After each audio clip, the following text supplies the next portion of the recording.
Good morning, everyone. Welcome to the Trade Ideas Pre-Market Show sorry guys, I forgot to put my mic on in the room. I know you guys heard me in YouTube, so I'll do it again. Welcome everybody to the Pre-Market Show, the Trade Ideas Pre-Market Show for Thursday, August the 29th. My name is Barry Anderson, moderator of your trading room. Thank you, Torty. And let me just need a couple of yeses in the main room. Thank you, Green.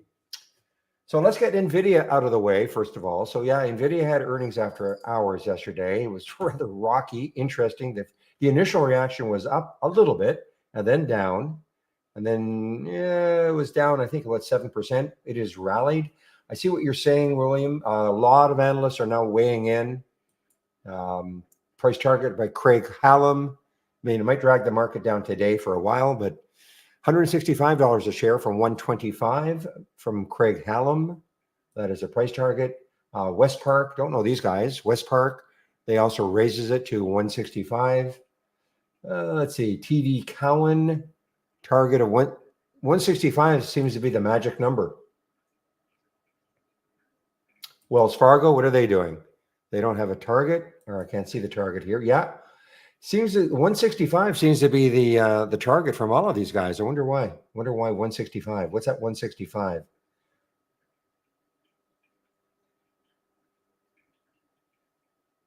Morgan Stanley, where are they? 150. Okay, they're the party pooper in the group. So only 150 for Morgan Stanley. The rest of them are 165. Anyway, that is NVIDIA. So that is behind us now. You know what? There's a lot of action this morning. A lot of earnings plays even. And of course, nobody's allowed to short Best Buy. You shouldn't. BBY. So BBY, look at this. Look at this, over 100 again. Big gap up on earnings, guys. And I'm kidding, of course. People know this is sort of one of my favorite stores in the world. But anyway, Best Buy, over $100 now. A big move. 15.8%. That's a big move with that sort of a float. 188 million in the float.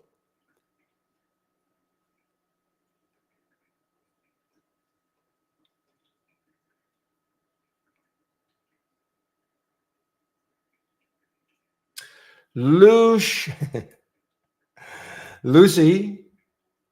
So yeah, so their big news is that their smartware now available on Target.com, expanding their U.S. market presence through partnership with the retailer. Okay.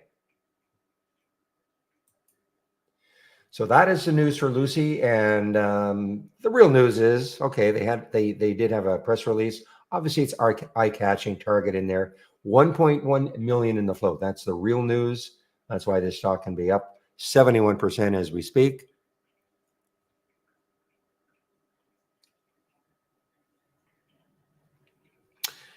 Yeah, from yesterday, BOF. Excuse me, a continuation now, and that is from yesterday. It's pretty good actually because it didn't really give up too much. The high of the day was 174, and it closed at 165. So that's not bad. And now it is expanded over the high of yesterday.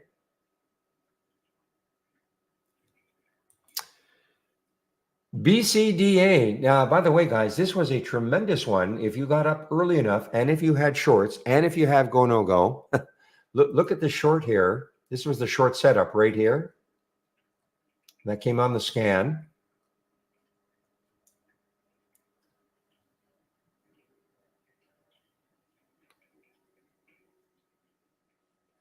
I find it now.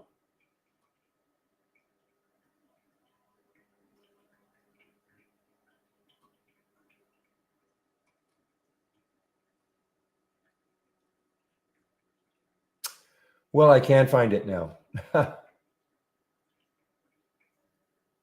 it was here. It was right here. No. Well, I can't find it now. Anyway, if you had shorts available, that was a pretty good short for BCDA. Now, look at this Dollar General, guys. Wow, DG, an earnings play, big drop, 25%. I mean, that is a massive drop, 25% with 219 million in the float. That is a massive drop. And they scale back their guidance after their quarterly results fall short of target, et cetera, et cetera. So that is a big, big drop for Dollar General. What's the other one that's usually Dollar Tree? What is that? Is that DLTR? Is that Dollar Tree?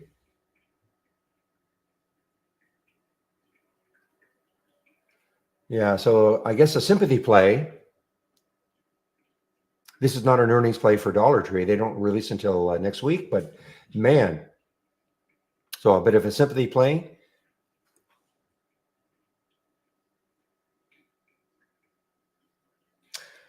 The Hindenburg. Now, Hindenburg can go dormant for months. And I know they came out yesterday with their solid indictment of SMTC. And now they've got another one here, but this is a cheap one. For whatever reason, they're into this one. AILE, okay, unveils a short position. And that's with AILE. They don't usually go after these really cheap ones, so I'm a little surprised. Affirm, AFRM. AFRM, an earnings play. AFRM is an earnings play. Nice move up. Getting some big moves here with these big floats. 24% with 247 million in the float. That's a big move with that float. And that is AFRM, earnings play. Target raised 42 from 36 by Bank of America. But it was B. Riley. XRTX, is it still? Yeah, XRTX still up there, 27%. And there was some news, highlights of pioneering research indicating a role for genetic regulation of xanthine oxidase and therapeutic targeting, et cetera, et cetera.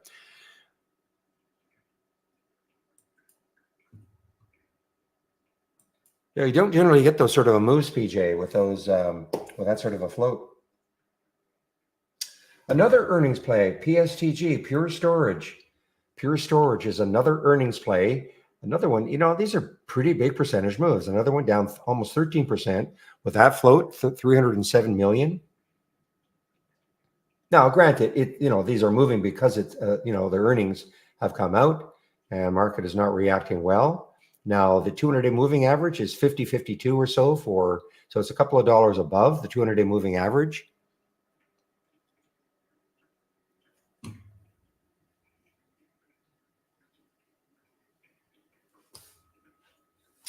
Another earnings play is Nutanix, the stock of the decade. We must be close to that decade, right? NTNX. So this is a nice look at this. I mean, this has got room, guys. NTNX target raised to 75 from 72 by Bank of America. Barclays also raising it to 75. Morgan Stanley raising it to 71. I'm just looking at all these upgrades for Nutanix, NTNX.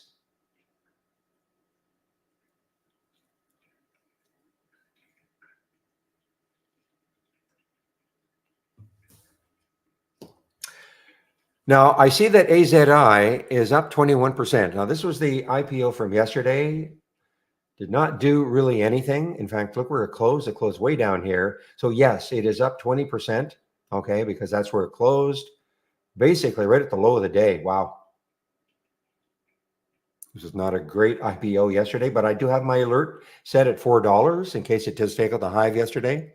I think it was priced at $5. The other 4 or 5, I can't remember. At any rate, way below the IPO price. And I saw that Schott is doing their thing again. Where's our resident expert? Where are you, Pepe?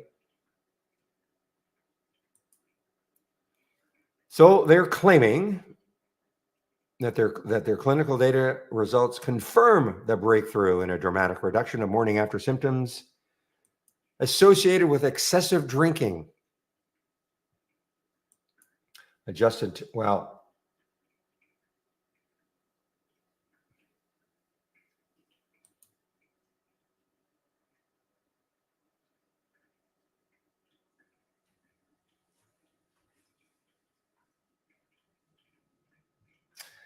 And Ganx, Ganx. Are you still around somewhere? A lot of action this morning, guys. Markets had a bit of a pop this morning also. Okay. Markets up, was SPY's up 1.6. So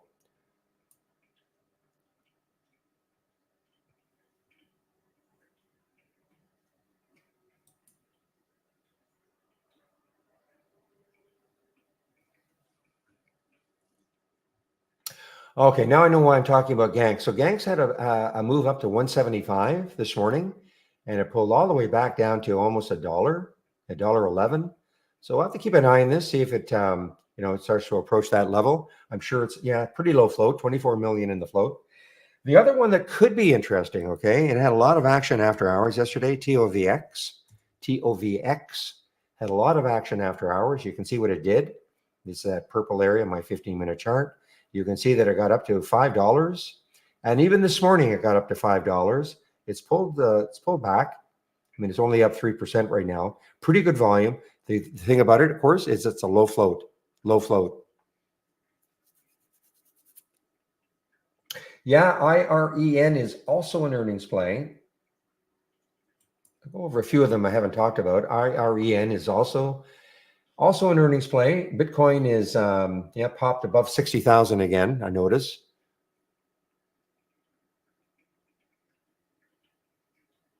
FIVE is an earnings play. FIVE is an earnings play.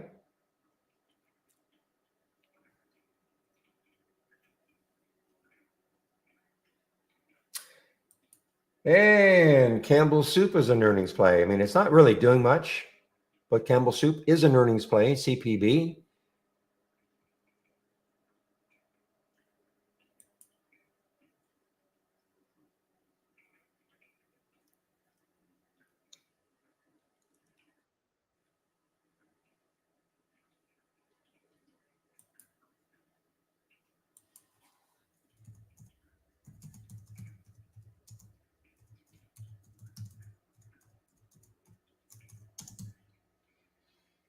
Just give me a moment.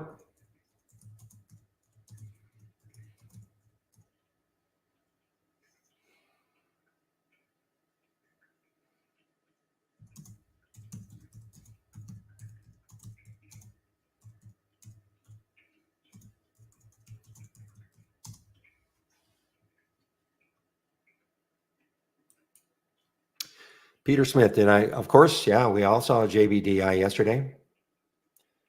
Especially late. Yeah, I mean, it took out that high of the day or the high of the day before, briefly anyway.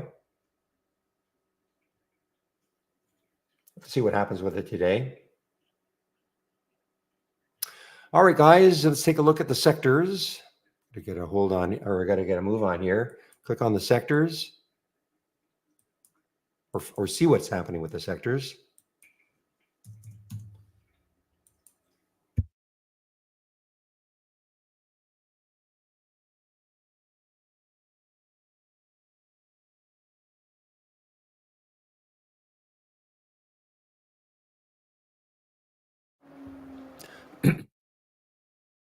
All right, guys, so here are the major sectors. XLE, the major ETF for energy, 90.91% in green, meaning that 91% of the stocks that make up XLE are above yesterday's close. Only have a couple that are below yesterday's close, but not much. And let's see, what else is here? Nothing. I'm just looking for any outlier. I don't see one.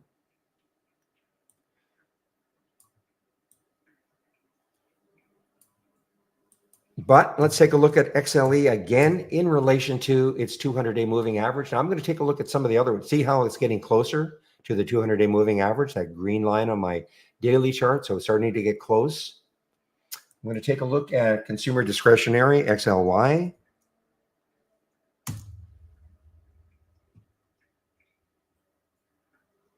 Yeah, so I mean, virtually every sector probably was down yesterday. So, you would expect this sort of a move here on the daily, getting closer again to the 200-day moving average.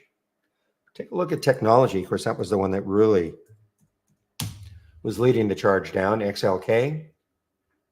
Yeah, there it is. But XLE is really the one in jeopardy again.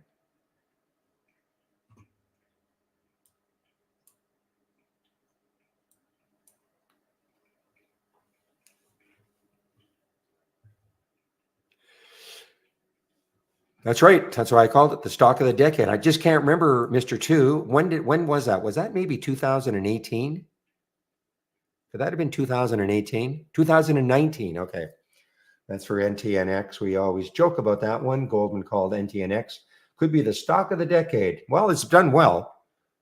I mean, because I know when they made that announcement, it was about, I think it was around 17 or $18, I want to say.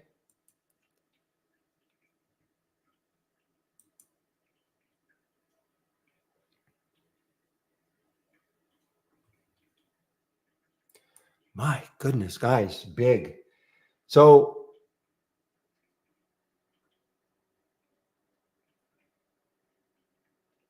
wow. I mean, I don't think we have, I'm pretty sure we don't have Big Lots in Canada. But didn't this used to be a pretty like a pretty big retailer for you guys? You guys in the States? I mean, this was a $73 stock at 61 cents now. I mean, I know this is back in 2021, pandemic. Wow. A big.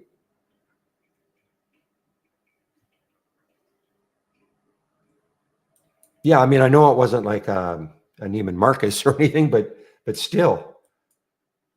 I mean, that's basically looking at just going to go out of business.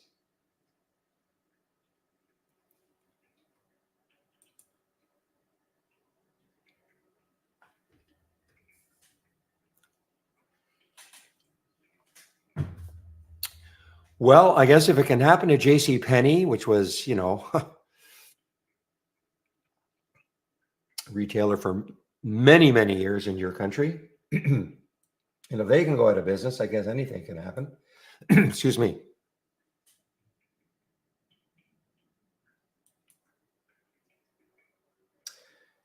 So the earnings play here, guys, out of, well, I guess for tax purposes, out of Bermuda, CLCO, not a lot of volume yet, but could be interesting, I guess. CLCO.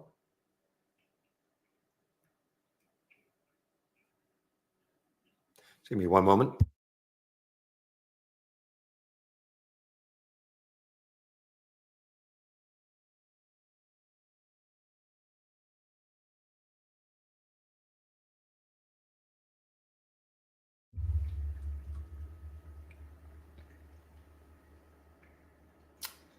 A lot of earnings plays. Here's another one. I didn't talk about this one. PLAB is another earnings play. Not a lot of volume yet, but I'm sure the volume will pick up. Stratasys. I always consider this was the leader in the 3D printing, but I guess I don't know. I guess at one point this was like.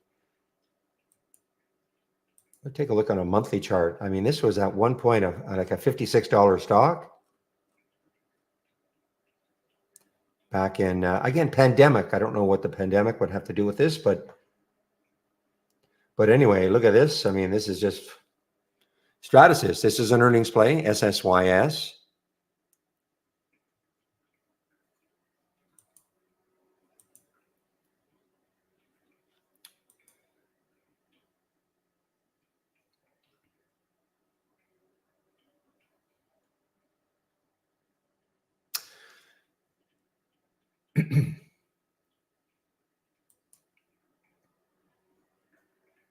So I think Gap has earnings after hours today, guys. Gap has earnings after hours, and it's just popping, not because of earnings, I don't think, but unless it's been leaked. Because I did see that American Eagle, but Gap is on the move here, guys. GAP on the move. It's a big move. Again, big float, 223 million in the float. Went from 23 up to almost 25. Talk about, I think they're starting to manufacture things on this, excuse me, the economic calendar. So we had, at 8:30, we had GDP Q2. We had international trade goods in advance. We had jobless claims, which I guess jobless claims didn't affect the market too much.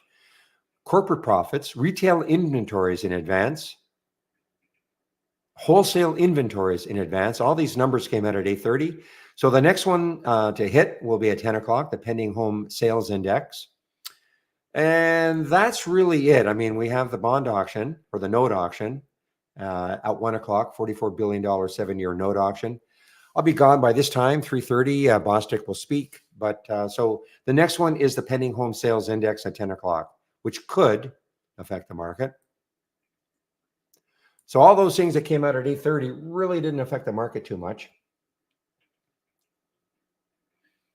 So anyway, Gap did pop. Now, I did note American Eagle is also an earnings play. AEO is an earnings play, and it gapped down on earnings. Lucy making new highs now, guys. Lucy making new highs in the pre-market. So still has room. I mean, there's a 200-day moving average, 721, approximately 724. Okay, so the next high, looking left on the daily chart, so is 763. So the 200-day is a little bit below that.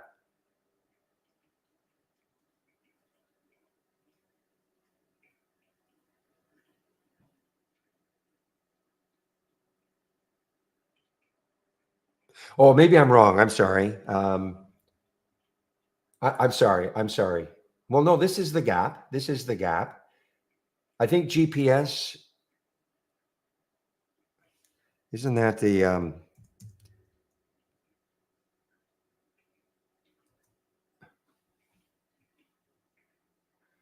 okay, so I don't know. I don't know what's going on here. You're right. You're right. I mean, we've got the gap as GPS and as gap. So I don't know I don't understand exactly.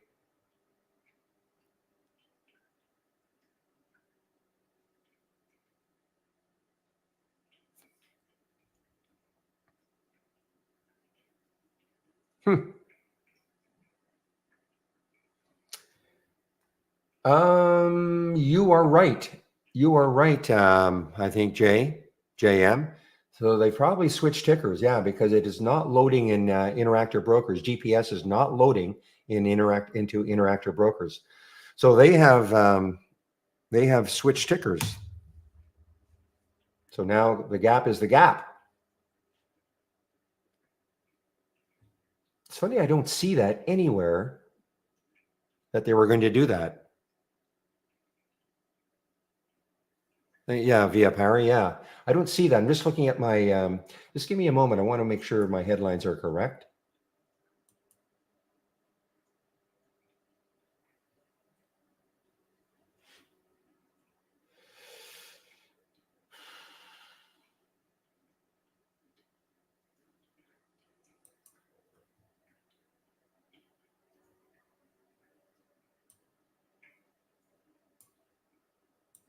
Okay. Yeah, I mean, it's interesting. I don't see anything about that. And obviously it happened today. I don't see anything. Maybe, no, I don't see anything about that the gap is changing symbols. Well, we know it has, so maybe here in our news.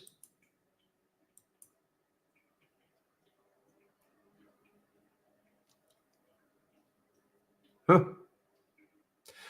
I mean, you would think that would be you would think that would be something that would be on all the in the headlines. Anyway.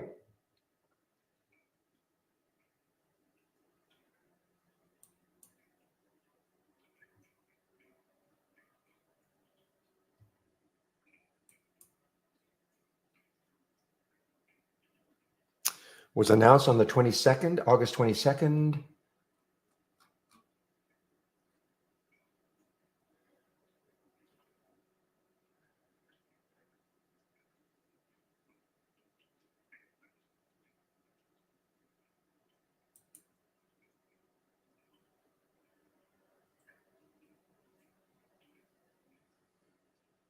Still don't see it.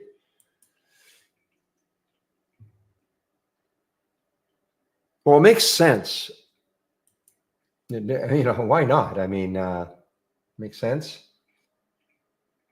So New York stock, typically New York stocks are three symbols, or a lot of them are three symbols long.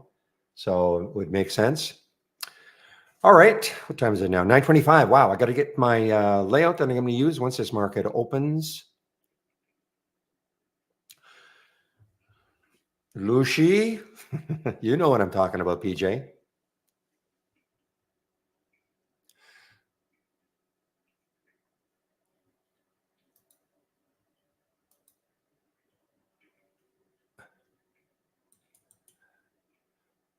Okay, give me a moment as I just get the layout I'm going to use once this market opens.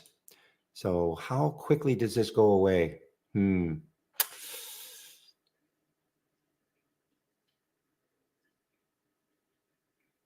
See, this is what I ran into a couple of days ago.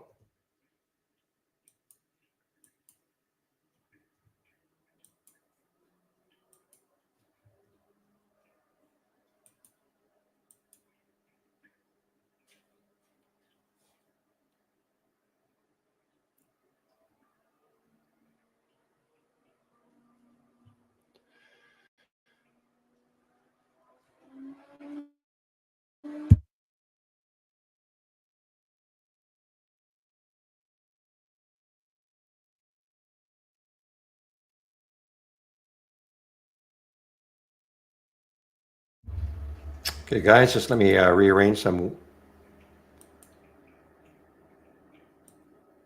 things on my other monitor.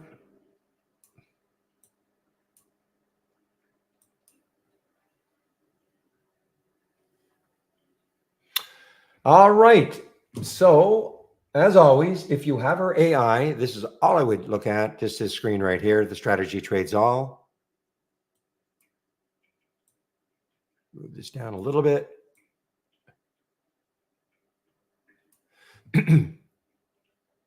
And in order to load that, just click on New from the toolbar and then pick the middle one. There are three that start off with Premium AI.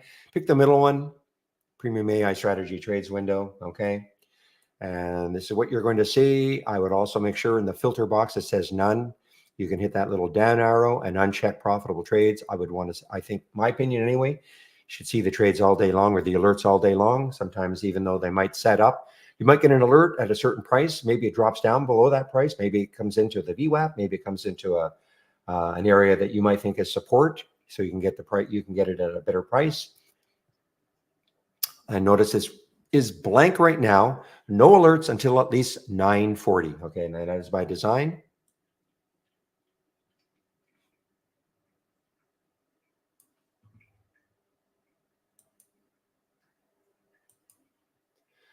Oh, you guys were talking about VVPR also. This has actually gone negative now. I don't know what the news was. Okay, executes a definitive business combination with CCTS. Okay. And it popped up to almost $3. It's pulled back right down to 2, actually negative now.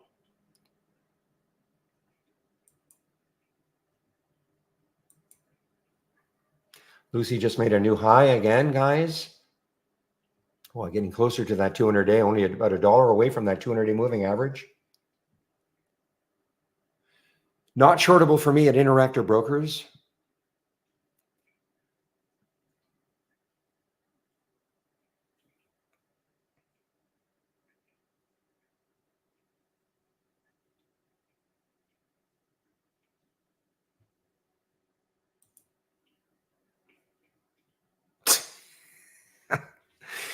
Little Ricky.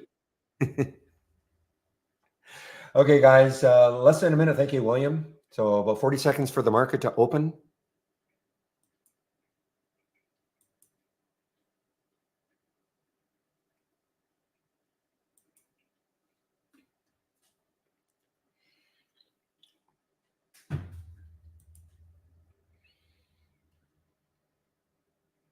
And I typically do not trade in the first 15 minutes. I do try to let things settle down a little bit.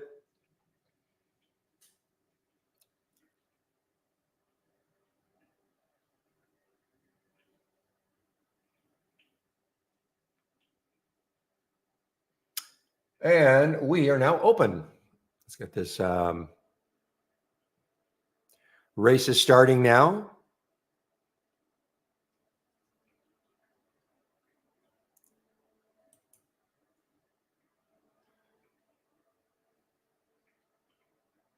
OKTA's an earnings play down 13%. Another big float, 160 million in the float. Morning Penny in our YouTube room.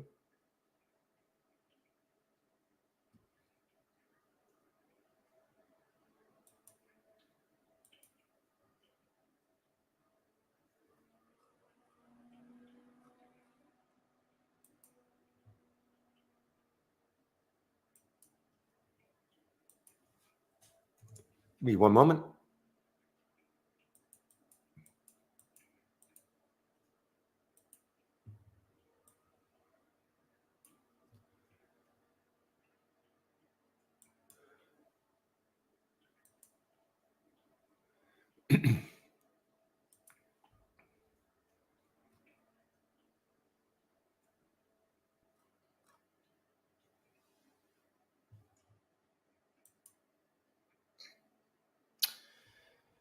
All right, BCDA, a little bit of a move here. I mean, it's still up 102%.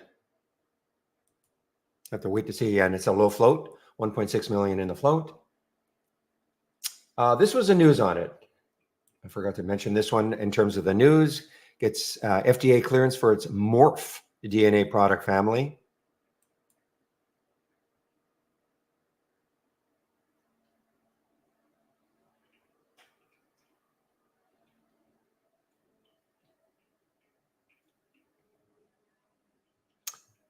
Penny is talking. There's AZI, guys. Let's see now. Getting close now to that. Was it $4 or $5 that it was IPO? It was priced at. Okay, this is going to cause my system to go a little bit crazy. $4. Okay, so it's close to the.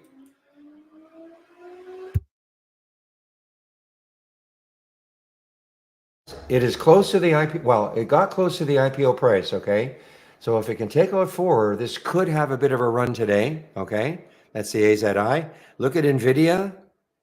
Look at NVIDIA, NVDA. Still down 2%, but putting in a, so far anyway, on opening candle, positive.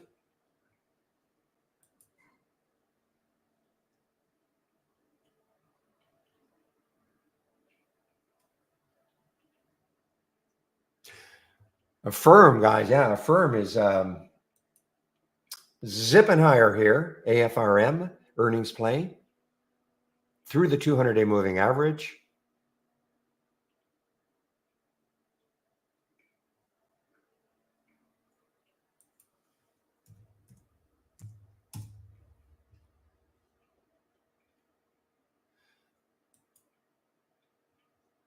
So there's Dollar General, DG. So it's actually had a nice pop.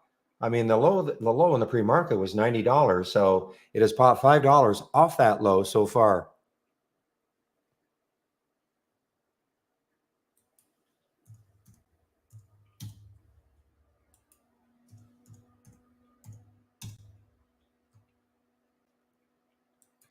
IREN earnings play. IREN earnings play.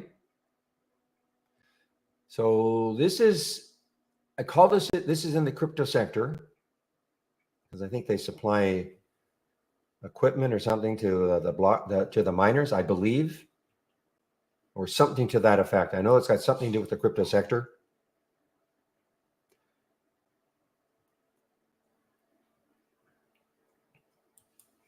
Chewy, let's take a look at Chewy. This was an earnings play yesterday, of course.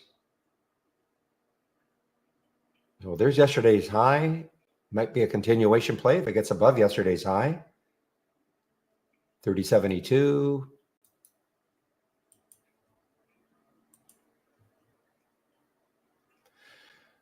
All right, a quick glimpse at the markets now. So the SPY is up, Dow's up, NAS is up as we speak. Okay.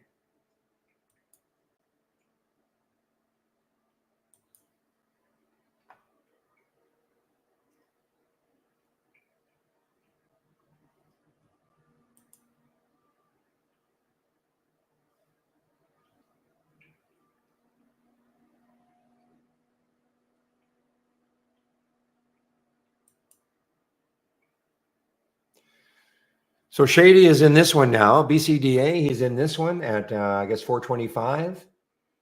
This one meaning BCDA. And of course, the big deal about this one is that got up to 570 or so in the pre-market.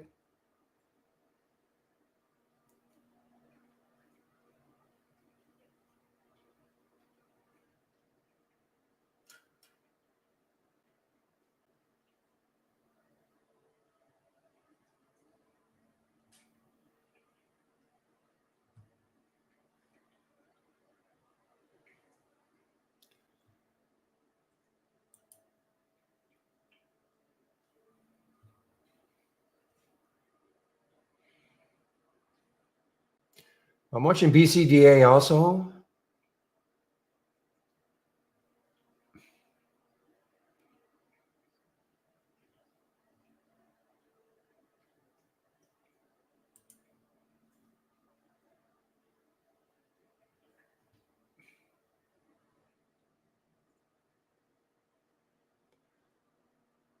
Wow, it got down to 410. I think it had to get below 410.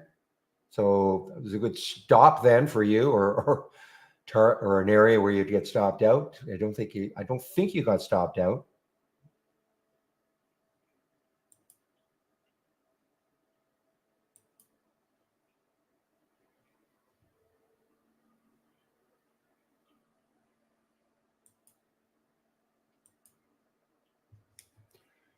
The TCBP, this was active yesterday. I think our float was off. TCBB, we have 500, we have half a million or half a billion in the float. And I don't think that's right. So TCBP, so the high yesterday was $6.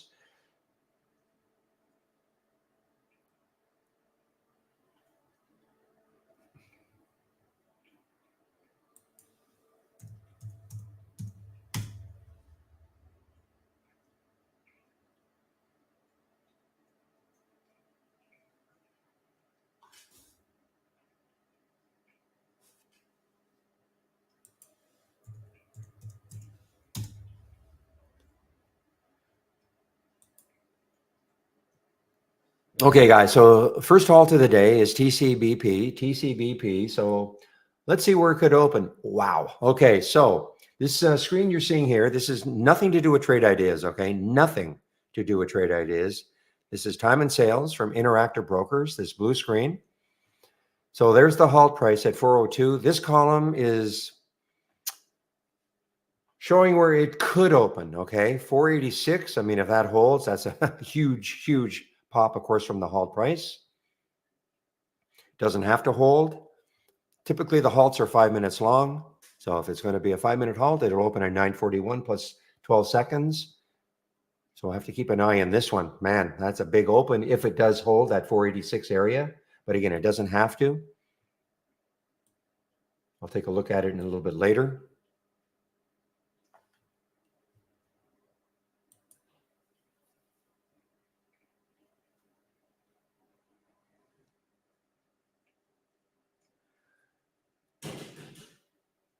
Okay, so I'm going to watch. I guess you got stopped out of the BCDA, but I'm going to keep an eye on this one, the BCDA. Still up 82%.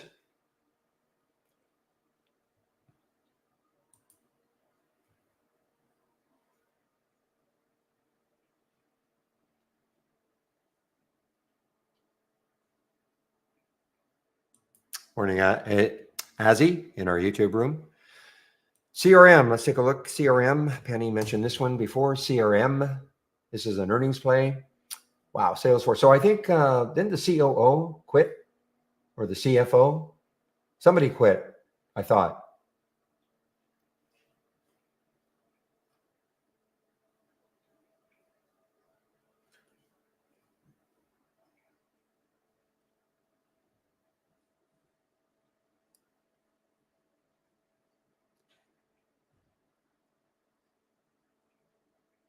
I think somebody. I think it was Salesforce. I think somebody left. And one of the big one of the C-suiters left. I think. So SGLY, another one that just got halted. Low float, 3.5 million. Singularity Future Tech. Okay.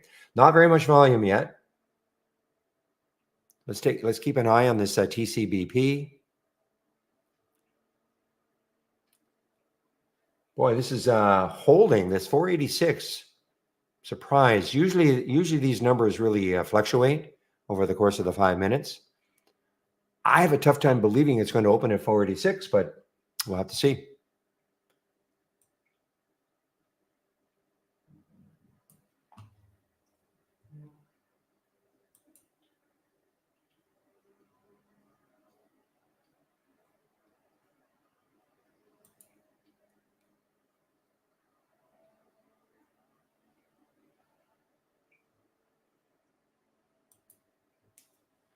CFO retiring. Thank you, GB.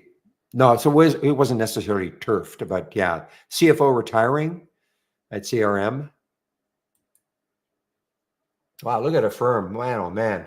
So this hit what, $40, and now it big drop down to 37.78. This is an earnings play. Again, why I don't like trading in the first 15.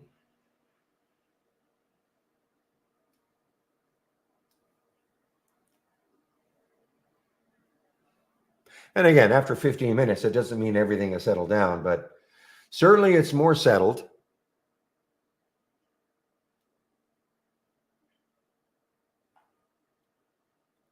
How does it determine? I'm assuming, you see now, this looks a little more realistic.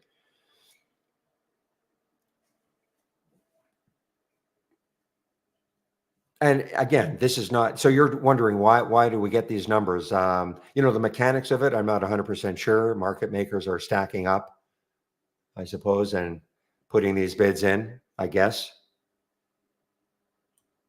But this is a little more like it. See how it's changing? I did not think it could possibly open at 486.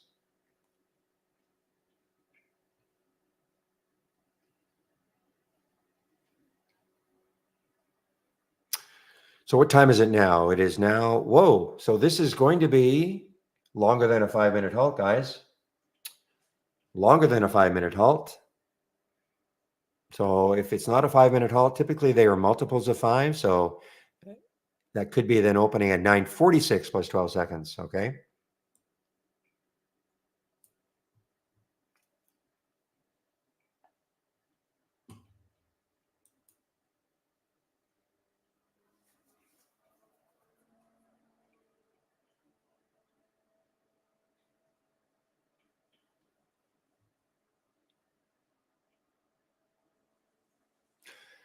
Yeah, I didn't believe.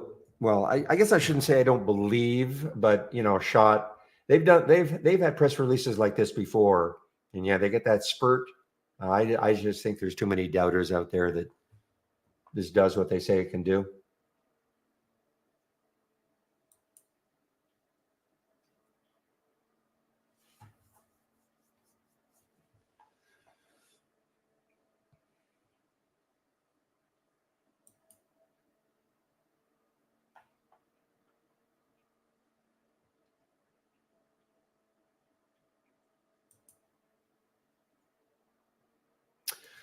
Again, look at this. I mean, BOF got up to 268 and it came right back down to almost 2.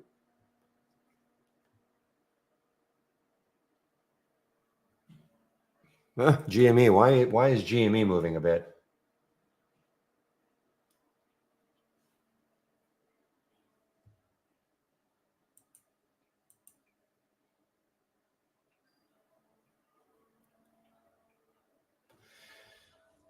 All right, Noah. No, don't know this one too well. I've seen it in the past, but this is an earnings play. Okay, Noah is an earnings play. Noah spelled just like Noah, Noah. So the next high looking left, if it takes out 8, you got to see in the weekly chart. I mean, it's got room. Now Lucy just got halted. Oh, on the way up. So Lucy got halted on the way up.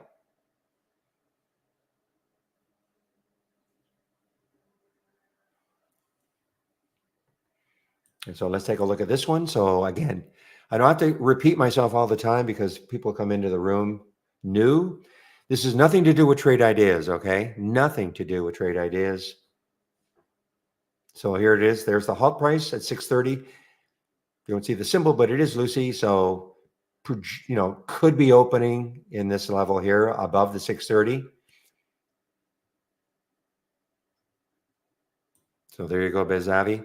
By the way, you mentioned you could not hear me. Maybe you're mistaken. Notice your comment. You could hear me in the room. I was not in the room ever. What you might have been hearing is when I'm posting things.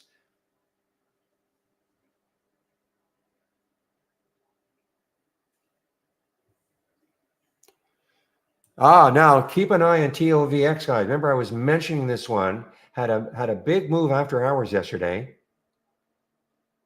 and now it has gone positive. It's up 10%. Had a big move after hours. I believe it got up to. Let me get to a 15-minute chart. Yeah, so this one got up to 520 after hours yesterday. Okay.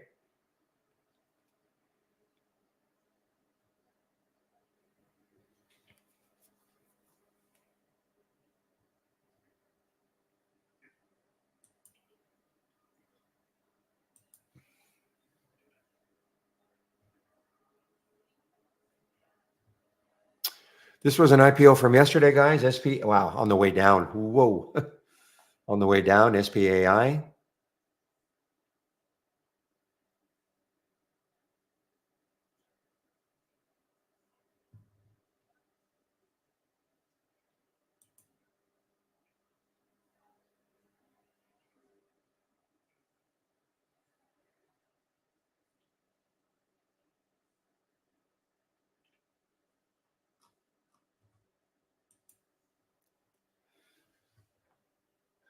All right, Burke is an earnings play. Also, guys, BIRK is an earnings play. Birkenstock, okay? So this is an earnings play also. I noticed it's in the pre-market. Morning, engineer. Yeah, BCDA, no bueno right now. This could be one of those that just sort of slides away for the rest of the day.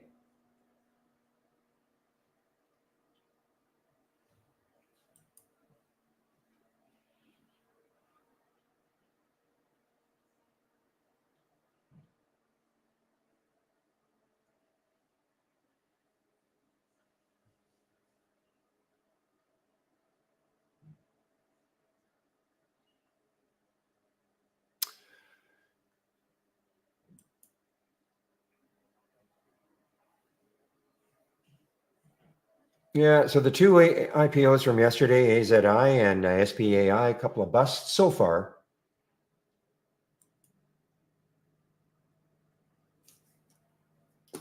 Yeah, BCDA had some news, yes.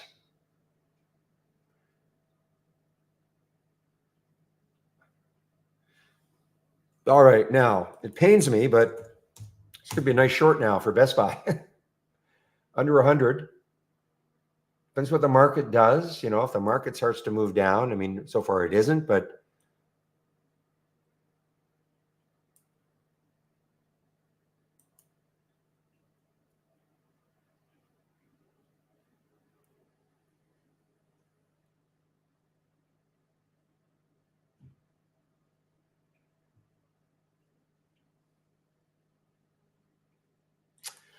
okay, so the gap now with his new symbol, GAP, with its new symbol from GPS now to gap. Has earnings after hours today, post-market. Yeah, after hours today.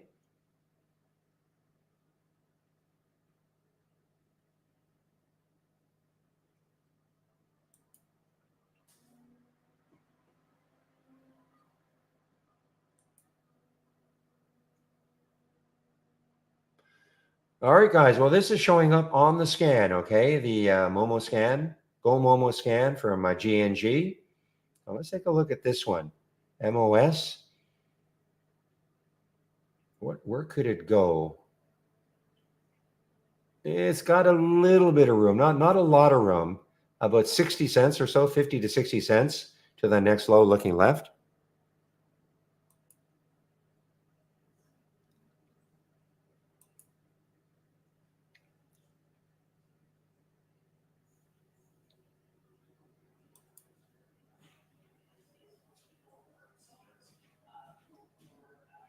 Oh, I see it opened. I see TCBP open. So a good open actually for it. It was halted at 402. So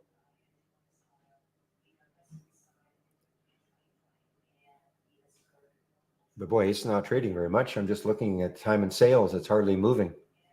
A tough spread, 459, 477.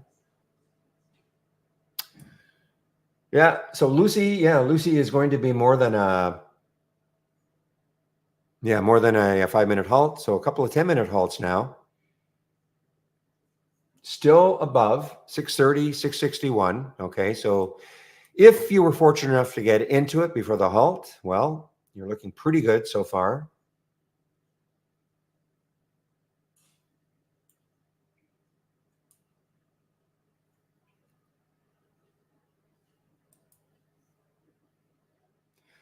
Yeah, BOF had news yesterday, engineer. Yep. How's that TOVX doing in terms of the potential? Yeah, not a lot of. I see Amex stock. The Amex stocks are not the same as the Nasdaq stocks when it comes to this column here that I have found.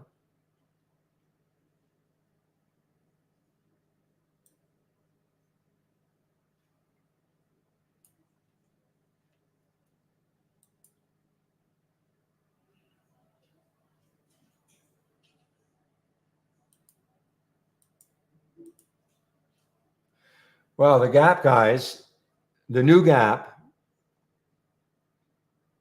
Yeah, you can see right here. I never saw that press release, but anyway, the new gap, the old GPS, now the new symbol for it, gap, makes a lot of sense. The gap.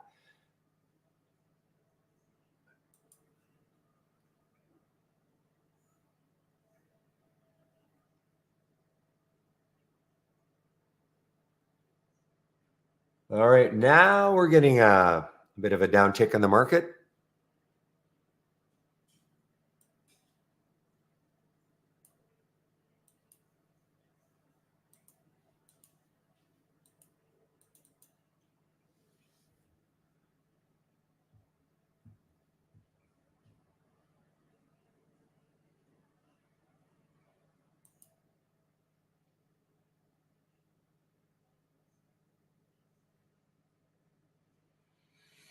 Okay, I'm watching this. Watching this one again. The new gap. I want to see how well it holds under 22.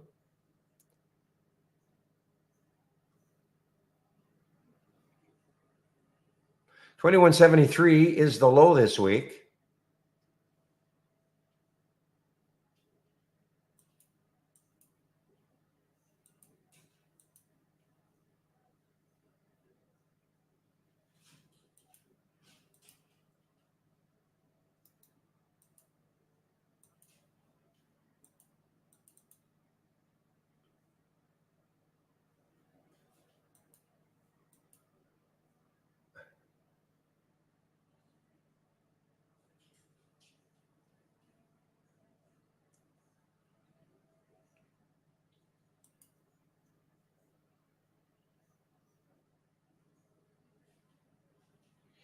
All right. Well, let's take a look at Lucy. And again, if it's going to, well, it should be a 10-minute halt now.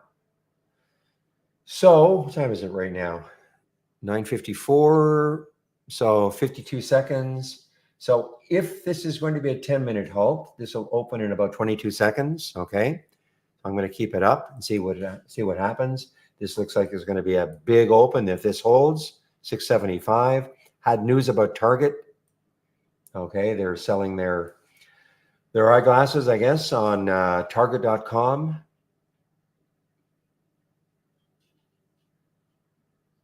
And there we go. So Lucy just opened and did a big pop over the halt price of 630.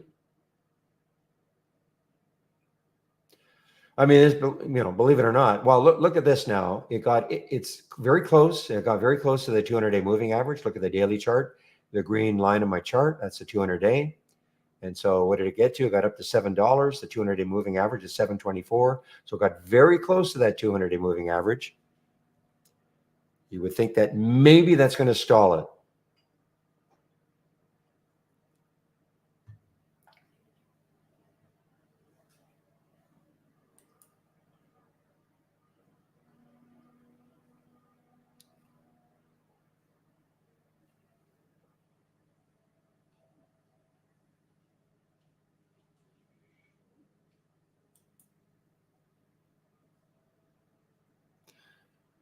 So let's see if this one opens now. TOVX. Okay, well now this is turning into a 10-minute halt or more, or maybe it's going to be a 15-minute halt now. 9:45, 9:55 plus, yeah. So this is more than 10 minutes now, TOVX.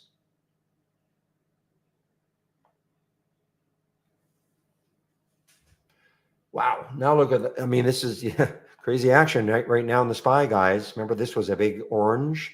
Now we're right back up blue, blue being strong on our go, no go charts.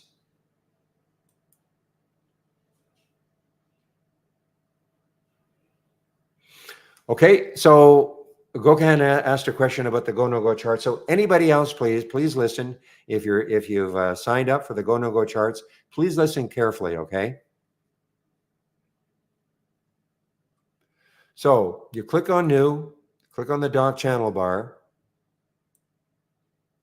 and click on go no go chart. So this is what you're saying. You're saying that these are not the go no go charts. This is just a typical bar chart. You have to click on any one of the symbols that you see here. If you don't see any symbols here, it means you're not signed up correctly, of course. Okay, so just click on a symbol. Now, if it turns in, it should turn into the go no go chart. If it doesn't, that means you have to download the latest beta. But let's go first things first. When you click on a symbol, did it turn into the go no go chart?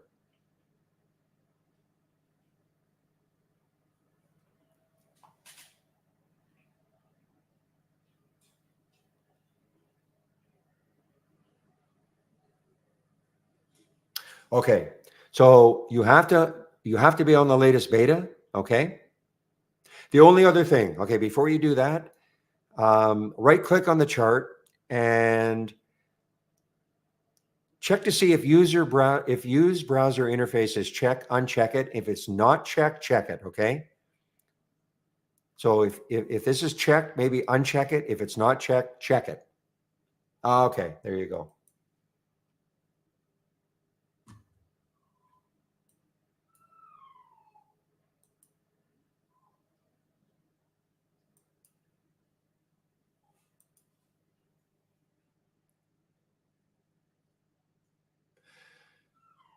Okay, so TOVX, yeah, rip tire here finally.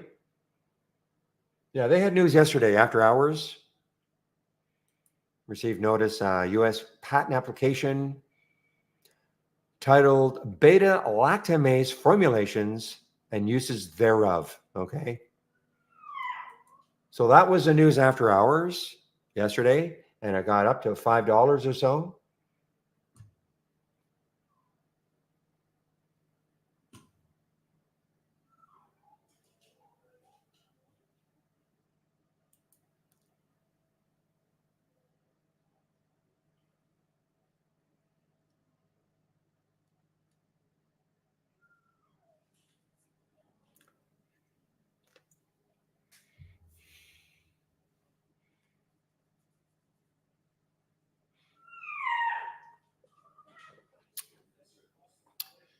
There's no torturing going on in the background, guys, with our dog. If you hear her.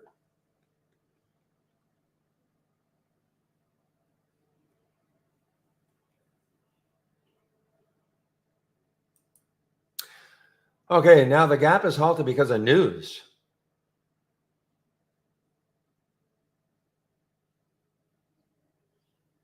So the gap is the new gap. Okay, old GPS, new gap, GAP, halted because of news. Now, here we go. Suspected early leak of the Q2 revenues. That's what I thought this morning. Something was going on. Okay. And now that's the confirmation. Trader circulates suspected early leak of Q2 revenues. Okay. Because they're not really supposed to be releasing till after hours today. So that's the reason why there's a news halt. Now they're going to have to come out and say, okay, yeah,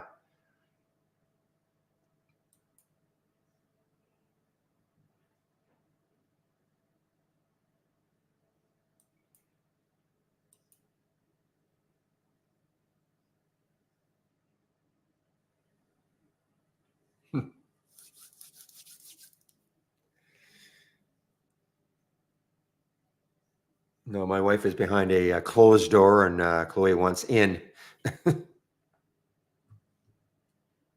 So anyway, that's the reason, guys. That's the reason for Gap doing what it's doing.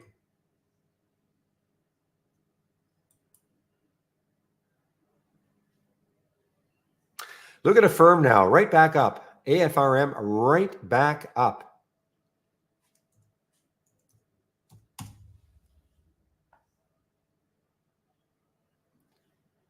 I mean, this got up to 40.61, pulled all the way back down to 37.49, and now it's on the move again. AFRM, it may be kind of moving with the market, okay?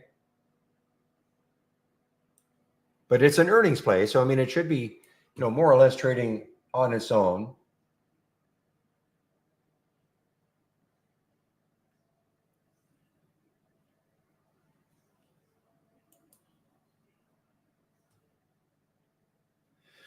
I see. I think TOVX just got halted again, didn't it? Yeah, TOVX just got halted again.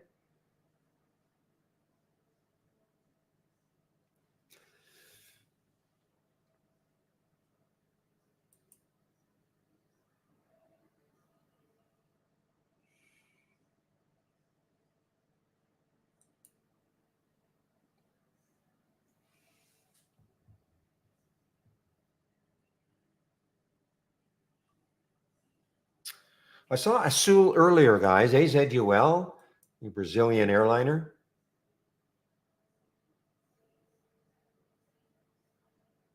Wow.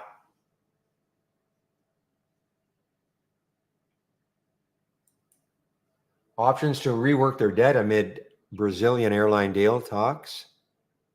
Wow.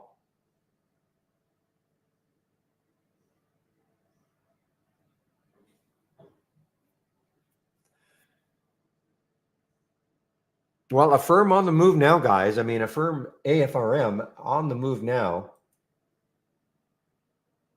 Missed it. Look at this. Look at that transition from our go, no go scan. Orange directly to blue. So your alert would have been around $40.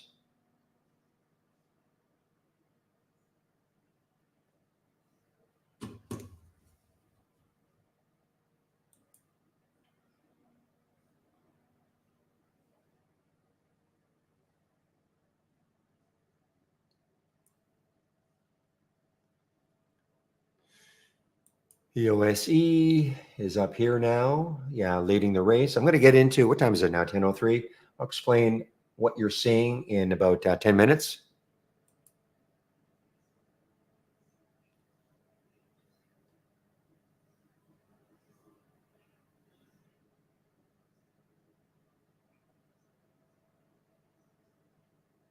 Look at that stupid shot. Pepe, where are you?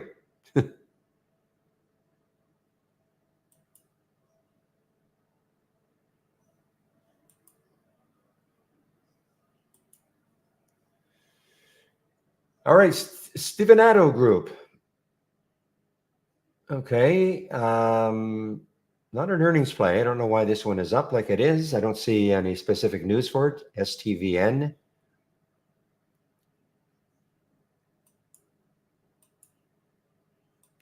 Exactly. I was thinking about you when I read that press release about Schott in the pre-market.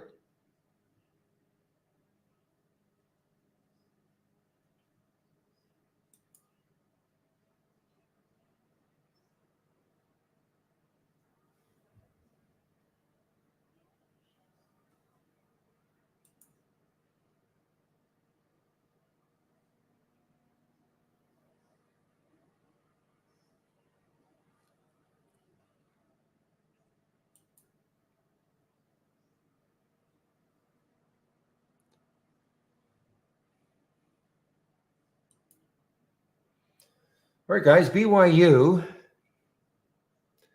not Brigham Young, but BYU. Where are they out of? Oh, they're China stock. Okay, Bayou Holdings. Okay, so BYU. What a nice run it's been on. Last 3 weeks now, from 120. Wow, 122 to 470. China stock. It did nothing for weeks, months, and then 2 weeks ago, It started to move, and it is continuing to move. What do they do? Sales of metal products and provision of supply chain solutions. Okay. Secures a $60 million electric lithium battery contract in the United States. That is the news today.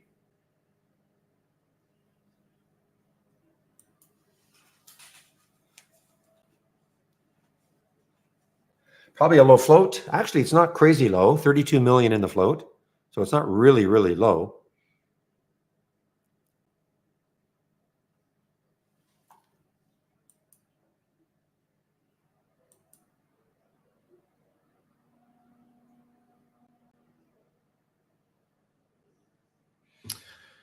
All right, AFRM, where could this keep going? Let's take a look at a monthly chart now.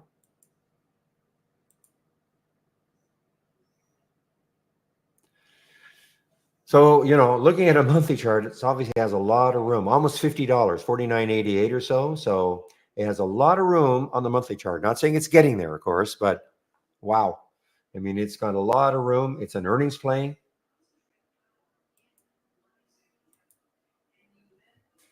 It was definitely very frothy at the beginning.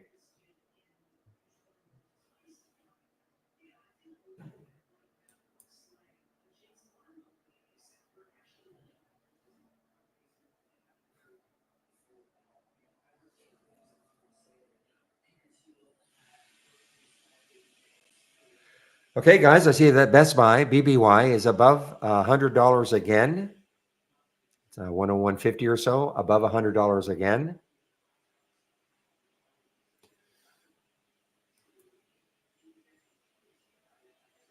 Well, TOVX now is getting close to that post-market high. I guess the surprising thing is that it had the big drop so much. I mean, there's the post-market high. So it's right there.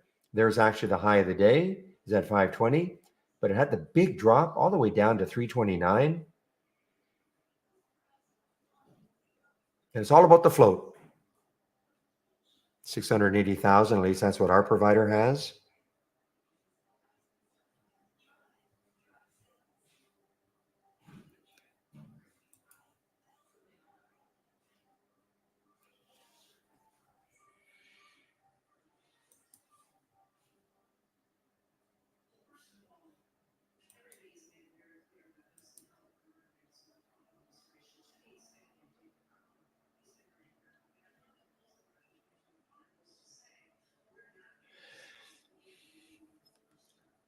Close enough. What did I say? 880, 990, close enough. Less than $1 million. Very, very, very low float for TOVX.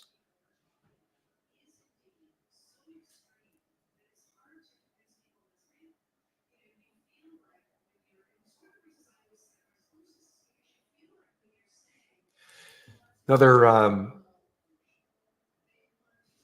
crypto play, guys. SDIG.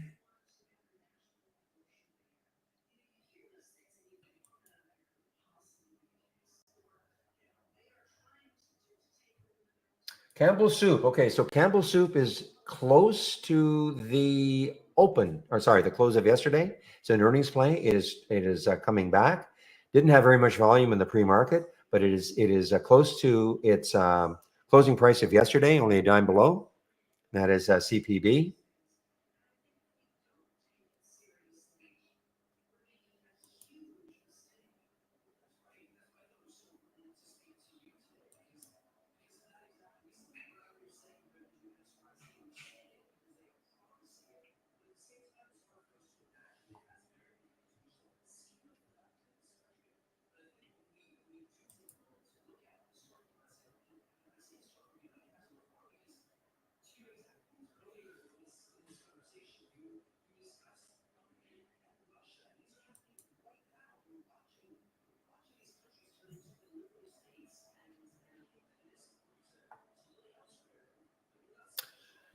All right, guys, it's 10:10. I think I'll start showing you what's on my homepage, including all the scans that I'm currently sharing right now.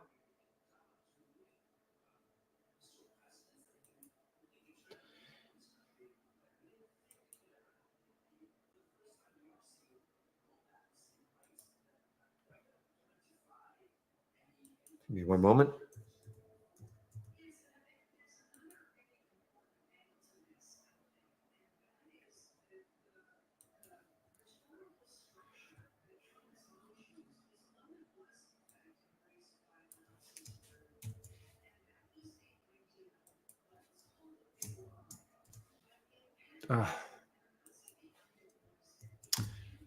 Why is this happening? I wonder if it's because I'm deleting browser information. Pepe, I'm still getting this error trying to post in here.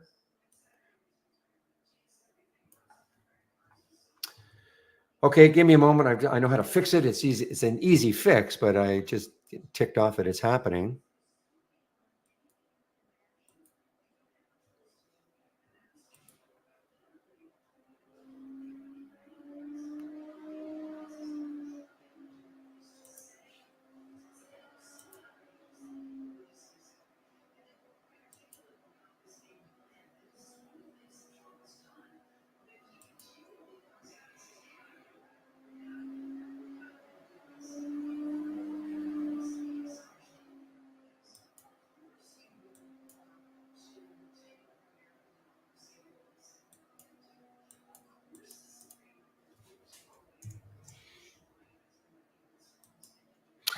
Okay, guys. So okay, I was able to now post my homepage link in YouTube.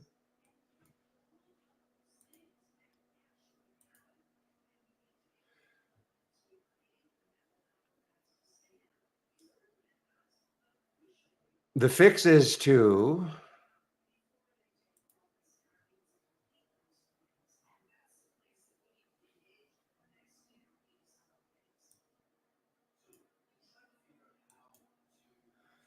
basically going to StreamYard, clicking on this is where I'm streaming into, clicking on this, and then view on YouTube, and then I have to select it again where I'm supposed to be viewing it in the TI Educational channel. I mean, it's not doesn't take me long, but I don't know why it's happening now. It seems to be happening more often than not. Okay, guys, on my homepage, so I see TOVX opened, and now it is opening lower, okay? So on my homepage, this is what you're going to find. So if you want to take out a subscription right now, here's the promo code you can use, Battle25 off for 25% off your first month only or your entire year of Trade Ideas. So as always, if you're going to take out a subscription sometime in the future, today, tomorrow, next week, next month, next year, please use my promo code, whatever you find on my homepage, okay? Right now it's Battle25. You'll get the 25% off. Why use that promo code? It'll really help to keep the room free. The room gets credit for the subscription. That's what the company wants to see. If you do take out a subscription, you must do the get started 10 short videos, starting off with the download and install, first startup and login, introduction to scans, top lists, and alert windows. Okay. Try to cover the important topics in very short videos to get you going. If you're new to trading, Trading 101 is for you. A whole series of videos designed for those who are new to trading, all free. Stock of the day video that I do, you can sign up for it right there. Trade of the week is also free. I don't believe it's going to trigger. Well, I'm sure it didn't trigger. You'll get it before the market opens every Monday morning. And when I say trigger, when you get the email, it gives you the suggested entry. It never got there. So it's not that it's a bad one. It just didn't trigger. And if you sign up for it and you don't think you're getting it, please check your spam folder. And if you have Gmail, check your promotions folder. Big education section is here. Here's our user guide. A lot of the questions I get, you can probably find in the user guide. Here's the getting started. A lot more detail about what an alert window is, what a top list window is. If you want to create your own racing, I'm going to go over this race, but if you want to create your own race, here's a whole section on TI stock racing. You want to put alerts on your charts, price alerts on your charts. So when it hits that price, you'll get a notification. Here's how you do it. Watch list. If you want to create your own watch list of stocks you want to follow, here's how you do it. Okay. Again, there's a lot in the user guide. You don't have to learn everything. and daily support sessions. So I do take a break between 12 and 1 Eastern time. One of the other traders takes over for me in our YouTube room. Today is Thursday. It should be Steve Gomez. I'll confirm that. Sometimes he and Andy switch, but I will confirm that before I do take my break at noon Eastern. Last, if you're looking for my scans, here they are. So if you click on my homepage link, scroll down, and that middle section. So here are the scans. See if this has been changed. Yeah, he still hasn't changed this. I have to give him a little nudge. So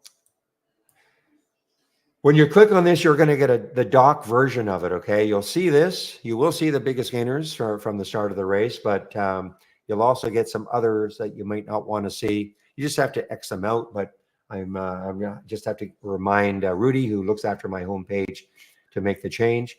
I am sharing other races that you can see here. So what you can see the halts resumes. This is what I'm displaying.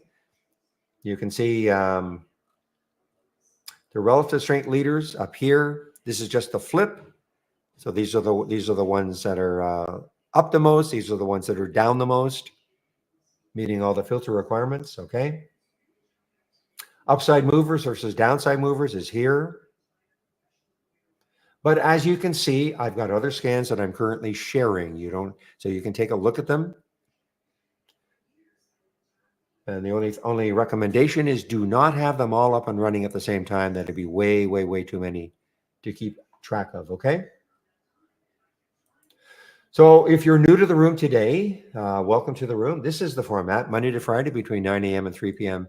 Eastern time, approximately 3 p.m. I usually take off sometime between 2:30 and 3. I don't know if William will keep the room open, the main room open until 4 today. He has been, but no obligation.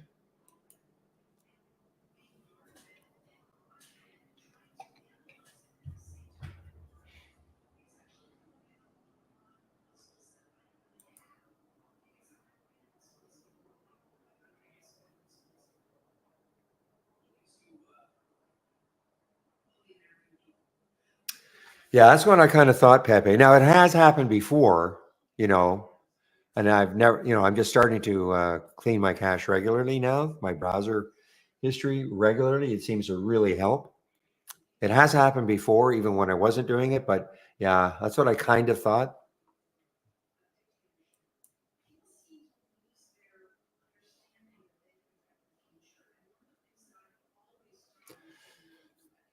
Okay, guys, what is Trade Ideas?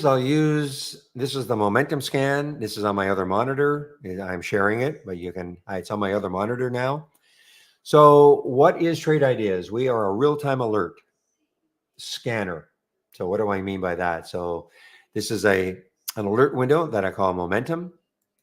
If I right click on it, click on configure, and then summary. So many screening programs are out there. We screen, of course, this is the screening aspect of the real-time alert scan, but that's what we're really, really good at. So in this particular scan, if the price is between $1 and $100 and the current volume is at least 3, meaning it's trading at least 3 times normal up to this time of day, it is time of day sensitive. This is why I call it a momentum scan. So the volume in the last minute has to be at least 1,000% of normal, 5 minutes, 400% of normal, etc. The bottom line is this: if all these filter values are met and the stock makes a new high for the day, we get a real-time alert. So that's why we saw NOAA at 10:17. It is now 10:20. So since then, 3 minutes ago, no stock has met these filter requirements and made a new high for the day. These are all real-time alerts. Okay. Now, if you like the scan the way it is, great. This is what I'm sharing. But if you want to make a change to it, of course you can. Maybe you don't like that price range, or maybe there's something else you don't like. Maybe there's a filter you'd like to add. That's completely up to you, of course. This is what I like to see. Doesn't have to be what you like to see. If you want to build your own scans from scratch, you can do that also. This time I'm going to click on search. You can see right at the very top, these are the 2 most popular real-time alerts that we've got: the new high of the day and the new low of the day. But as I scroll down, you can see that we have a lot of other real-time alerts. And if I keep scrolling down, when we get to these icons, these are the filters, the screeners that we've got, okay? Now, if you're looking at this for the first time, don't get hung up on how many we've got, thinking, man, this is way too complicated. I can't possibly learn them all. Well, the good news is you don't have to, okay? The only reason we have so many, there are all sorts of different trading styles out there. So the company had to create a lot of different real-time alerts and all these different filters so that the majority of our customers who want to create their own scans could combine them to give them the type of scan they're looking for. But if you're looking at this, trading below or trading above specialists, and you're wondering, well, I don't know what that is. Don't worry about it. I don't either. I mean, I sort of do, but I don't care. Okay. But, somebody out there might go, I love to see what that one is. That's fine. Personally, I only use the new high and the new low of the day. That's it for me. And just a handful of the filters. That's not to say that the rest of the ones that I don't use are bad. It just means that for my trading style, that's all I need. Again, your trading style could be completely different. And so that's why we have a lot of different real-time alerts and filters. Okay. So you can see right there, TS just made a new high.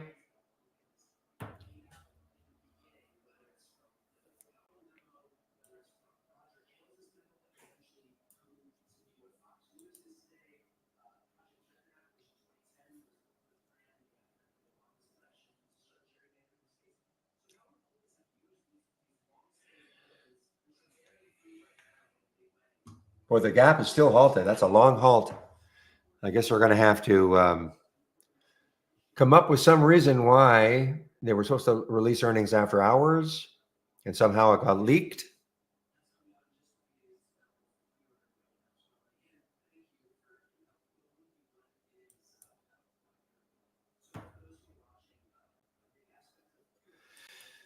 All right. Well, as Oliver is talking about XRTX pushing 2, I'm going to go over the race rate here that you see.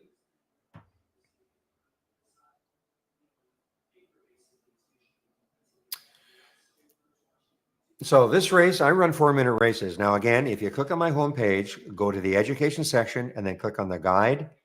There's a whole section on TI stock races, how you create your own race with your own set of parameters. This is what I like to see. Okay, it doesn't have to be what you like to see, but this is what I like to see. So first of all, what does this mean, 8.69%? So since the race started 1.5 minutes ago, XRTX has moved 8.6%. Now it's 3.4%. You see how it's, as it pulled back. So as we speak, this is leading the race. Now Indo, I see that Shady is in Indo at 360. Okay, so Indo is, creeping up here. But notice what happens is that automatically a top 10 list is created for you of the stocks that have won the most races over the course of the day. So you can see that XRTX has won 3 races, TOVX 2 races, etc. So this gives you a great focus on stocks that if you just want to follow these stocks all day long, go for it. And you don't have to wait for a race to be over for you to click on a symbol. In fact, if you see anything that's in this list, no matter even if it's just moving slightly, click on it, see what's happening. There's IOVA. Maybe it's setting up for something. This also can be used if you're more of a pullback player. If a stock has won a race before, look at Lucy as an example. So there's Lucy, got up to this high up here. It pulled back. 583 is the VWAP. So if you're a VWAP player, you can see that Lucy is right around the VWAP. So what if the VWAP holds as support and then pops above it? Or maybe there's a moving average that you like. Maybe it's pulled into a moving average that you like. So, what I'd be doing if you're first of all, it doesn't matter what if you're a momentum trader or a pullback trader, click on the alert, see what it's looking like, see how it's setting up. Okay. Now look at XRTX up 20% since the race started. I mean, that's a big move. And you can see it's also front and center, the relative strength leaders from the close of yesterday.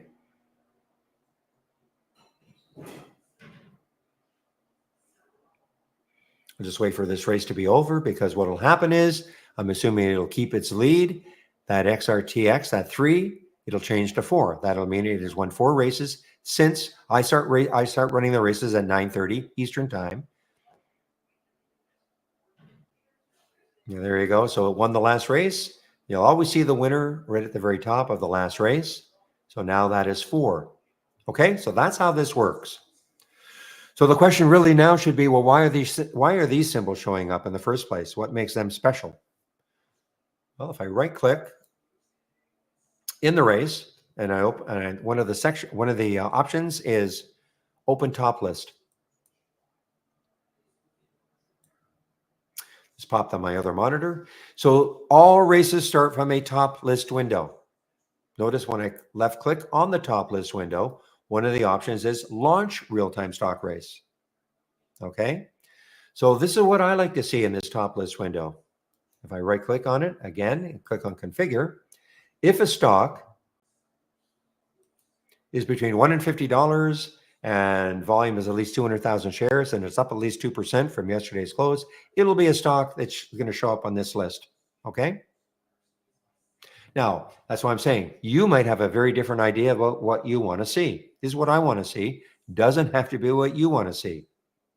So you can create your own top list and run the race based on your parameters.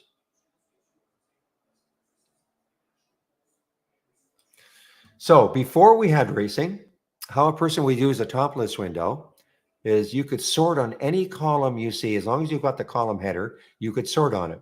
So if I double left click on this change from the close icon right there, double left click, XRTC is up 102% from yesterday's close. AFRM, wow, it's a big move for that with that float, 31%, etc. Okay. Wonder if BBW is probably an earnings play. So that's how, I mean, because that's a typical question, you know, we used to get, well, we still get, you know, what are the stocks that are up the most today? So that's how this, you know, it's a top list and it just basically ranks the stocks.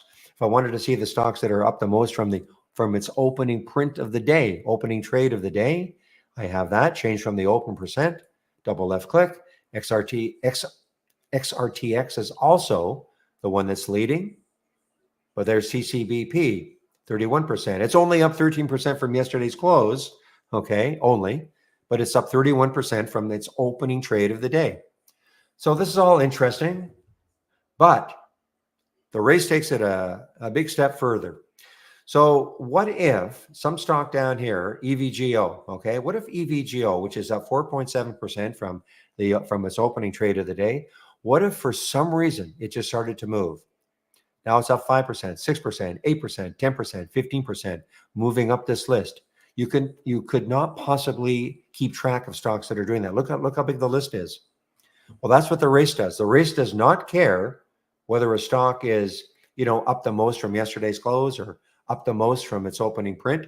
All it cares about, as long as it meets all the filter requirements, you know, the minimum volume and price range, whatever stock is moving the most since the race started, you'll see it at the top of the leaderboard. Okay, and there's Ray. Not a big move. It's only 10 cents, but you know, it is 6 cents or a 6% move. So you click on it to see what's happening.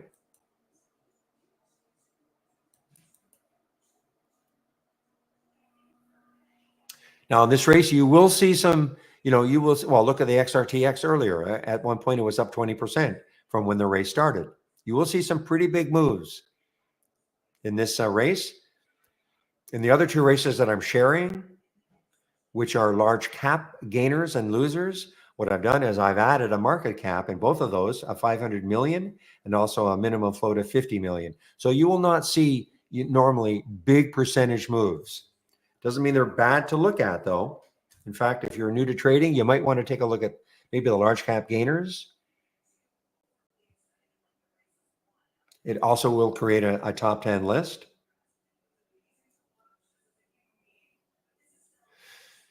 And I think what I'll do, if it doesn't slow my system down too much, I think I'll add it.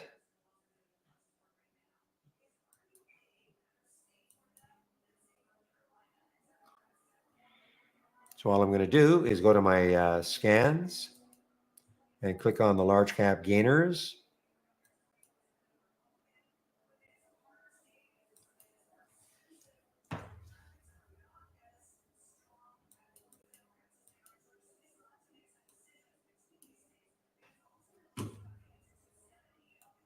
Okay, so here it is.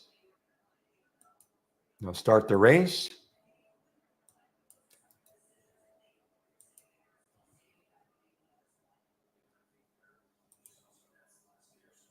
And now what I'm going to do is I'm going to add it as a tab into this window.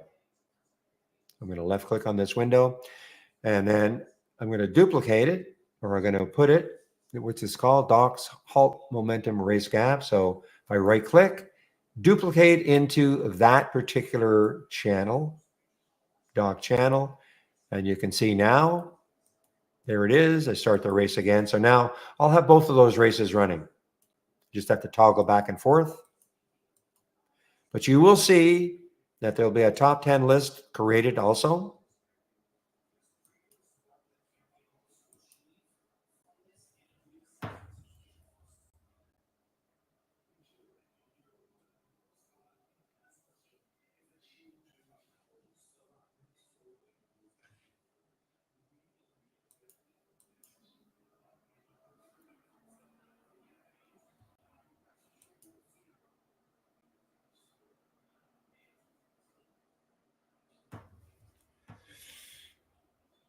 Okay, guys, now I'm going to start looking at some things from maybe down here. EOSE, I guess it's still not bad.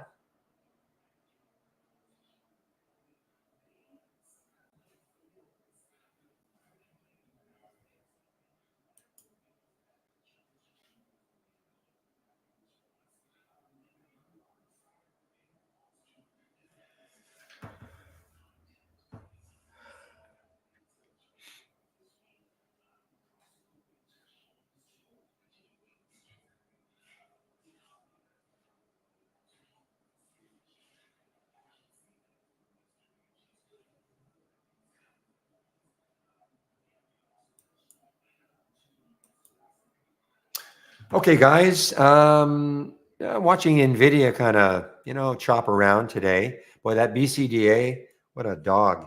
Huh, turned out to be. Low float, had news. Just could not, I mean, it's still up 48%, but it's basically drifted down, down, down.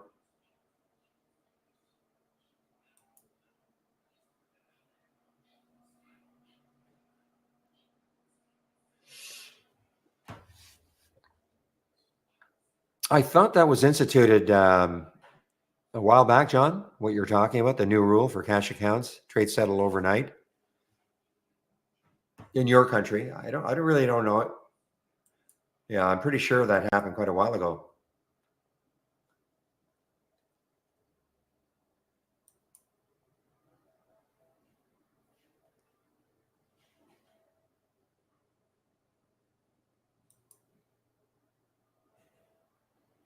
Thank you, Oliver. Yeah, this is a lot of it's a long halt now for Gap, the new Gap.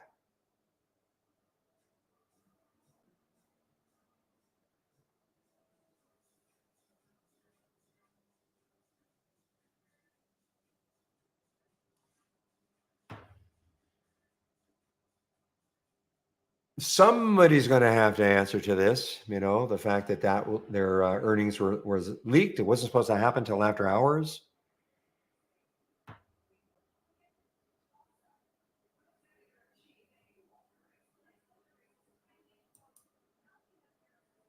Well, remember I was saying about Lucy, looked like he was trying to hold that VWAP, but nope. Look at this. Not shortable for me at Interactive Brokers. I looked earlier and still not shortable.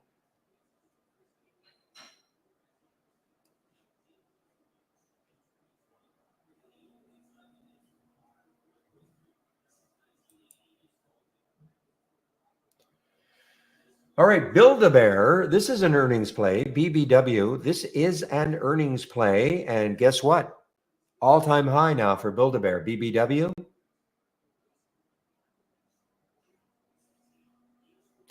Very low float. Look at that float. 13 million in the float for a $34 stock. That is very low.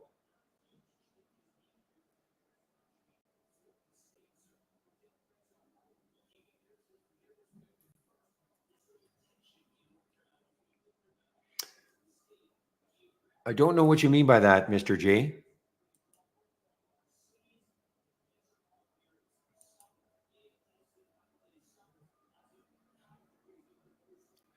Are you saying that AFRM's earnings were leaked also? They had earnings after hours yesterday.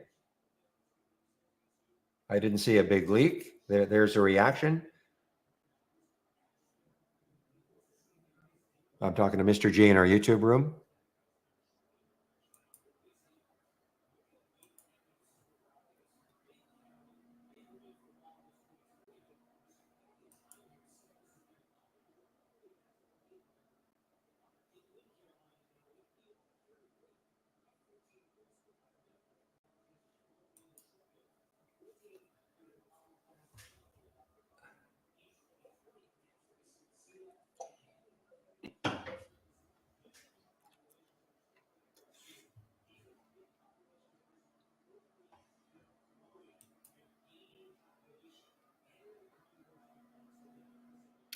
Boy, look at this NOAA. I mentioned this one quite a while ago, probably around the 750 mark, NOAH.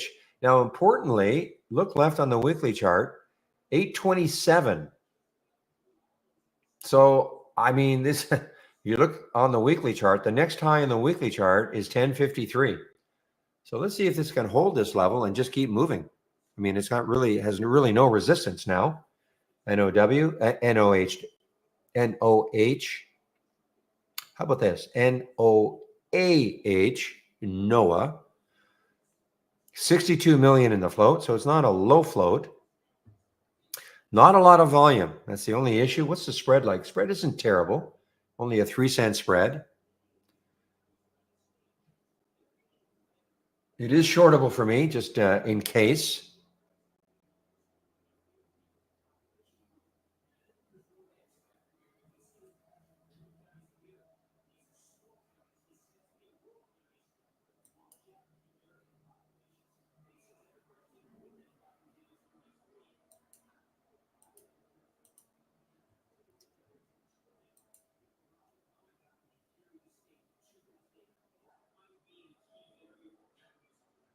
All right, keep an eye on Upstart, guys. UPST.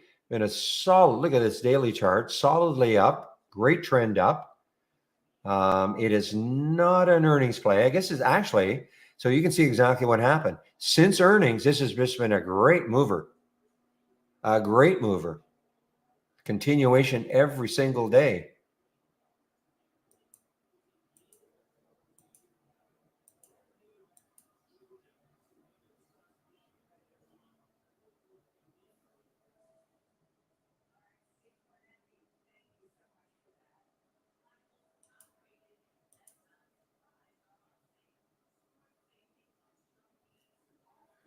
There it goes, guys. There goes Upstart. UPST. There goes Upstart.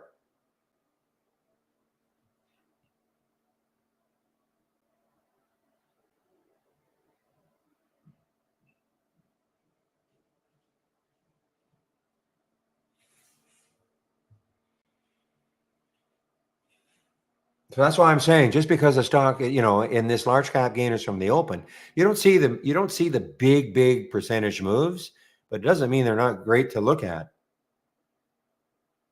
Take a look at a lab here, ALAB.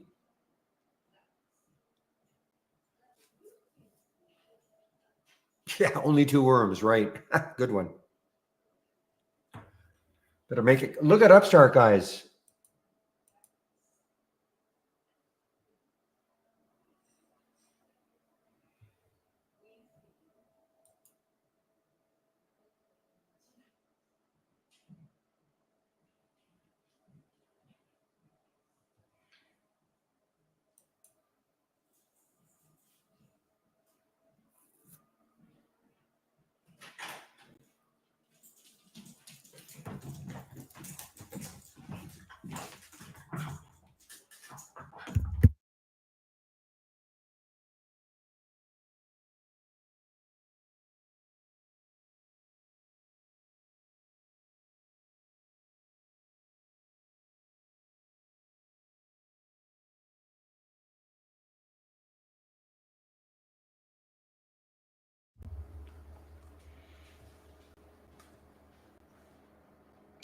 Now, guys, BYU is trying to come back a little bit here.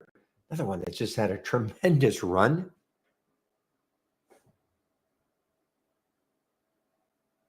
I'm amazed at that upstart from earnings.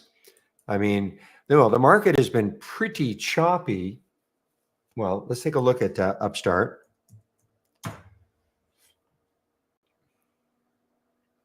And let me just get a SPY chart up.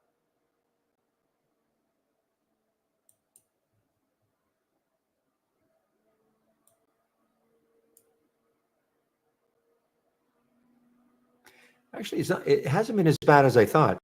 The SPY has been actually moving. So that's Upstart. But that's just been a great move since earnings. You talk about an earnings continuation play from 28 to 45. Wow.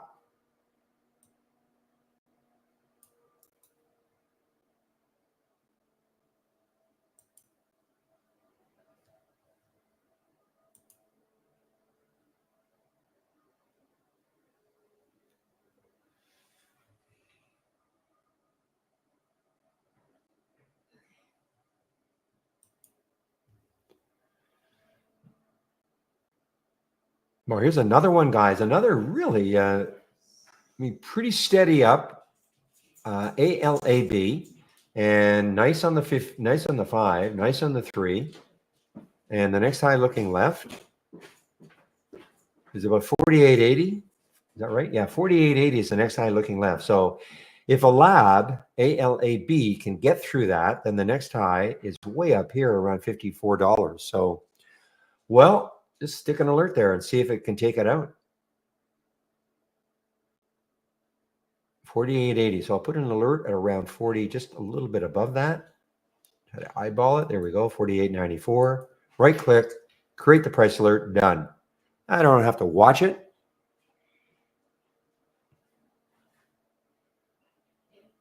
Hey, give me a moment, please. I'll be right back.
Boy, that's another big move here, guys. Look, well, so there's a lab now.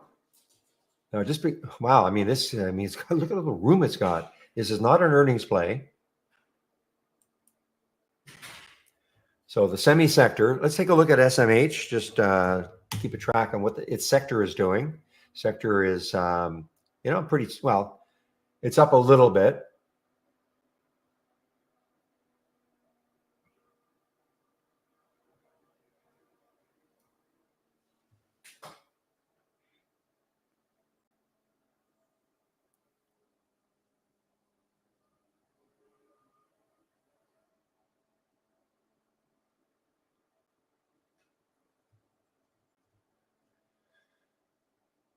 So American Eagle, AEO, is coming back, okay?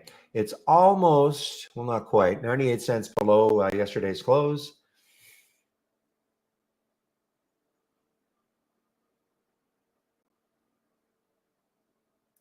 And there's a 200-day moving average. So you can see it broke down through the 200-day moving average, but it is trying to come back, AEO.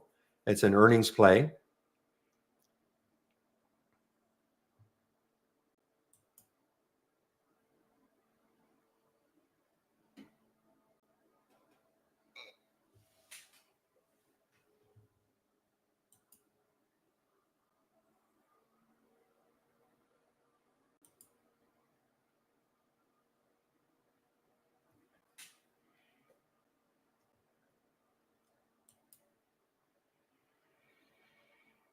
Oh, here's another earnings play, guys.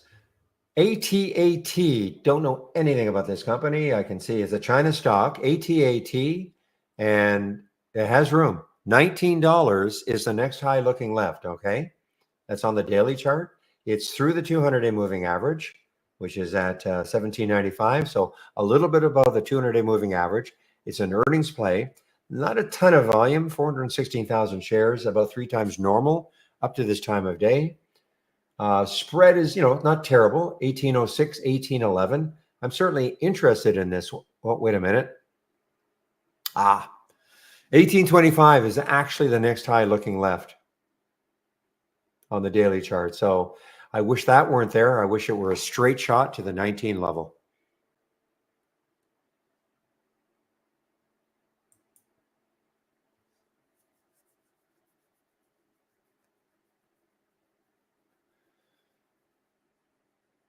Morning, Mark.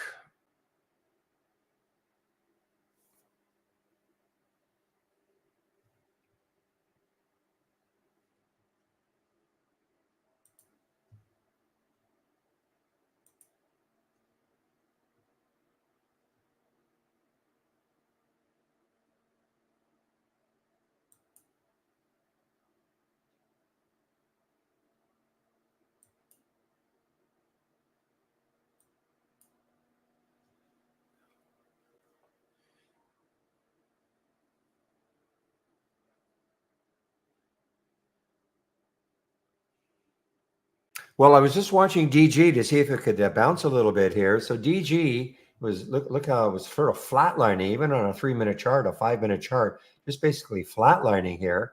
But it is now trying to lift off that 90 level. And then DG is an earnings play, slammed down, 26% down with that float. That is a big, big drop.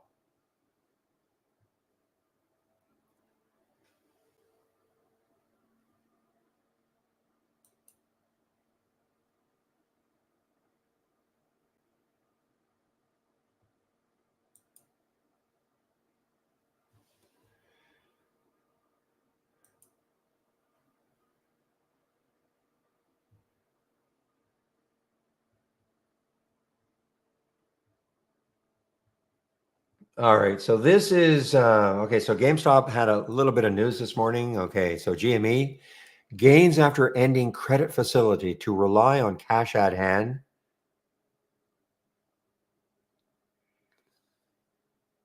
After the termination, the company's main source of liquidity will be cash from operations and cash on hand. Okay.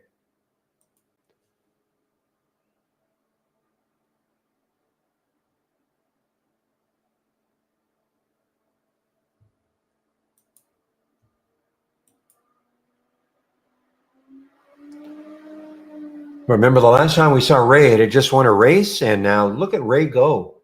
Seriously, this went from 2 to 250.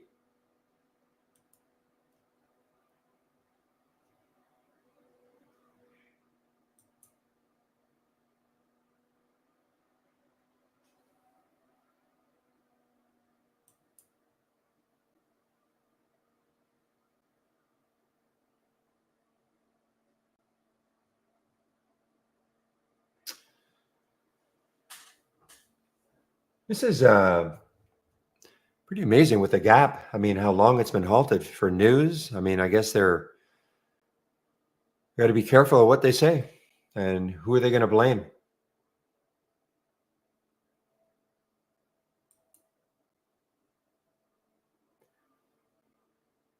We're getting a lot of really good trends today, guys. Look at this ELYM. I mean, it's basically straight up, not giant candles, just orderly moves up. This is not an earnings play. ELYM, not an earnings play.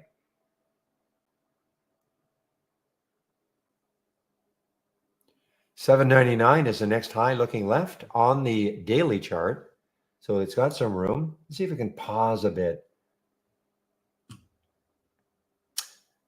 There was some news about this. This was on the 26th. So that's a few days ago. A new COO.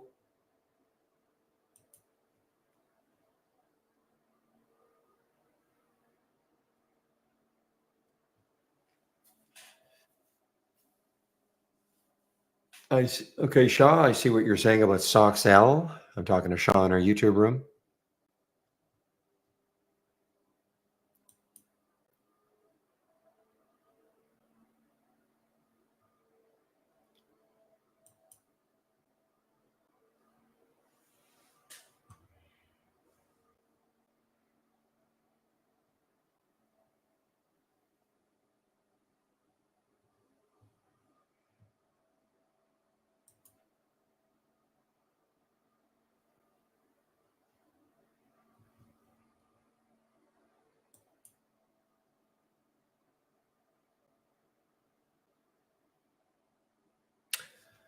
See, look at this upstart. It's actually making it into the biggest gainers from the start of the race, which has no market cap or anything like that.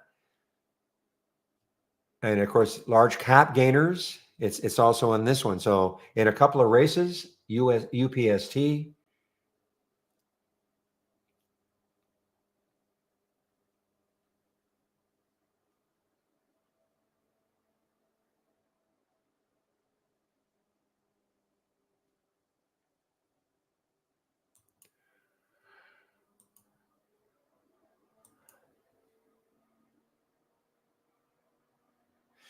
All right, ILAG.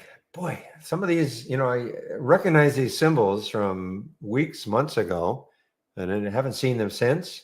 But here's ILAG, mainly because I don't look at stocks under $1, but ILAG, ILAG, Intelligent Living.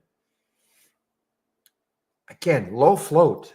Sorry, well, low float, but low volume, 230,000. But that is 4.5 times normal. So you can just see it's been doing nothing for a long, long time.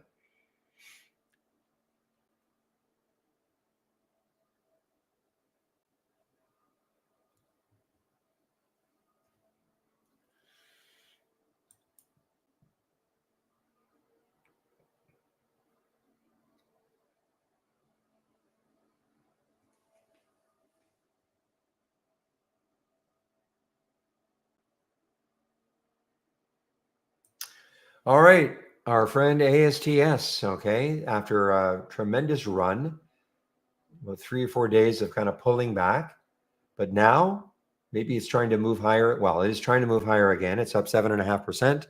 That is ASTS. Not seeing any.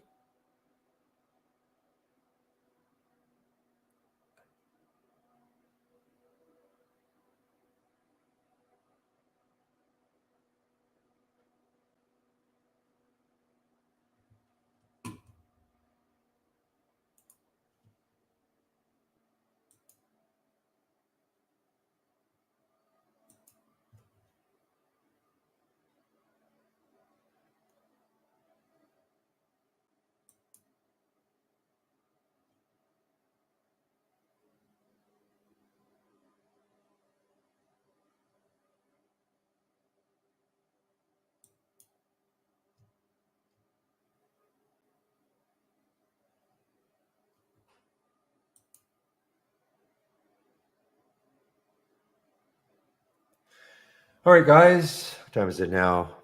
Well, almost 11 o'clock. So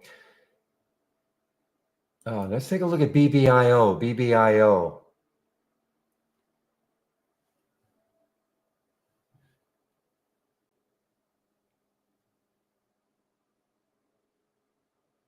Okay, so this is showing up on the Go No Go scan.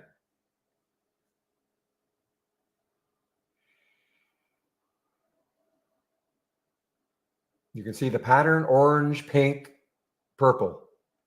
So I'm just going to watch this. It's just underneath 25.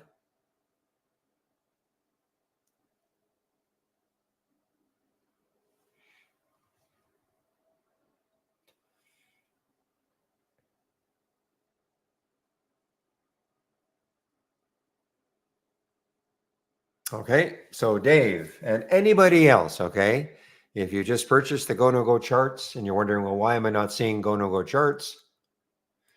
Okay, so click on new for, okay, I'll walk you through it. New, then dock channel bar.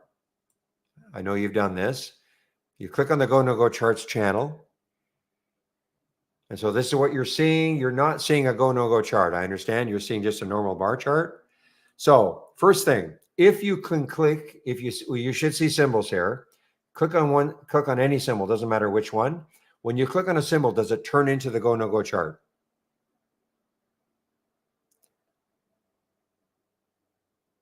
Okay. Next thing, right click on the chart, and if use browser interface is checked, uncheck it. If it is not checked, check it. Okay.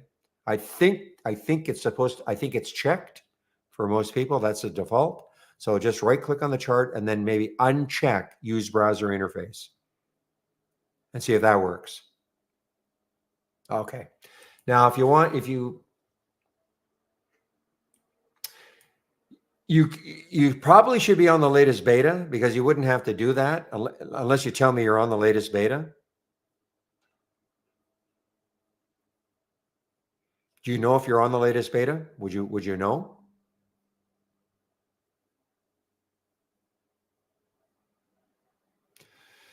Okay, well, you can tell. Okay, just give me a moment.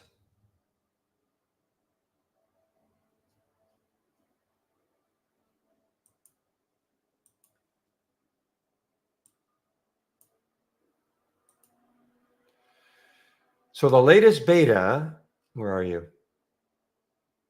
What's the number though?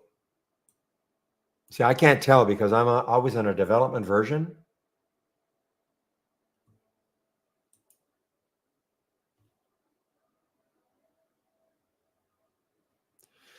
What's the what is the release, Pepe? Do you know? 95? Okay, so Dave, if you click on account, I'm sorry, help, click on help, and then about. What do you see for your build? Pepe says you're on the latest beta. Okay, you are on the latest beta. Well, that's interesting. So you're on the latest beta, and yet you had to uncheck the browser interface in order to see the chart. I thought that was supposed to fix that.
Funny,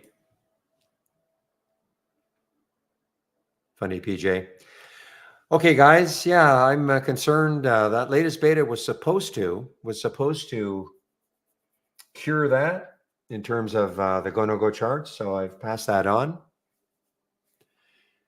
Is there an event at 11? I don't think so. Not that I had. Not that the calendar. No, there was pending home sales at 10. That's it. 1 o'clock. There's a $44 billion 7-year note auction. So that's the next thing. I don't have anything in the my economic calendar in any way at 11 o'clock.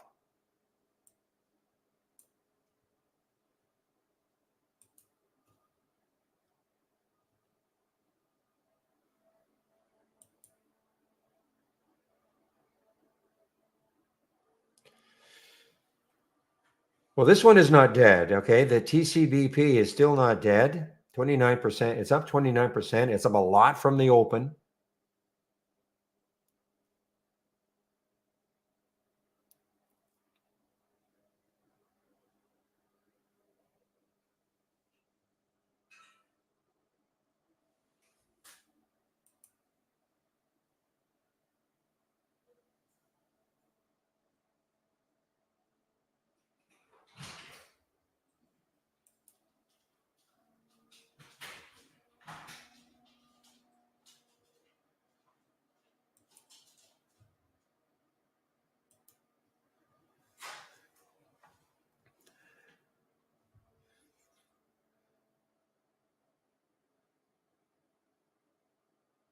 Okay, guys, Lucy is coming back also. Lucy is coming back.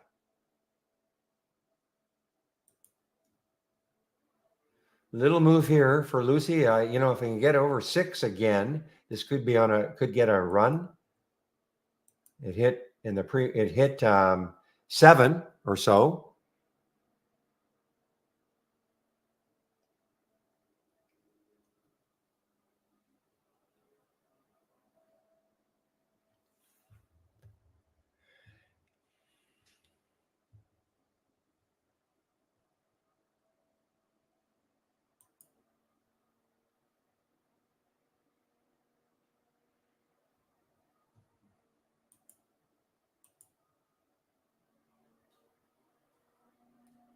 Boy, here's another one. Look at the room some of these have. This Maxilinear. I sort of remember this day, 25, or this week anyway, 25 down to 12, cut in half. I sort of remember that. And it was not an earnings play that I can say.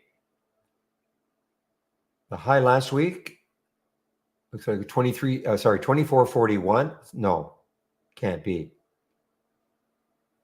Oh, wow. So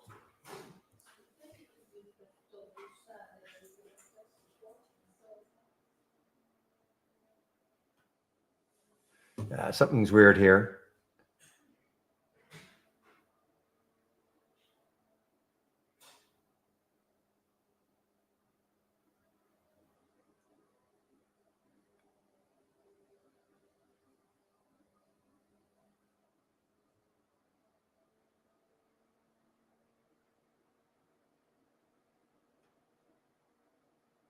Oh, okay.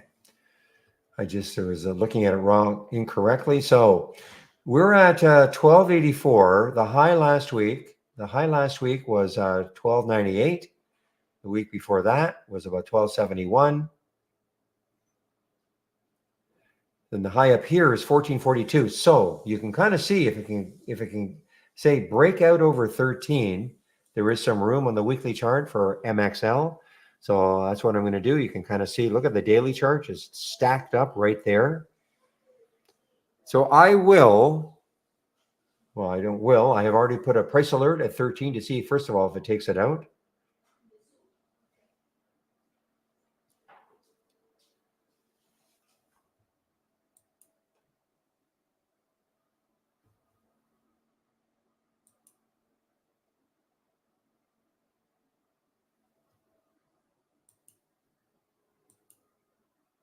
All right, guys. EQNR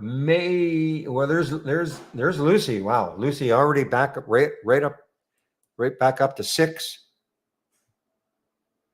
Definitely interested in this EQNR. Okay, underneath that whole number showed up on the scan orange, and it's just been sitting around here, and it's got a little bit of room. 26.54, so has about 50 cents. 40 cents to this level right here.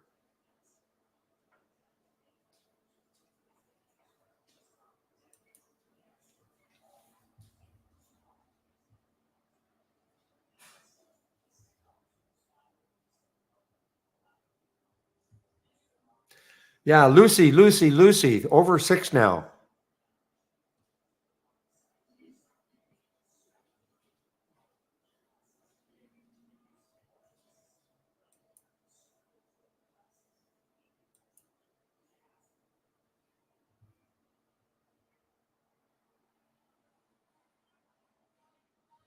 Well, it was over 6.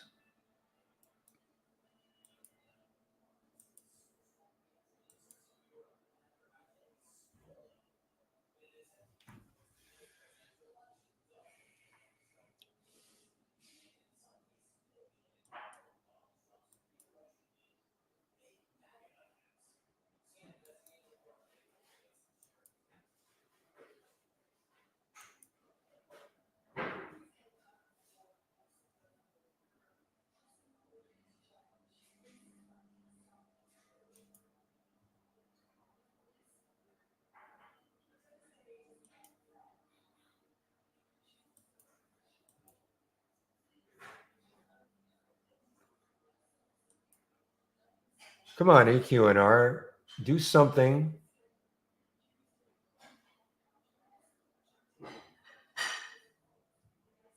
There's the Dollar Tree, guys. I wonder if it's moving down. DLTR. Yeah, look at Dollar Tree. Simply Play with DG.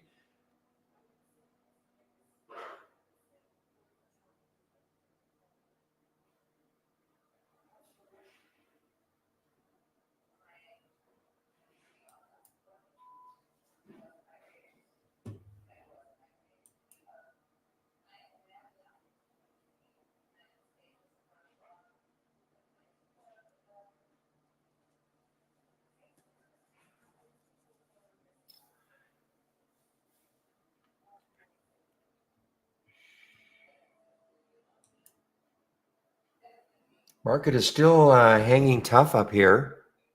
Been a bit of a choppy day, but still hanging tough. All right, guys, 11:08. I just want to confirm it's going to be Steve taking over for me in less than an hour.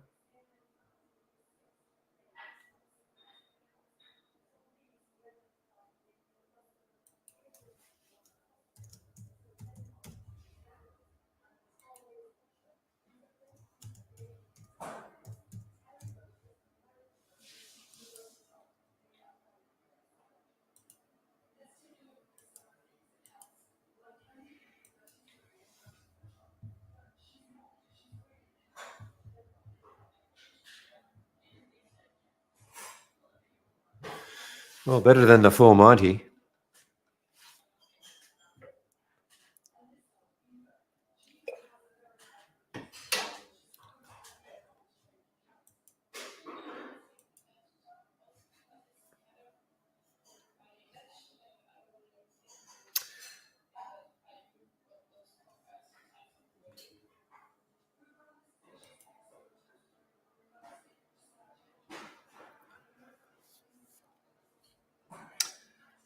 I feel I should be in this one on the short DLTR. And an alert at 86.59. Takes out 86. It's going to have a nice run down. Some support maybe around 85.44. And with DG, like DG is moving down now. William, are you in this one long?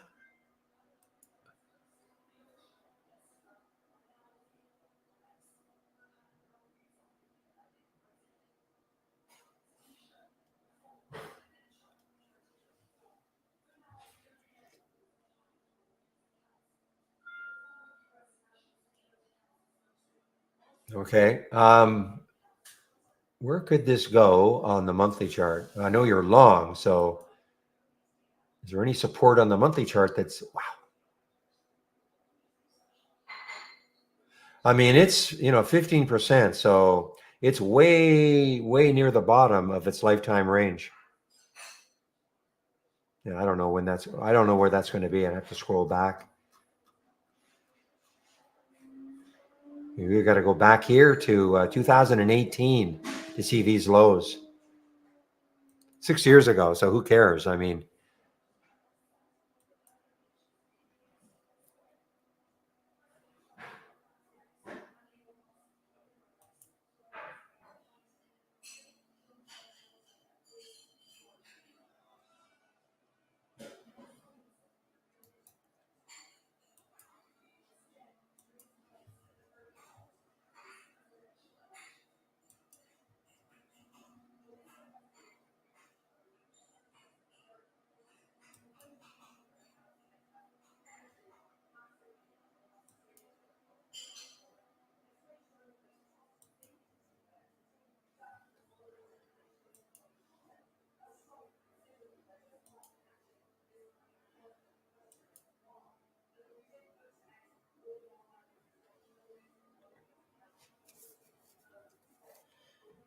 All right, STNE is showing up on that scan.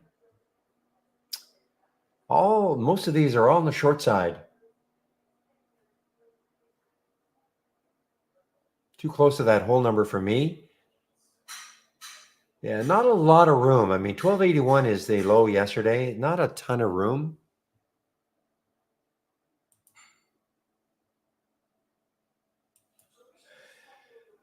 Well, how is the SPY volume today? I know we've had a couple of days that have just been really low volume, or this whole week, really. Yeah, look at this. So 11.5 million shares yesterday. 41 million. Okay, so we're not quite halfway through the session, but really low volume.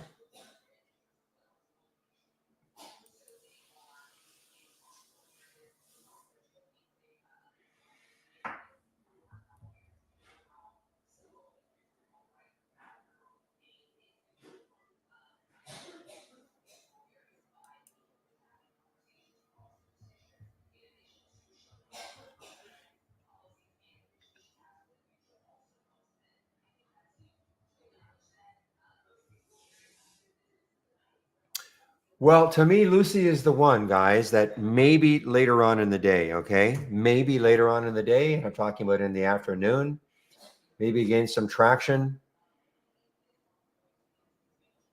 That's the one I'll be probably watching, 132-ish.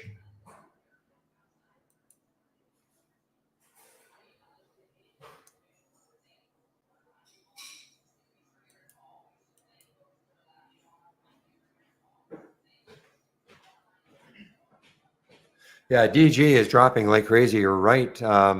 Dollar Tree probably following suit. DLTR probably following suit.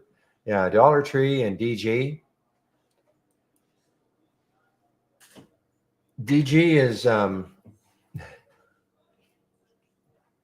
earnings play today. Dollar Tree is next week, September 4th next week. So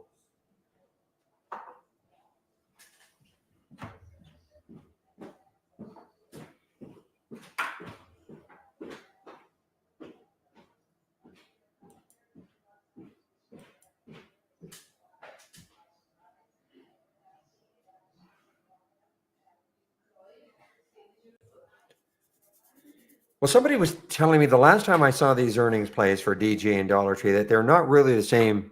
They really aren't. I mean, in theory, they're the same sector, but somebody said they're not really as they're not there's not as alike as one might think.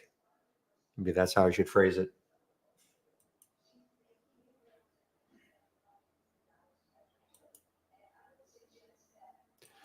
So Grumpy is chiming in and saying they're not alike at all. Okay. Well, I can't see any other reason why Dollar Tree is moving down other than some kind of a sympathy play with DG. So maybe the rest of us are not as informed as you are, Grumpy.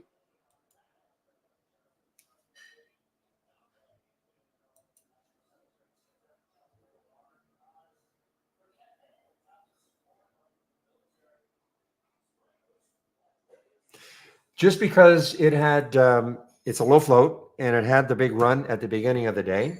Okay, it's a low float, and so I mean it's still up 74%. So it really hasn't given up that much, and it did hit 7 in the earlier.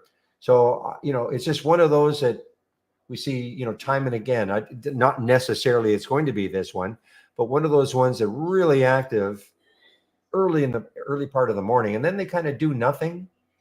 And then in the afternoon, the enthusiasm can come back. So that's why.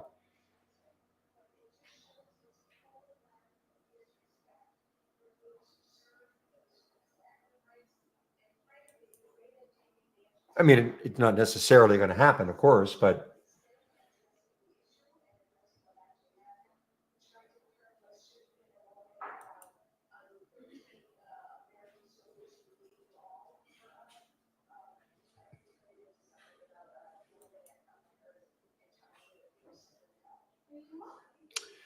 yeah. I mean, listen, it may go now. I mean, it may go earlier than that. I mean, there it is again over 6. Affirm, sure. I'll take a look at Affirm. Do I have it anywhere here? No.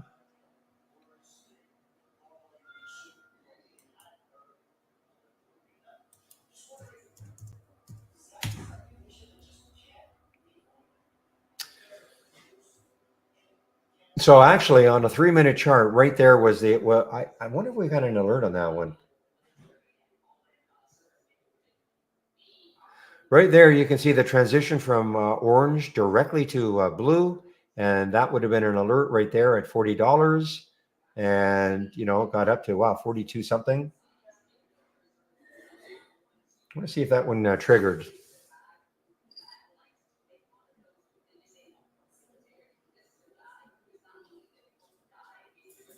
Should have had an alert right at 9:54. And there it is, 9:57. So the 3-minute candle. So yeah, on that go no go scan right here at 9:57 for Affirm. Well, if you're going to sort of follow the chart, I mean, if it's dark blue, if it's powder blue, I guess that's bullish, right? Doesn't mean you can't short it, but you are looking at, and this is what it's trying to tell you.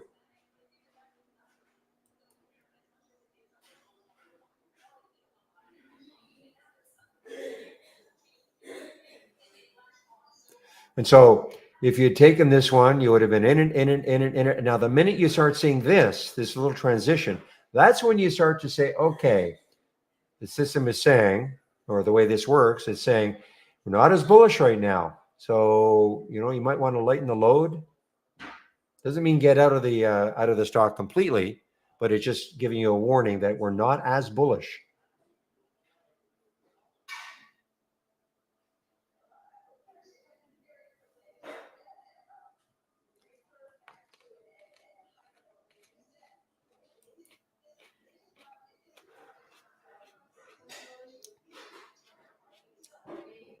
And if you look at a 5-minute chart, there's really nothing that tells you you must get out of the you must get out.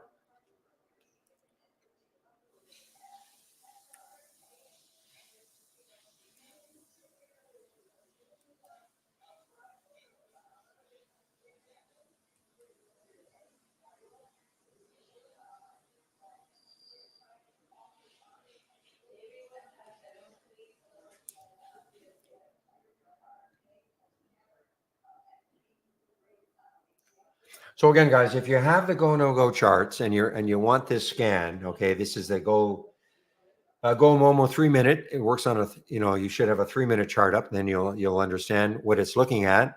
Just click on New, and then Market Explorer window. This window will pop up. Right click on it. Hover over Select Strategy. Another box will pop up. Move down. Another box will pop up. Move down to the go no go. Another box will pop up. And there it is right there, the Go Momo, okay? And it's looking for a very specific setup.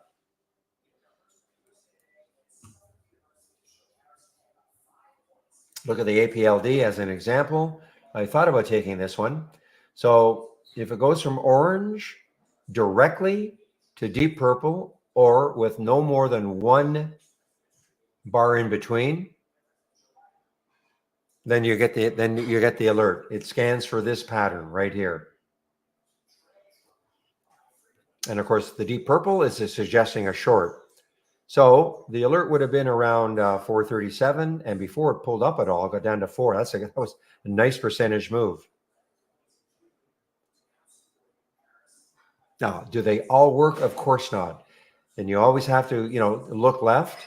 That's why I was thinking of taking it. It was just a little cheap. I don't usually like to short stocks under 5, but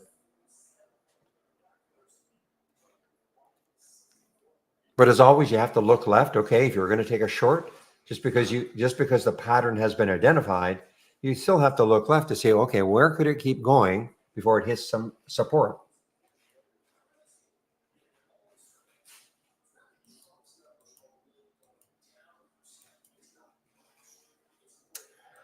Okay, guys, I took myself out of the EQNR short. I was in at like 26.97. I got out at 27, so it's just not moving.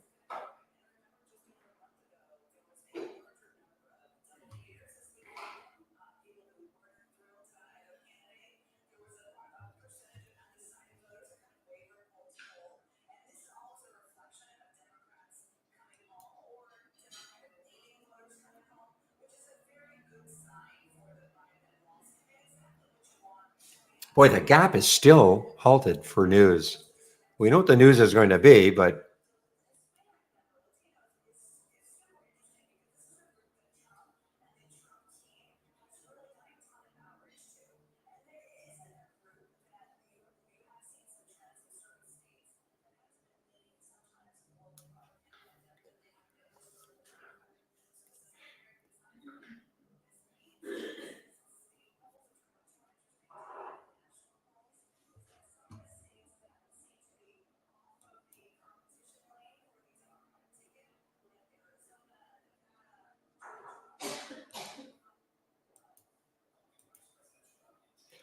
all right, guys, it's AT and well, it's not AT&T. It's AT. It's not AT&T. Boy, this looks interesting. I mean, look how much room it's got. 1903. It took out that little area there. This is on the weekly chart. The next high is 1825. It's above it. I like it.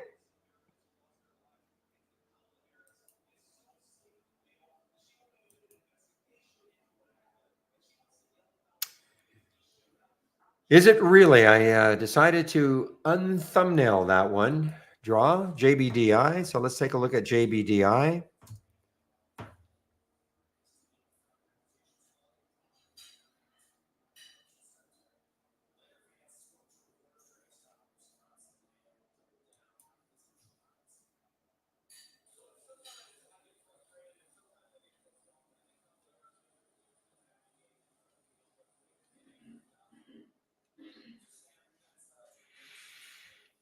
But how are they going to? Yeah, we know that's why it's halted, the gap. But how are they going to explain why that got leaked when they really weren't supposed to release that until after the market closed today?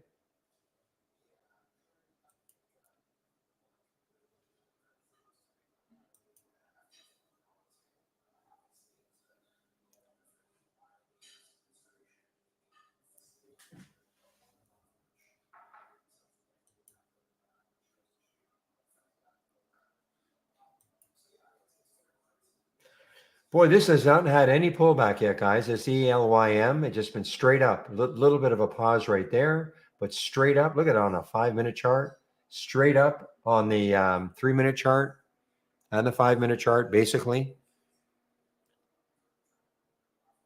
Not a low float, 57 minutes. Not high, but certainly not low.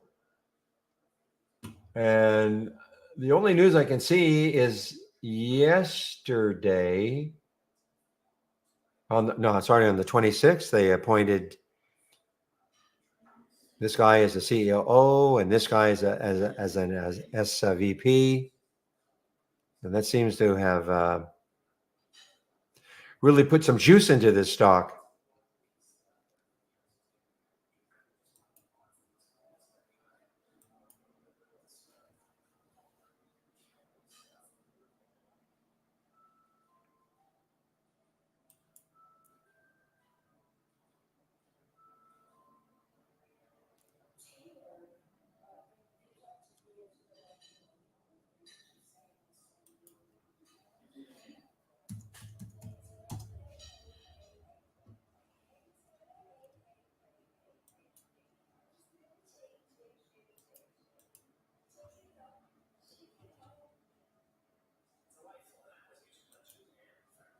I haven't talked too much about Five. This is also an earnings play. It's still up for the day, barely.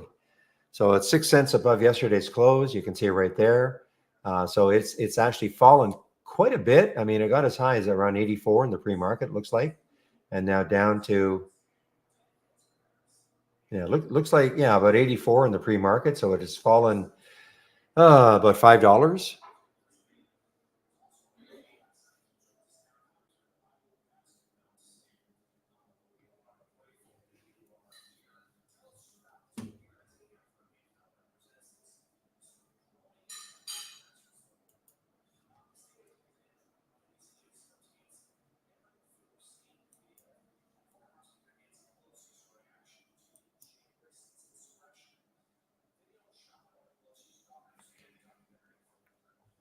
JRVR. I don't see it anywhere. Take a look at JRVR. William is saying in talks, sales talks, hence the spike. Okay.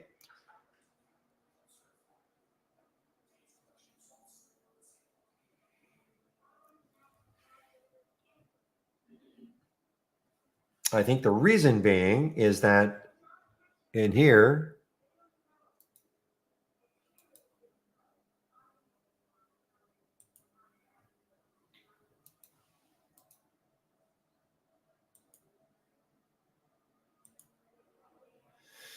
well, my minimum is 200,000 shares. So my guess is, yeah, you can see exactly what happened. Until it hit this 200,000, it was trading way under that.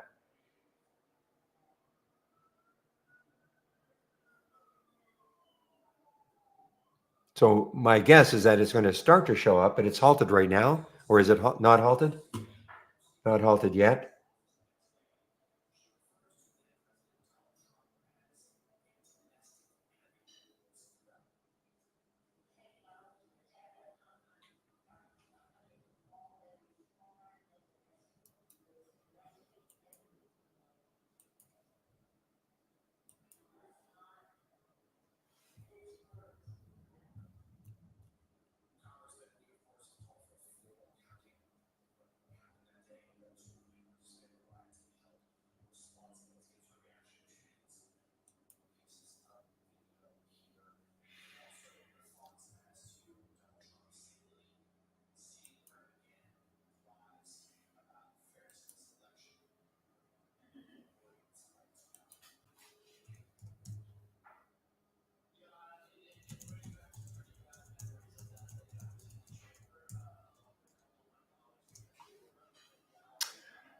All right, guys, according to Rudy, he has updated my homepage. Let's see now. I want to see if it's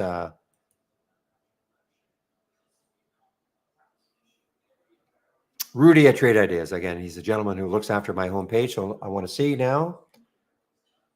Yeah, I can tell he has done this. So if for whatever reason happens for me, it gets grayed out anytime I get an update to my scan list. It may not happen for you. All you have to do is keep the control key pressed down on your keyboard and hit the refresh key. Okay. And then the click here will work again. Okay. Just in case. If you can click on it, you obviously don't have to do that. But this is what I'm talking about. So now this is, yeah, okay. So this is out of the dock.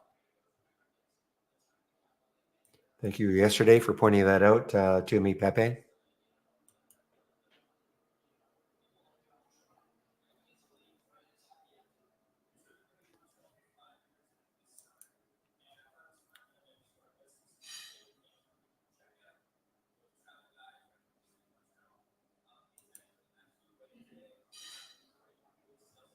Okay, make a move now.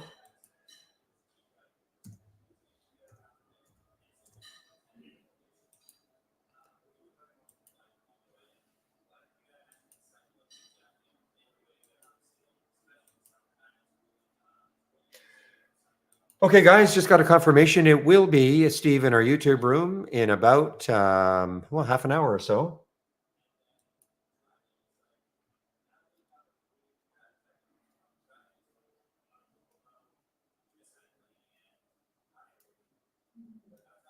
The gap opened. Okay, let's take a look at the gap. Did it gap? The answer is, let's see, what did it halt at? 22.23. So it did gap a little bit, yes.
All right, I have been not looking at this yet. FLYW, another one. Look at this. We got a lot of great trend plays today, guys. Seriously. Look at this FLYW on the 5 and the 3. Hardly any pullbacks at all. Just basically straight up. I mean, it's too late now probably to get into it, but I'm sure this was showing up earlier, a lot earlier, on my upside movers versus downside movers.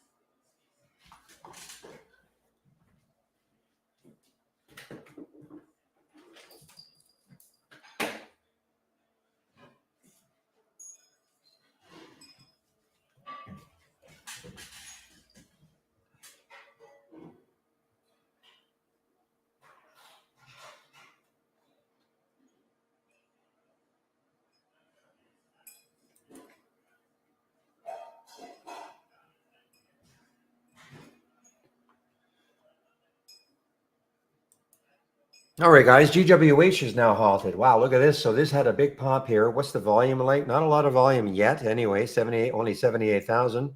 GWH was halted, and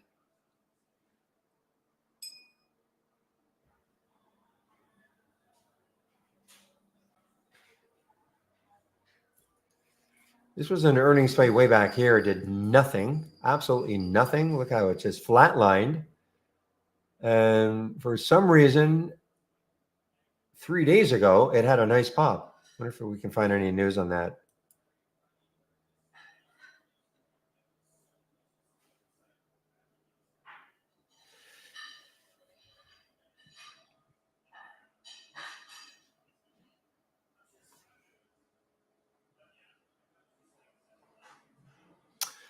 Well, interestingly, it looks like we had earnings back here, but it doesn't look like that's where earnings were, or were they? No, 14th. Looks like they actually released on the 26th, which is here. So even though it says misses revenue estimates, Q2 loss, well, whatever reason the market didn't, unless they did a reverse split. I don't know. Did they do a reverse split?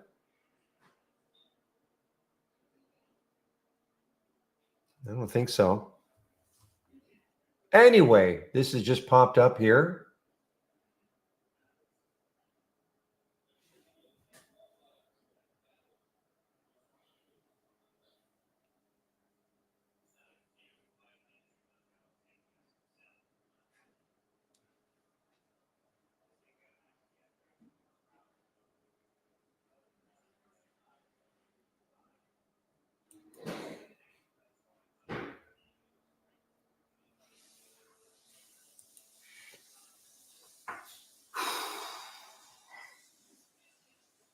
Barfly, BFLY.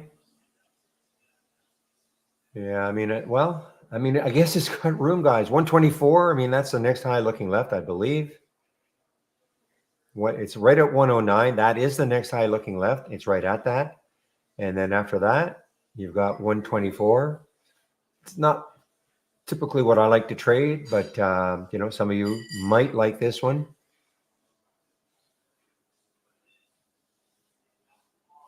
You just have to take a lot of shares in order to make some money on it, because it could stall right here, 20 cents, less than 20 cents away.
Yeah, I mean, Lucy is hanging in there now, over 6. Doesn't look like it wants to give up 6 anytime soon. I'm not in it. I'm still, still listen. If it takes out that high later on, I mean, I could still rip it higher. The 200 day is 726. The high right there is 759. But you get a lot of volume coming in. It could pop it later on. I'm not in it right now. I wish I were, but I'm not.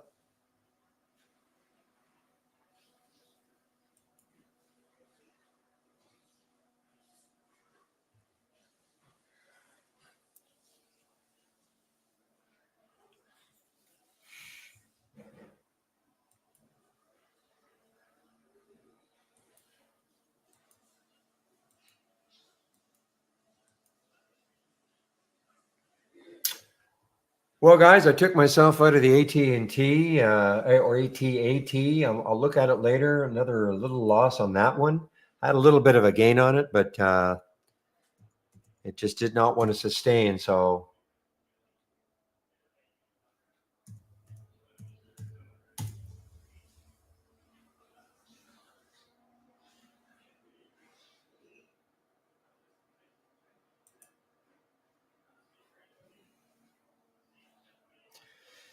I'd do it again. I mean, it's just about looking left, all sorts of room. It just didn't work the way I wanted it to. I had a little bit of a gain on it when it got up to 1835.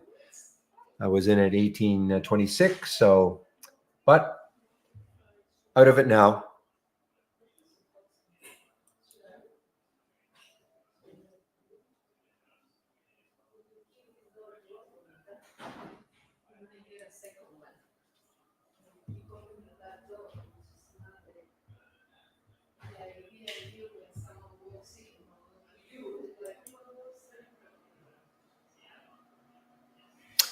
So there's MXL, guys. It has not triggered that line. If you can see it on that daily chart, is still blue.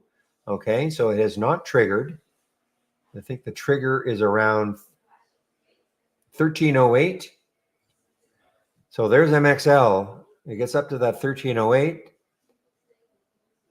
It could get going, because then the next high is 1445.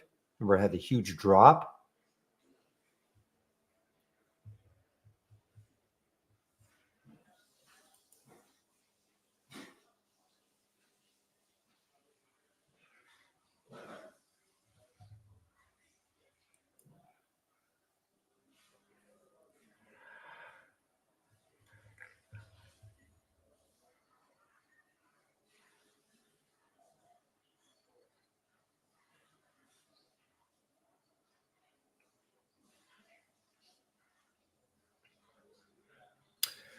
Well, I think for me anyway, the volatility has really gone away for a bit.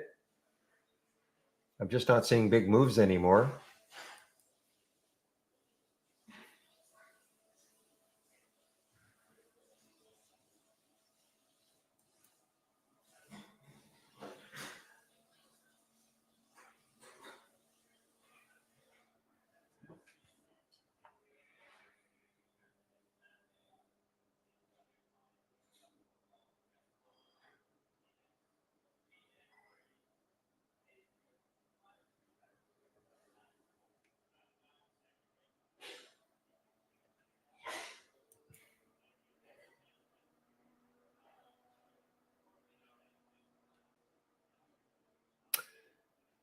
Well, glad I got out of the AT-AT.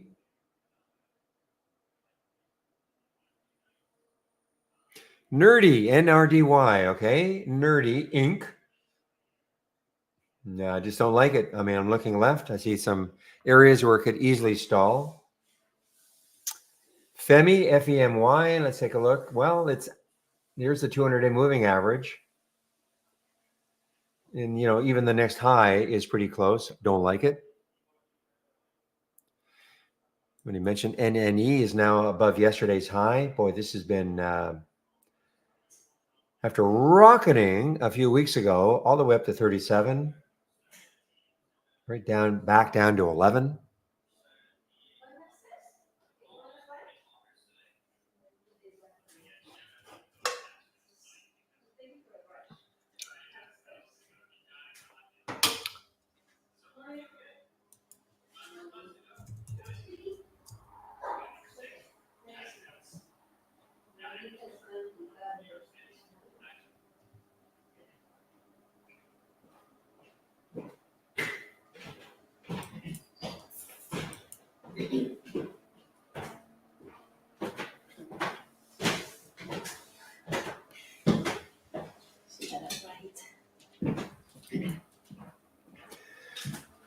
Broken record, guys. Just give me a moment.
Did I say yes, dear?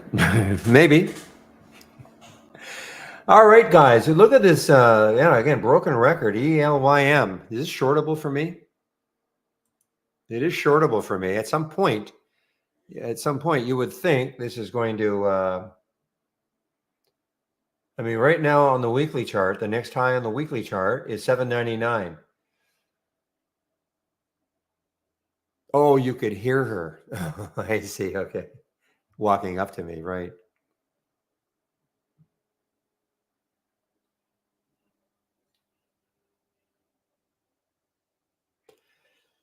Well, I'm kind of looking at this as maybe a potential short now, guys. Is it ELYM? Because it's coming right into that high, 799. But as long as that's blue, I'm not touching it.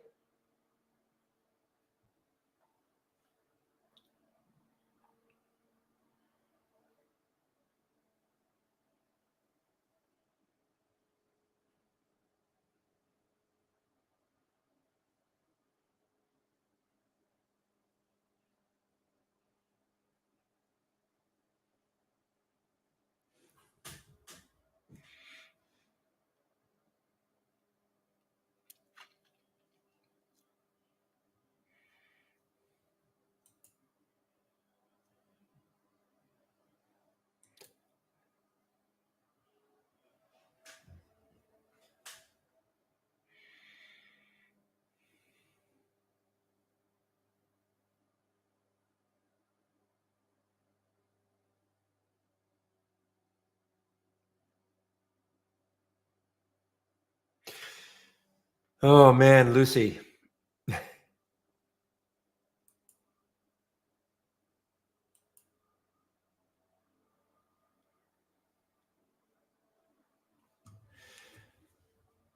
I wish this 200-day wasn't looming above it. It's still far enough away. But again, I'm kind of looking at this as maybe a late day play, but I mean, it's could struggle to get through that 200-day now.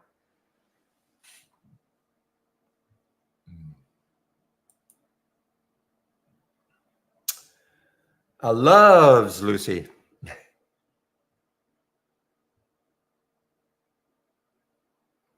Okay, William, your DG looks like it's starting to give you a little bit if you're still in it. The DG.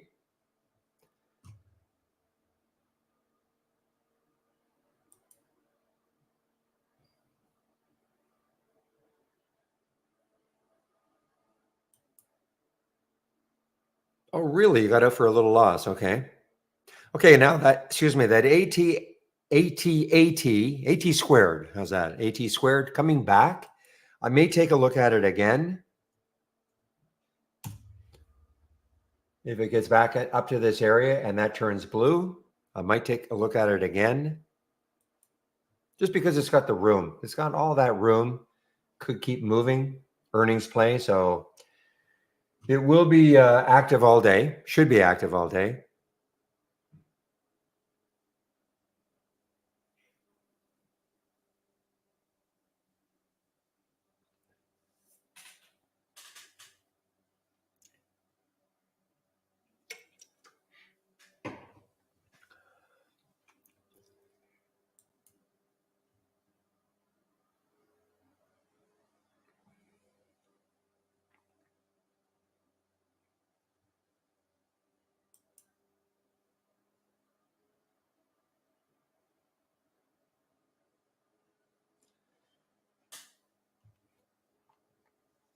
Not Phantom Pharmaceuticals, but Fathom. For trying to get cute, spelling it with a PH.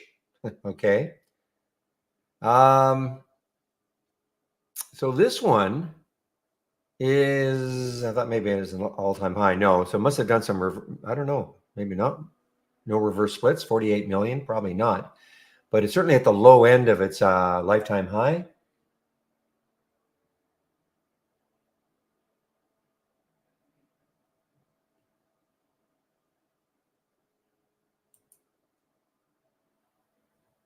So some volume coming into PHAT. Has had a pretty big day yesterday too. And actually the last 2 days.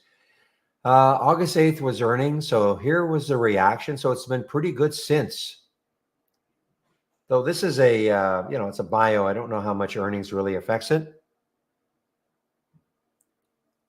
Early stage bio. I don't know what sort of revenues they've got.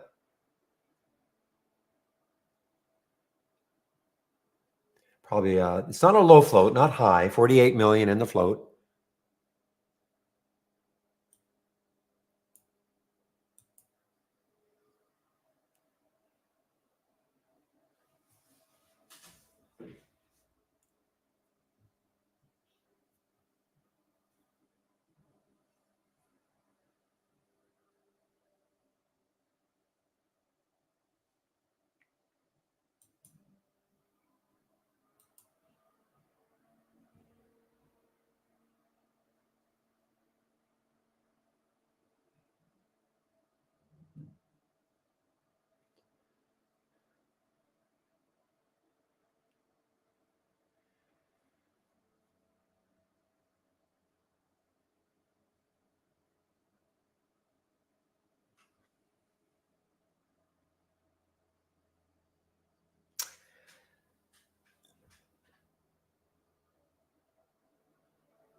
Nathan, well, first of all, the trial's over. So you're talking about the test drive and all. It's over. So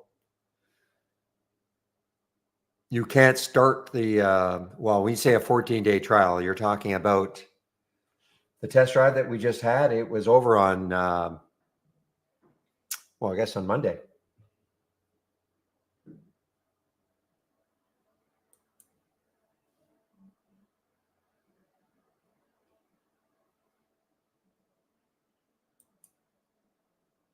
I'm talking to Nathan in our YouTube room.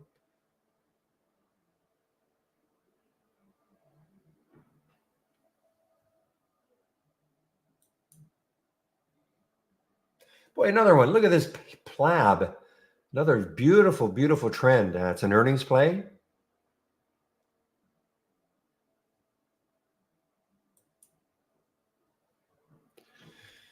Yeah, I don't know why you had so many difficulties, Nathan. I have no idea. I mean, we tried, but I don't know why.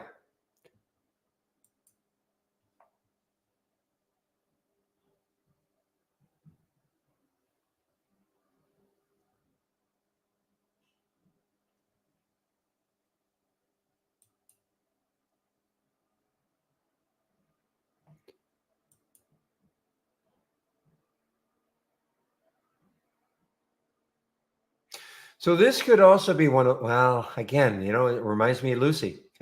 There's a 200-day above it. This could be a candidate for one of those ones later on in the day to jump, but it's got that 200-day also, like Lucy above.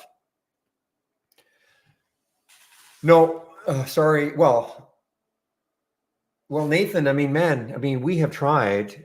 We've seen demonstrated right in front of you how to navigate the platform. I'm not sure. Maybe it's just, I hate to say it like this, Nathan, but maybe it's just not for you. Okay. There's not much more that we can do. There's not a matter of phoning or anything like that. If you've if you've got the toolbar, I'm showing you how you can take my scans if you want. But maybe, maybe the platform is just not for you. I'm not trying to be mean, but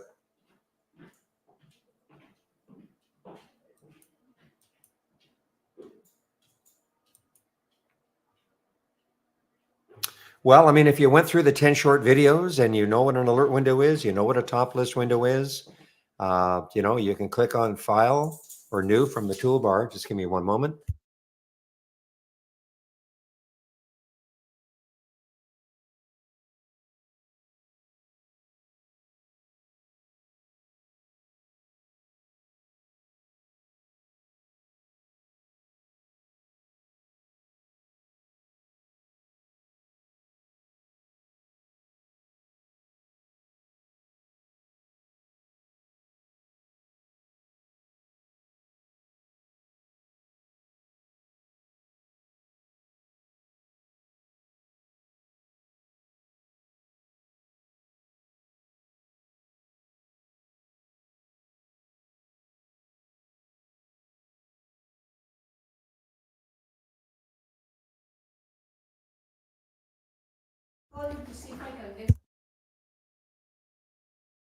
Sorry about that. I'm back.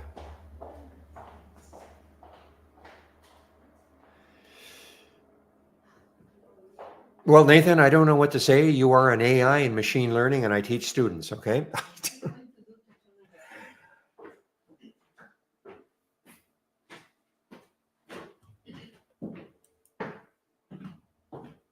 Ooh, the TCBP guys. Now this could be one, later on in the day also. Another low float.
All right, guys, 11:57. So I'm taking my break really soon. It's snuck up on me, so I'll be out of here in about 3 minutes.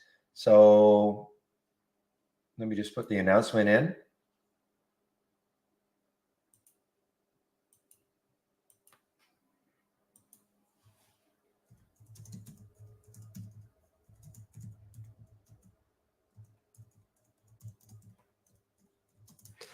So I'll be back about 1 p.m. Eastern time. Okay, and I will put the YouTube link in for those of you who are in our main room who want to head over to YouTube.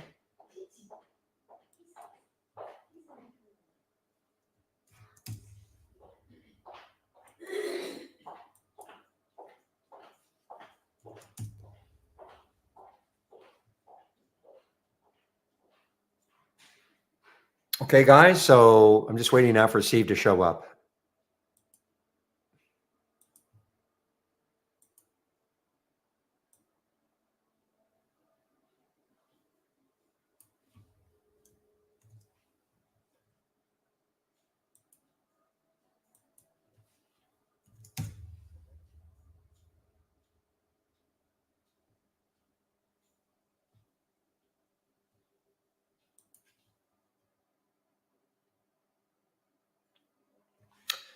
Okay, guys, so I'm just waiting for Steve to show up.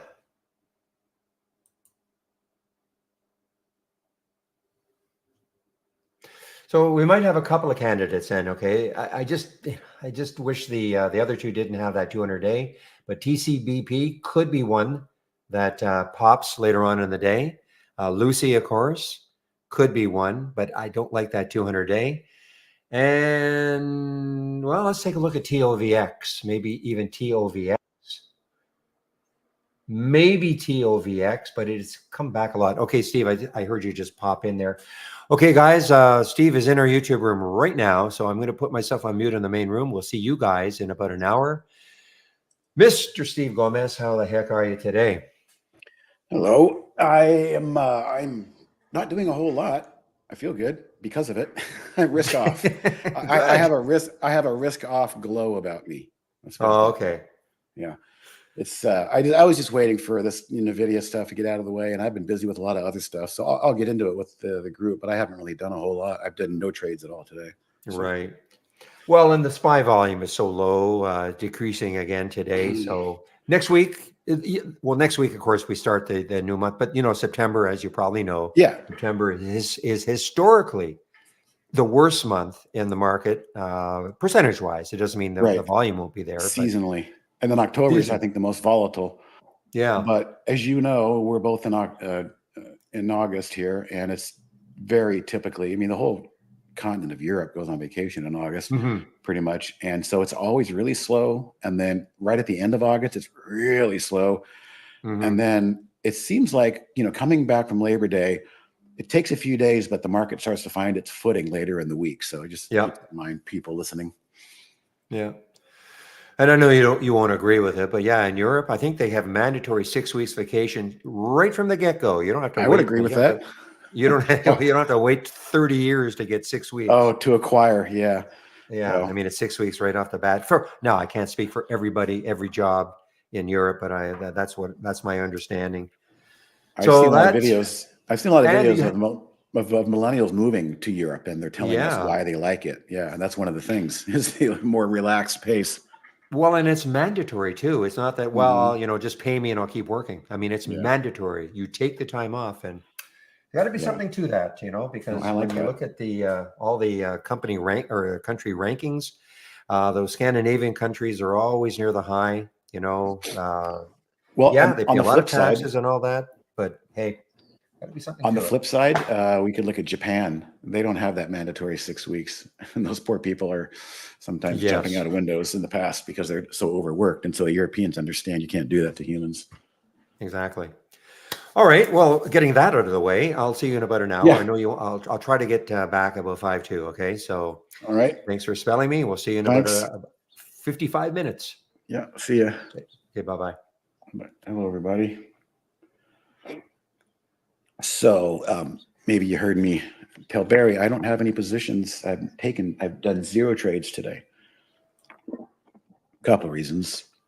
Personally, it's just a lot going on. I've got a lot of projects I'm working on, and it just felt nice to take the risk off the table because for the last couple of weeks, I've had a lot of positions and tried to manage a lot of things. And I knew NVIDIA was coming. I knew Jackson Hole was last week, and there's always something that the market's going to be looking towards, but Jackson Hole and NVIDIA were just like 2 cases where I thought it was time to just kind of let's pull back a little bit and see what the market wants to do. And speaking of that, you can see I've got FAS on the screen. That's the inverse. I'm sorry. Yeah, that's the inverse of XLF. XLF financials. Who would have thought? But this is back here. I think before the Jackson Hole. Was around here. The banks are not scared of anything for whatever reason, and I'm not going to try and figure it out. But this is far and away the leadership, even more so than the NASDAQ. If we put the NASDAQ up, which was the leadership, and respectfully, it's not taking out its highs. I mean, look at this XLF. What the hell is going on here? This is crazy. Now, I will tell you, some of you know I like to use the inverses. Like that's why I had FAS up. I've taken probably 3 stabs at trying to short the financials, and I've had to get out each time. Probably once here, probably once here, and I think here. And I just realized those were all decent entries. And so there were 3 paper cut losses. And I finally told myself, I don't understand what's happening. I'm probably not going to understand what's happening until everybody does, but there's something going on here. This underlying strength in the financials is just so perplexing. Treasuries are rolling over. They were. So, I mean, there's no real interest rate threat. I don't know if anybody's got a theory on why somebody knows something. The XLF, the financial sector, is far and away outperforming everything. And I can't figure out why. And I was in some of this yesterday. Yesterday I was trying a couple things yesterday. It didn't work. This is one of those nano nuclear stocks. Here's what I'm going to do, guys. I'm going to just give myself an opportunity to participate if it takes out that blue line. But until it does, you can just see it's a lot of back and forth. Coming in and buying the stock right here because you like it. Probably not wise. Probably not the best entry. You're on the high end of a range there. Because they finally got their rate cuts to save their books. I like that explanation, Peter. Thank you. I'll go with that. Their fractional banking Ponzi scheme was getting a little heavy, and so they're getting some winks from the Fed, even though they probably shouldn't be cutting rates. I think that much I know, but they are. If I had my way, we wouldn't have a central bank at all. Yeah, I like that. Hey, Patrick, many European countries have just 5 weeks. Yeah, it's just amazing that the governments literally mandate that. But I'm generally not one in favor of mandates and over regulations, especially from government. But in this particular case, this is like a health issue. People are just stressed out, and some people do need to be forced to give their mind and spirit a refresh. I'm down with that. So we can talk about whatever you guys want to talk about. I'm looking at the SPY right here, and I don't know why anybody would want to be short this market. I mean, absolute stick save. And again, this was the Fed speak. This was the Fed saying, hey, everything's going to be fine. Don't worry. Okay. So it's the shorts that just slowly get burned out. And I've never really seen price action, where the price just moves through the moving averages like a hot knife through frozen butter. Very unusual. And so I was taking my chances to short here, and I think I was trying back here too. But look at this 10 simple moving average. This is my go-to daily momentum indicator. Everything is pretty much just saying blast off. And I don't have any positions, and I'm okay with that. I got kind of a feeling it's going to probably try and come back and challenge the prior highs, which it likes to do. And, maybe after a big move like this, after finally getting across that finish line, that's when you can see some reversions sometime. But I'm not in the mood to participate right now. How does what thing work, Nathan? If you're talking about trade ideas, well, it works however you want to make it work. You can configure your charts and your scans to show you the things that you want to see. If you're brand new, I would just say this is the one thing you want to do. Just go to new, docked channel bar, and this does not require any configuration or any ideas. Trade Mentor, that's interesting.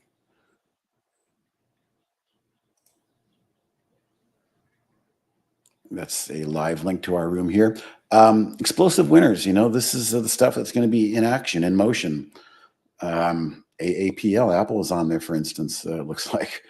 But you can go through these scans, and there's no one right way to learn trading overnight. You're going to learn trading over the course of many months through some trial and error and pain. Yeah. Okay. So I'm talking to you here. The new docked channel bar is probably a great place to explore. But really, you're going to get the most out of coming to these noon Eastern sessions, because Barry takes a break. Remember, Barry's trading his own account, and he doesn't always see. We're not able to really dive into some of the things that he could. But during this hour, Monday through Friday, this is where you want to come to get information. There's nothing that can be learned overnight, again. So it's start from a perspective of patience. And what you'll get out of these 1 hour sessions is a trader's perspective on how to come in and say, okay, yeah, SDGR, look at that. It's on the scanners here. Do I jump in and buy it right here? I, as a trader, would say, no, this is a 15-minute chart. This is where you wanted to buy it. I was just talking about this 10 moving average. I use a 10 moving average on my 15-minute chart and my daily. And when stocks are strong, they're going to show up here on the scan. But it doesn't necessarily mean you just plow right into them right away, because you might be the one who buys right here, and then you get mad because it starts to sell off, and then you sell right here. When in reality, you should be using here to be the buyer and right here to be the seller. If you picked it up at 21.25, you could flip it right here with this nice green candle. The problem is we start looking at these green candles and we get deer in the headlights, excited, money, money, money. But sometimes this green candle doesn't last long. So I, as a trader, like to take profits when I can, not when I have to.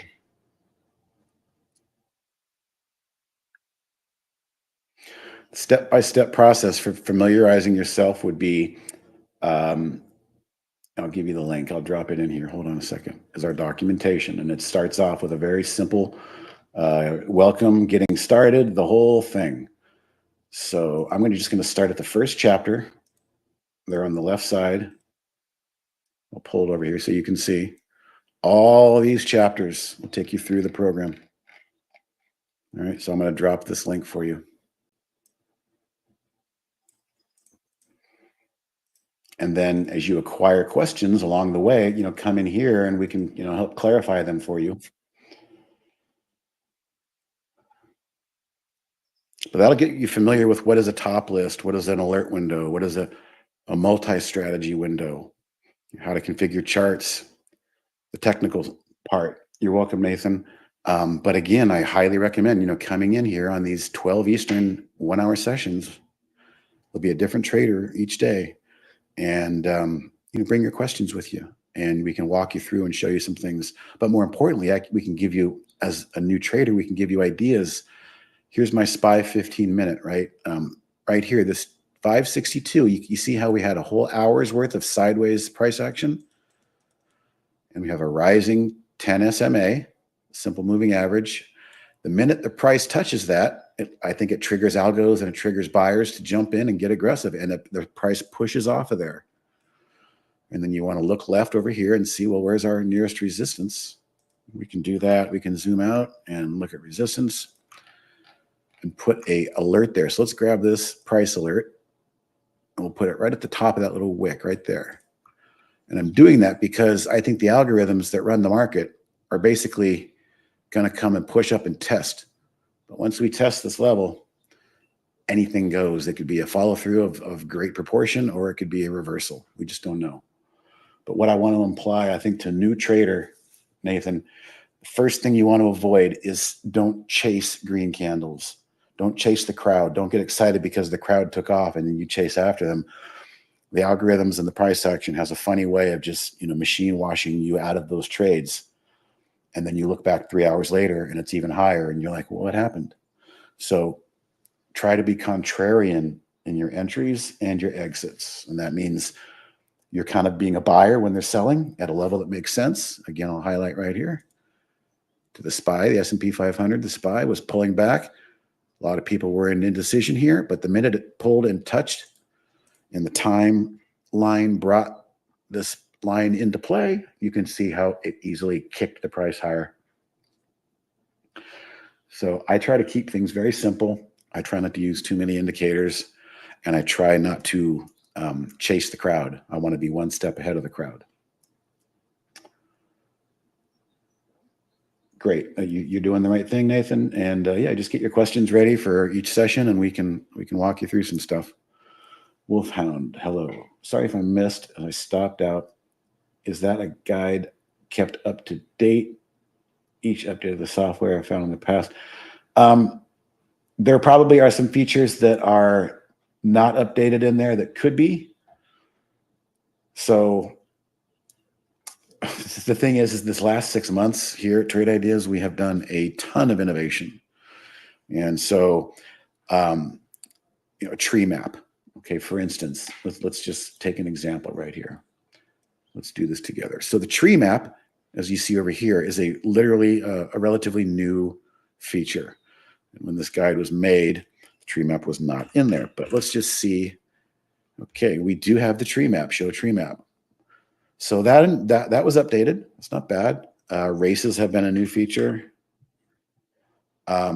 Stock races. Now, I will grant you that the Market Explorer or the Market Scope is a totally different animal, and that's not going to be in this documentation. That's that web portal that we're building out, and the Windows app version is really the only thing you're going to find in there.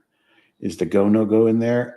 It is not, because that is brand new, and it's also an add-on feature, which makes me wonder, just for my own edification, please, I'm going to do a search for Anchored VWAP.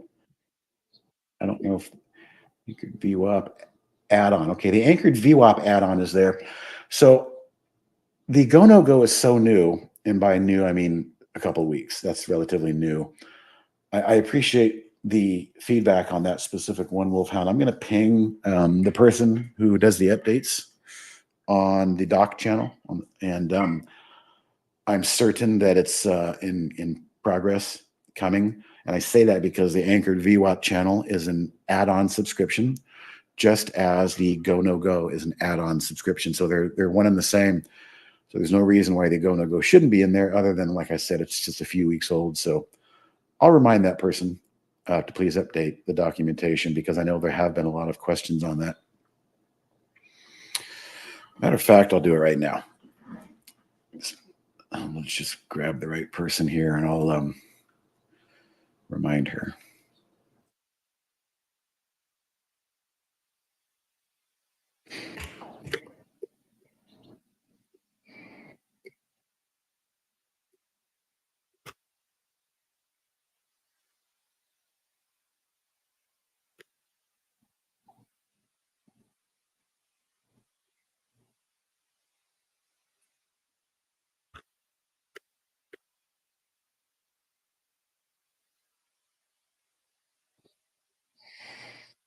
So I'm going to guess the answer is going to be just about ready to get to it.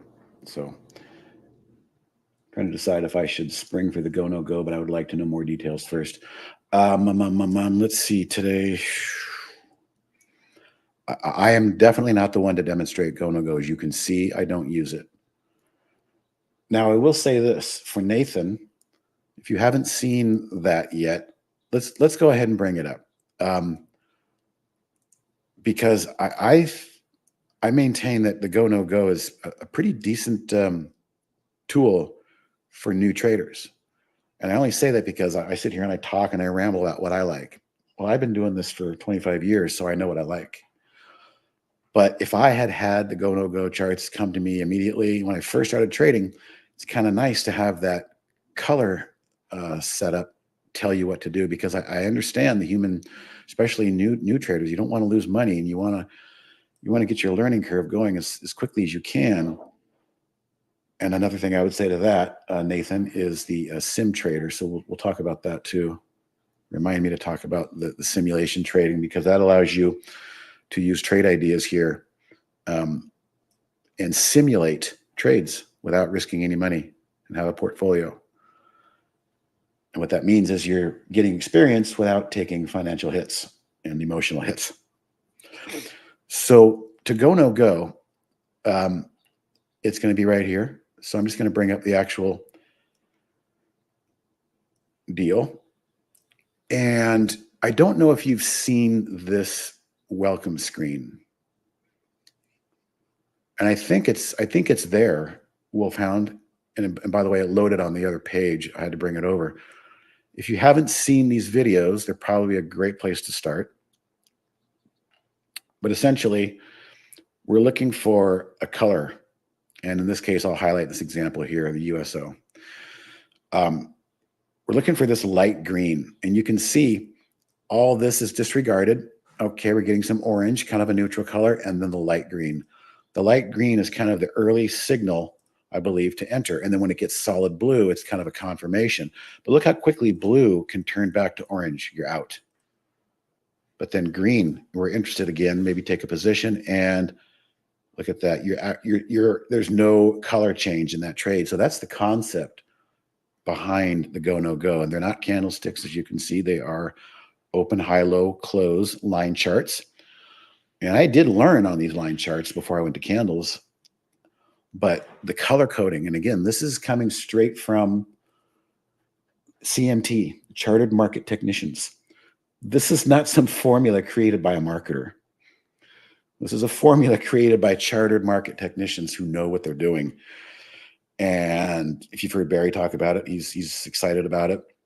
But I think that's probably the best introduction that you would want, Wolfhound, if you can get that splash screen to come up and kind of follow along. And then I will tell you on Tuesdays, by the way, notice these colors aren't there. Why? Well, we have to click into a symbol. Now we have our colors. And it stays within the container. My other charts don't change. I don't want them to change. So the container window, going to go, no go, will give you now. You can pull up anything we want. I mean, I can type SPY in here, and we'll get a SPY go, no go. It's actually confirming what I was just talking to you guys about. We bypassed the green. We're back in solid blue here. So being short right now would be a bad idea. The blue color is telling us it's go. Back here was no go. But for whatever reason, these chartered market technicians have figured out this is a kind of a safe zone to take a shot and the SPY. But I typed the SPY in. The value of the add-on subscription is the scans. So pullback, go, no goes. New stocks, you see these different tabs up here. Different names, new go, no go stocks. Strengthening. Okay, what does that mean? They're probably getting stronger. IFNN. Yes, getting stronger. Look at this. I like this. Beautiful gap, held its gap. Earnings are right there. No, neutral. Maybe take a look. And I think I'm quoting that right. Maybe Barry can correct me, but I think in the light green, it's a go. And the dark blue is basically just a confirmation of the go. You don't want to be in pink. You don't want to be in orange. You don't want to be in purple. That's it. It's that simple. But like we said, it is an add-on product. I believe when we do our test drives, we open up everything so everybody can kick the tires on everything. So maybe that's the way to go. You know, in the next month or 6 weeks, we may open up to another portfolio challenge, and which is also a test drive. So that's the go, no go for Nathan and Wolfhound. Now, also for Nathan, new B plus, Brokerage Plus, right at the top. And I've got mine open. You just pop in here and you connect to the Trade Ideas Paper Trader connected. And you'll have $100,000 in simulated money to trade. And let's say I click on the SPY here. Well, notice the SPY loads. Let's say I want to trade the SPY. Okay, great. Let's do 100 shares. 100 shares, we're going to buy at market. This is the workflow. Shares, buy, everything turns green. We select market and we send. I am now long the SPYs, and I'm going to simulate what I was saying to you guys. I wouldn't want to be short this market, so why not simulate what a long would do? And this is another extremely valuable tool, Nathan, for any new trader to get their feet wet. Sure, I'll repeat again. So it's called Brokerage Plus. Everything starts at the toolbar. Just go ahead and open the first one, B plus. And it's just waiting for you. There'll be no trades, and it's got $100,000 of buying power simulated. All you need to do really is just this connection. That you want to get this green connected. So disregard those. Those are other brokers, but you want this bottom one and select that. You'll get a green connection, and any trade you make will be simulated. You can notice right here, there's a few options, but I've defaulted to Trade Ideas Paper Trading. This is where we have some of our contests, these trading contests that we've had. I've got to delete those. So that's how you do. And it's not a broker. It's just our in-house trading simulator.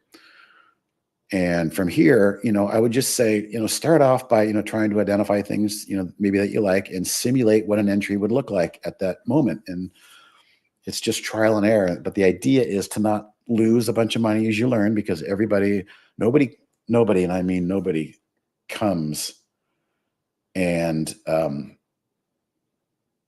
knows how to trade and makes money immediately. If you do, it's the worst curse. Everybody has to go through the gauntlet and lose some money.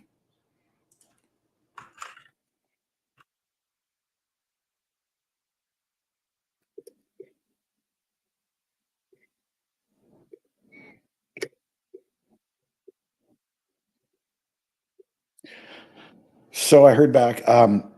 Essentially, the person said they have not added it to the documents because they're playing catch up on other things. But that person forwarded me and directed me to that splash screen that we just went through together.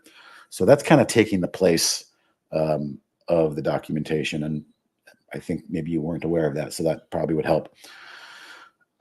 So once you've got, your simulated trader up here, you can start making trades. And again, you're not going to learn it all in one fell swoop, Nathan. So just get your hands dirty and simulate some ideas and just start learning from observing. And like I was trying to say before, it's never too late to start going from simulated money to real money. I know we all want to get going, but you're going to lose money when you start, and you might as well lose a little bit rather than a lot. And the way you lose a lot is just jumping in head first with big risk and you don't know what you're doing. Learning the ropes, learning the simulator, and then jumping from the simulator to small share size and then slowly increasing that share size. It's just the logical approach.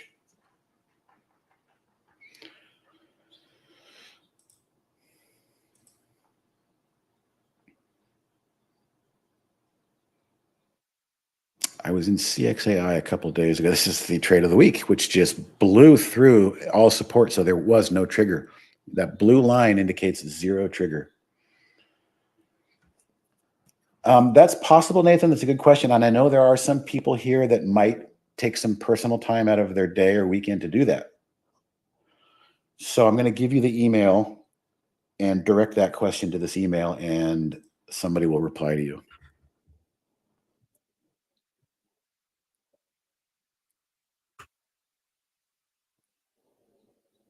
That's our main email line. And there's a couple people here that I think are taking some time to help.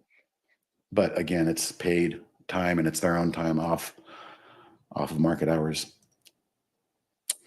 And I know I've given you a lot. I don't want to give you too much, Nathan, but definitely some ideas to avoid, and maybe some scans to start with. Again, the new docked channel bar gives you a workspace, and you can go into explosive winners, and you can just kind of see some of these. You can click around and see what these charts look like. Ooh, look at this one. So let's go over it. See, I see this XRTX. Look at that. I like that. It's wedging right at my favorite line at fake out down and fake out up. So you say, well, that's compelling. It's doing great volume, off the charts volume. So I would say, okay, maybe I'll simulate and see what would happen. Oh God, what was the name of that?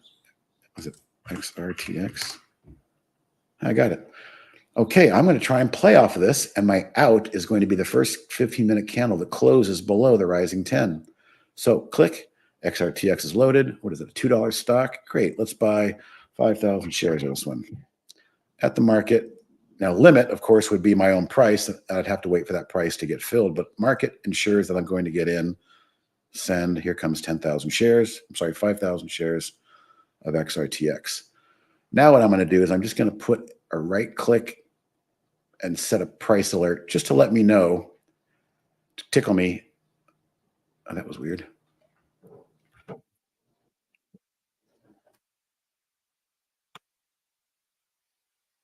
Yeah.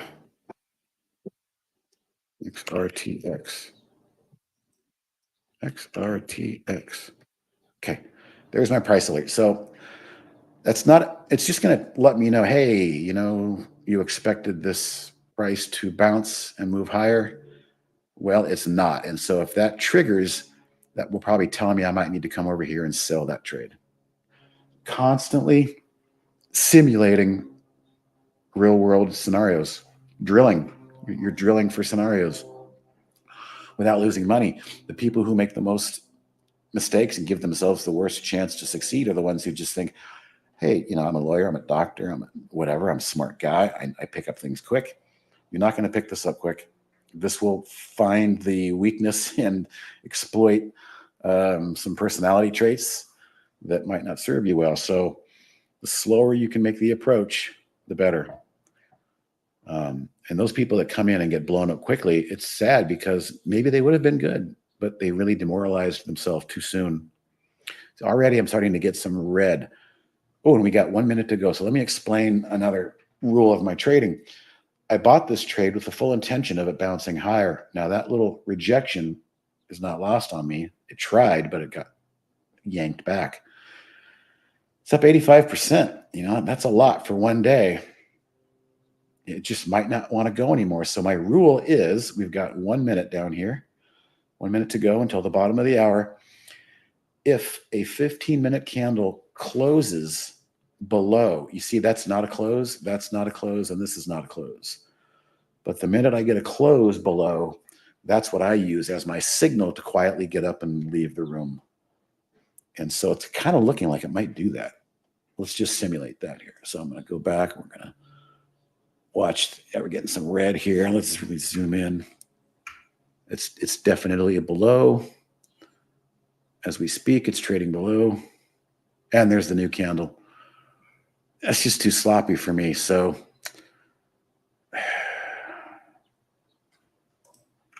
usually, yeah, technically speaking, if we can all see it, it closed below. So I'm going to use my rules and say, let's put a stop. Let's use the stop in this instance. So a stop means I don't have to sell it here, but I'm going to put it in darn tight, maybe at the lows of that last candle. And how do I do that? Click the position. Oh God, here it comes, but it's okay. Right click, add a stop order. This means get me out if the price reaches, what is that price? 206. So right click, stop order, get me out at 206. I don't even have to see it. It'll just do it for me. It's a resting order called a stop order, and it becomes a market order the minute the price trades 206. And I did that because this candle was so close to closing below, but it's still kind of hanging in there. So I'll just let fate determine that. But if it had been a definitively low candle, a lot of times I'll just sell it and say, I move on, move your mental capital to something else, your focus and attention to something else.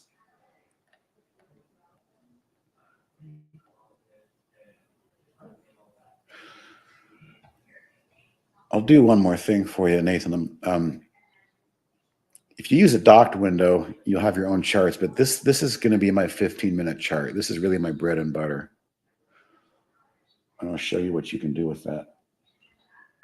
So that code right there, if you click on it, it just opens up a web page like that. And this is how we share scans and charts and settings with each other. So that right there is the actual configuration code. So we just copy that. We don't need this anymore. Now with that copied, we use the cloud feature, file, load from cloud. It's all set to go. It's already pasted.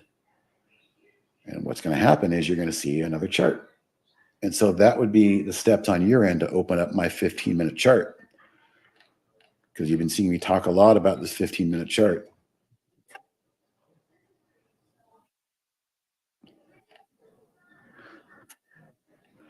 Might be asking what the other blue line is. I've only got 2 lines in here. So this is the momentum line. It's only measuring 10 candles. As long as the price stays above this, in my opinion, the price is in momentum higher. Every now and then, this blue line will come into play. Well, what is that? That's literally a 5-day moving average. But why is a daily moving average on my 15-minute chart? My friend Brian Shannon taught me this a long time ago. It's a great area of interest. But if I were to put my 5-day moving average on my daily chart is going to start to look like that. So in the interest of keeping things clean, we can use the same data, but a different lens, different perspective. What I mean by that is this is 130 periods. It's a 130 SMA on a 15-minute chart. because if you divide 15-minute candles into 5 days of trading, you get a perfect 130 candle period. So all I've done is I've made the indicator 130 periods. So I only have a 10 SMA and a 130 SMA on a 15-minute chart. Now, you did mention you want to be day trading.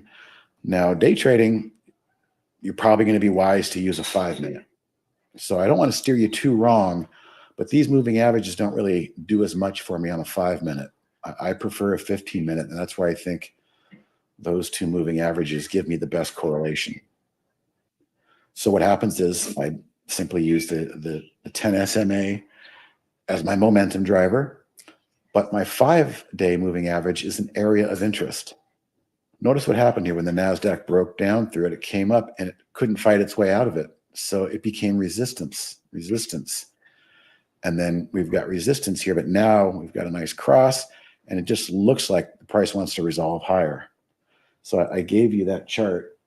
If this makes sense to you, 15 minutes might be a bit too slow of a period.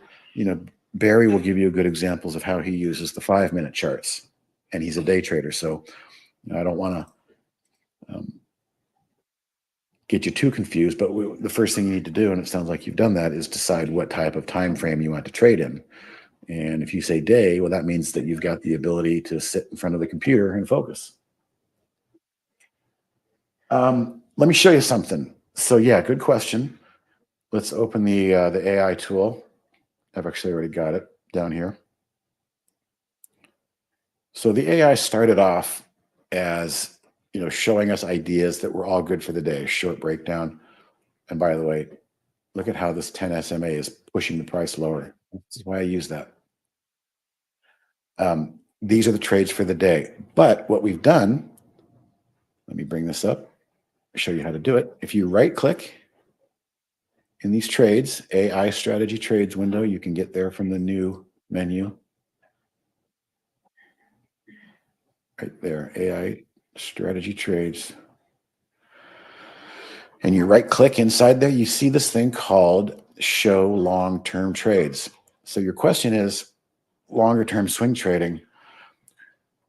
The longer the term swing trading goes, the least likely you are to have like a real-time alert that just punches you over the head and say, hey, buy now for a swing trade hold, for 3 months, 3 weeks, 3 days. That's usually more of a kind of an event that gets you into a swing trade, maybe a nice reversal candle, and then you see that reversal candle hold, and then the next candle build and move higher, and you start to think, okay, I can probably trust this for a few days. But how do we find those? Well, again, there's no alert that's going to pop up and say buy it now, but when you look at these trades, what are these trades? These are prior AI calls. And so if you look back here, 8-1 was a buy in PRM.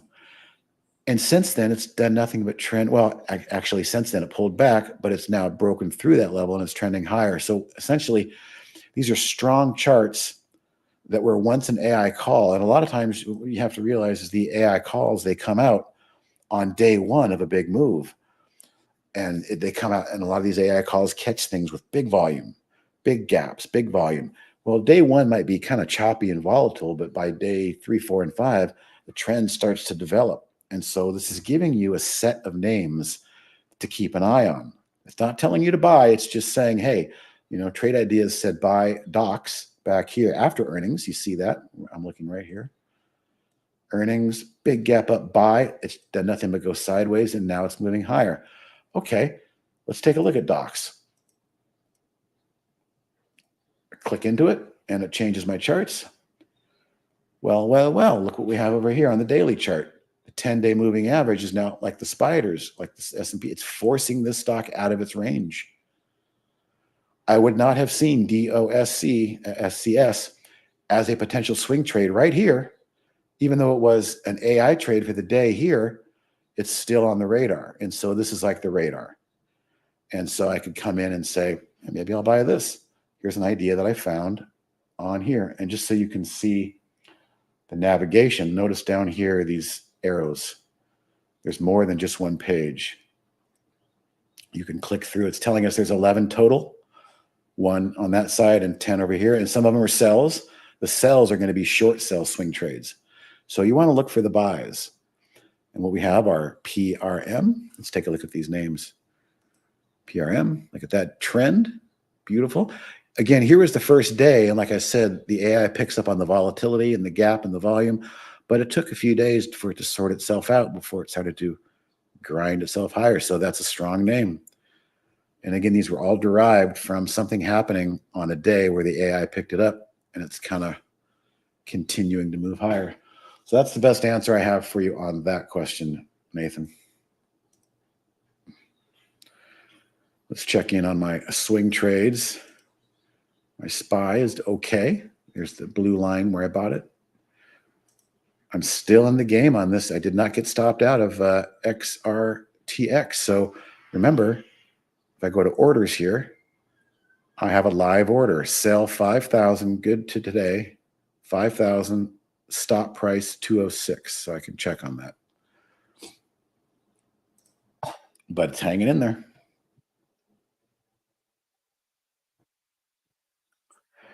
Yeah, there's a lot of stuff spinning around on my screen, but a lot of the stuff, is just watch lists and things that I like.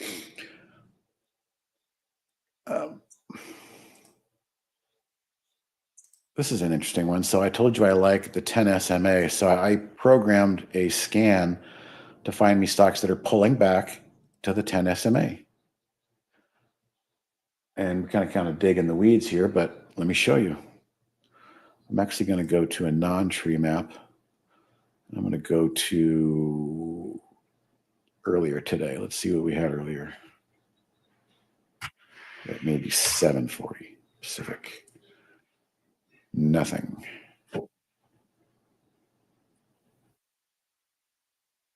Eight. TNDM, same one. But notice what TNDM is doing. It's up, it's trending, but it pulled back. And what did it do? It touched the 10 SMA. How do I get this scan to show me when that's happening in real time? So we go to configure. Configure is filters. So here's the magic. A couple things going on here. This is the secret sauce right here. Change from the 10-day SMA. It's in percent. So that means how far away from the 10 SMA value is the price. And I'm giving it an envelope, a 0.5% envelope. I'm giving it 0.25% to the downside below and 0.25% to the upside above. That little window, if the price is trading at or near or on the 10 SMA, and last 10 days, we're up at least 4%. Average daily volume is at least 300,000. But here's our little hiccup, right? I said I don't like to chase new highs. I like to find pullbacks. Change from the close, it's got to be at least 1%. That's how we configure down 1%, a -1 in the mix. So these things are at least down 1% today, but they're hitting new lows, or likely, but they're trading at or around my favorite 10 SMA after being up for 4 days, or after being up 4% in the last 10 days. And it starts to give me things that look like that. Let's go back to live always, and we have a different name. Oh, this is interesting. Same thing. And this is why I say on the daily chart, don't be the one buying that third green candle, because you're just asking for the reversion to the mean. Well, where's the reversion to the mean going to stop? We're right here on the 10 and the 50, actually. So after 3 solid days of selling, this could be interesting. So I switch over to the intraday. Not so rosy on the intraday. Why? Because the 10 SMA got a hold of this thing. It's been throwing it down. Look at that. And it broke the 5-day. So it's definitely under pressure down here. So it's contrarian over here, but I might be a bit early. However, if we look closely, look at how the inverse is true. We actually got to close above the 10. So this is starting to tell me maybe there's rumblings of some consolidation here. So here's what I would do. This is the workflow. We found something on a scan that's contrarian. again, I can't tell you probably how many people just can't take anymore and they're selling right here. And I wouldn't be surprised to see this thing bounce. So we're participating in a contrarian event, but we're still guessing right here. So what do we do? Look at that round number of 118. Let's right click, price alert 118. Now I've turned this into an alert, a real-time alert. If this price comes and triggers above, I could trade this. I could probably just literally pull up the brokerage plus and buy some ARE and simulate it. So you've given yourself all the right potential for not having this happen to you. Again, the number one mistake new traders make is they see this and this and they go, I want in right here. And the market has a horrible way of chewing you and spitting you out right where you probably should be a buyer. And the sooner you can learn that, the better. And so we switch again to the intraday. And it's cozy. It's hanging out here. It's trying to break this cycle of selling. And visually we can see if it does, that's the kind of swing trade I would want to be in.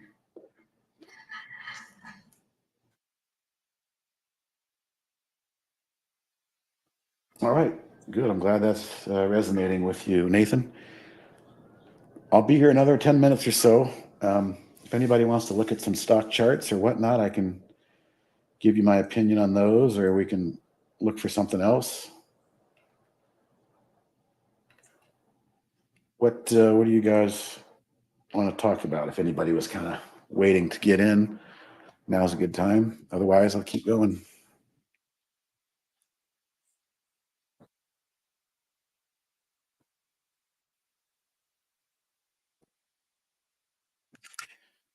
I'm just looking at the history to see if there's different names. Now, it's been kind of a quiet scan for me today on this one. Go back to live. I've always. Here's our SPY making highs. You'd be crazy to short this thing.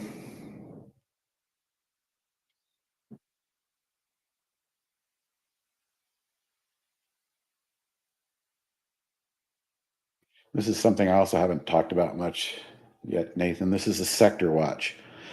So the top-down approach, what's the strong sector?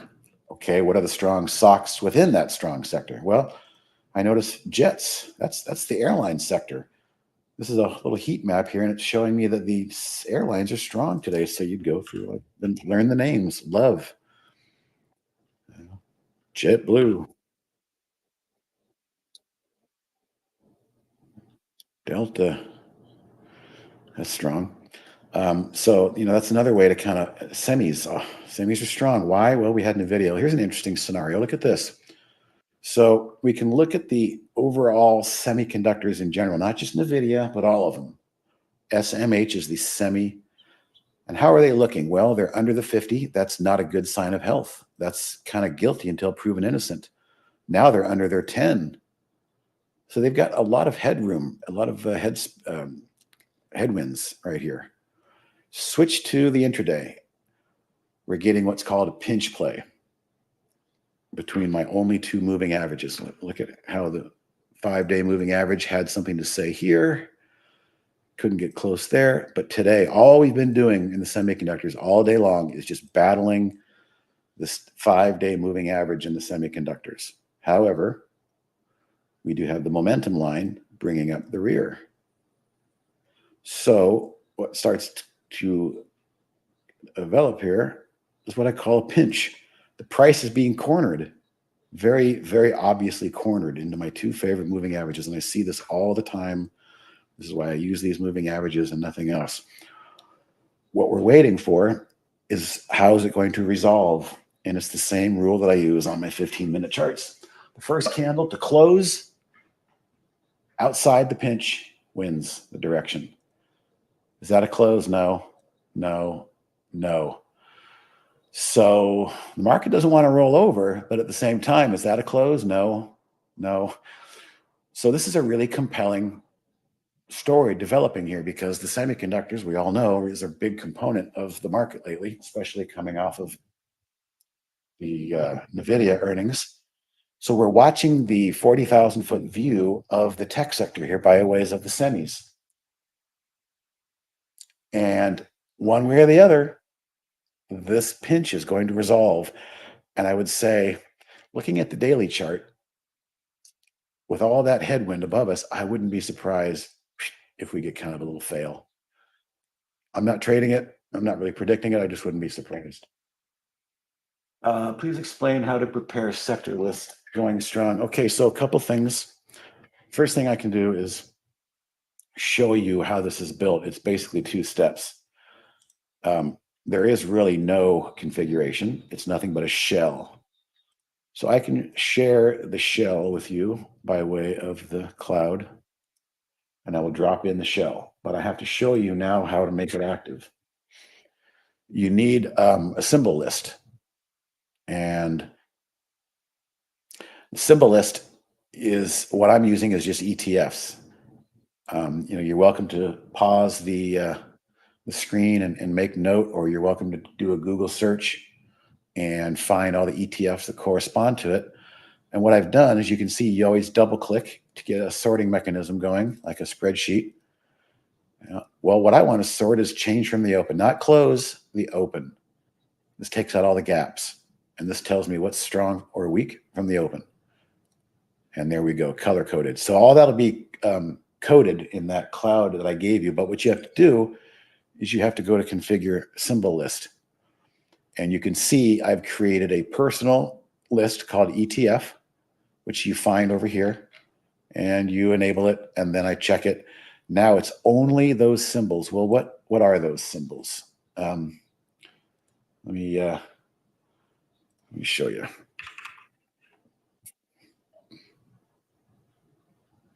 We have to do this on the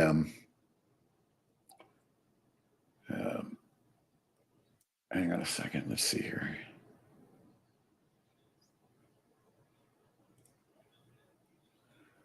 Let me go to this. Okay, so in profile, this is where we're now doing all of our configurations for lists and things. So once you've logged into your profile, my watch list. And you can see over here, 401k, those are my favorite stocks I follow. ETF.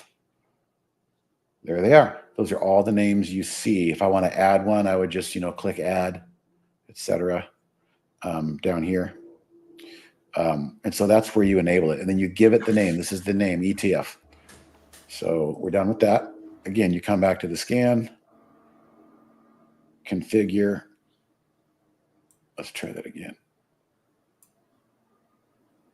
Oh no, we're getting the please wait. Oh, that's why. Take a notice of my red ball. When I hate that. When I go to my account, it took my data back. So I got to reset connection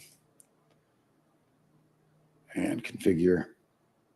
All you do is go find the list that you made on that web page, enable it, and then you've got your list of ETFs. And you don't have to use mine. You can go do Google searches and add or delete.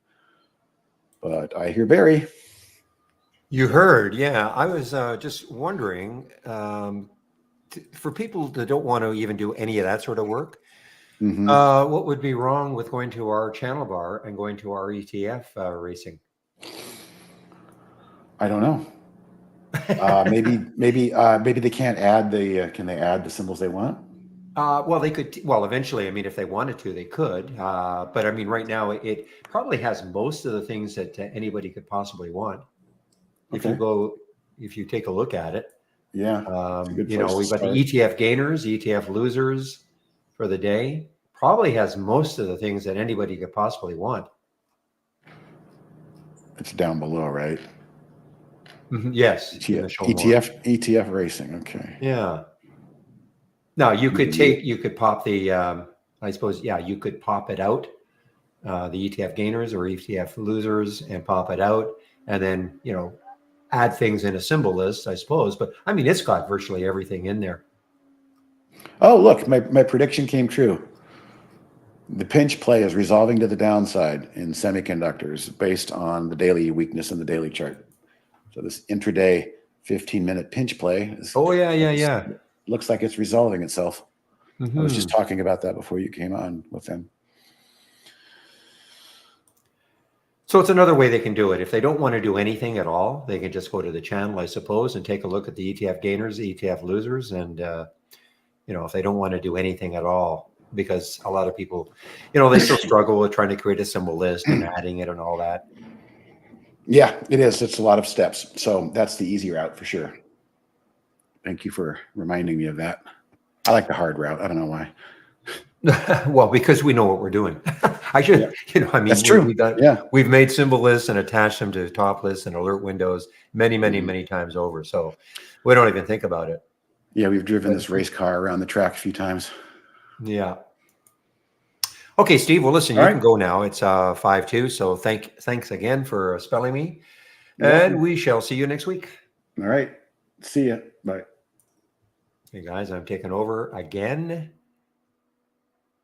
And okay, I'm back in both rooms now. Just let me get my music going.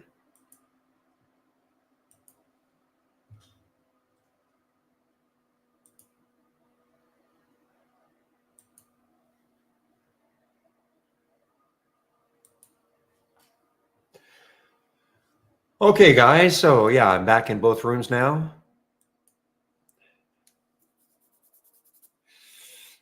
So I'm actually looking at the AT again. It may be setting up for me. You know what it reminds me of? It reminds me of Foot Locker yesterday. It does remind me of Foot Locker yesterday. Foot Locker did the same thing to me. We had an early alert to get in, and then it came back later on with all the blue, and it had a nice run. So I'm going to take a look at Buenas tardes, Nicolas. How's that? Not bad?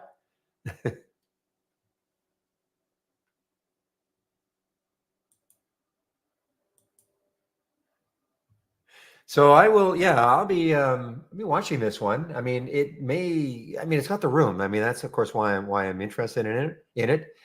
AT, it's got the room when you look left. Meanwhile, CJET just got halted. Yeah, light volume is right. Got halted on 8,000 shares moving up.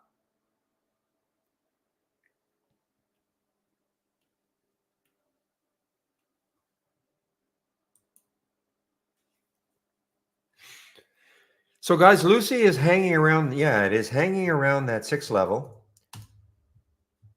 I mean, I'll watch it. I just hate the fact that 200-day is right above it, but nothing I can do about that.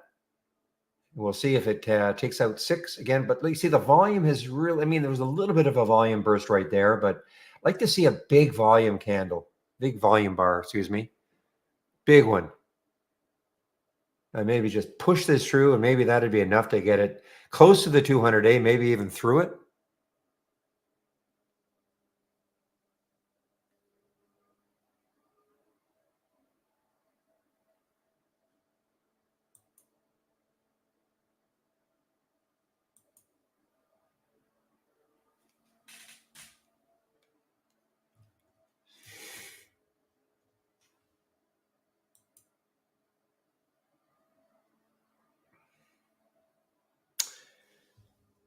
All right. Don't know this one at all. VersaBank out of Canada, London, not London, England, London, Ontario. VBNK, not an earnings play, has earnings next week. For some reason, it is popping this right now. For some reason, VBNK.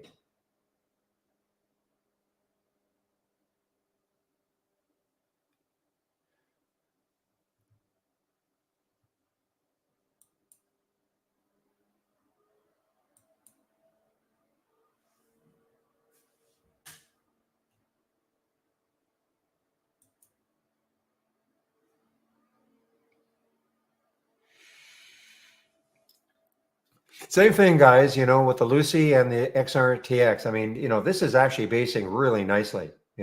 Get any sort of volume on any other sort of a day, I'd probably be really excited about this if it got some volume and popped up. But there again is that 200-day moving average right above it. It got into it, installed it. And it is at 255 or so. 256 to be exact, but I just wish it weren't there.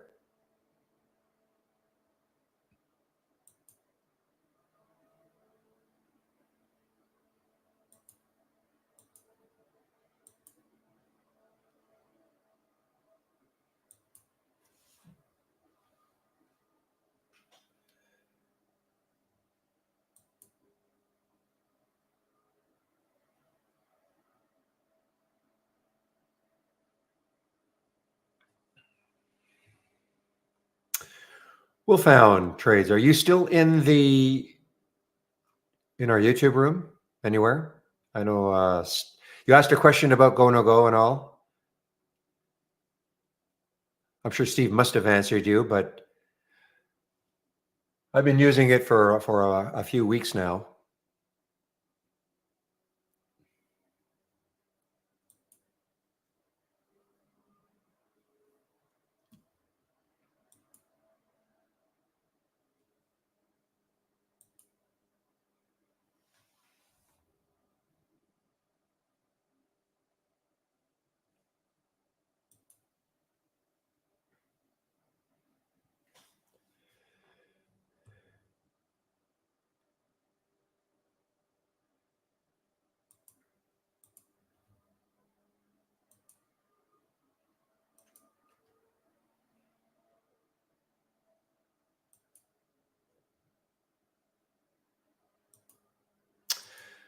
All right, guys. Well, very quiet now.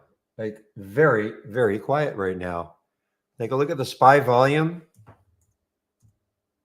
because we only have 3 hours left. So we're past the half day mark. So yesterday the volume was 41 million. So, we're about 16 and a half right now. So if it remains like that and we're past the halfway mark, so we're going to be less than yesterday's volume in the SPY. And I bet you tomorrow is going to be just as light.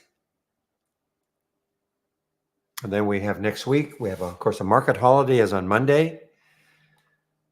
So I would anticipate that at some point next week, not necessarily on Tuesday, but, Wednesday, Thursday, or Friday, we're going to get the SPY volume coming back again. And remember, for those who don't know, the September is the worst month performance-wise for the market in terms of being down. Again, that doesn't mean that we won't find stocks to trade, of course, certainly on the long side, because a lot of the things that we're doing, they don't really care about what the overall market's doing. But just to know that, yeah, September is the worst performing, historically, is the worst performing month out of the 12 months.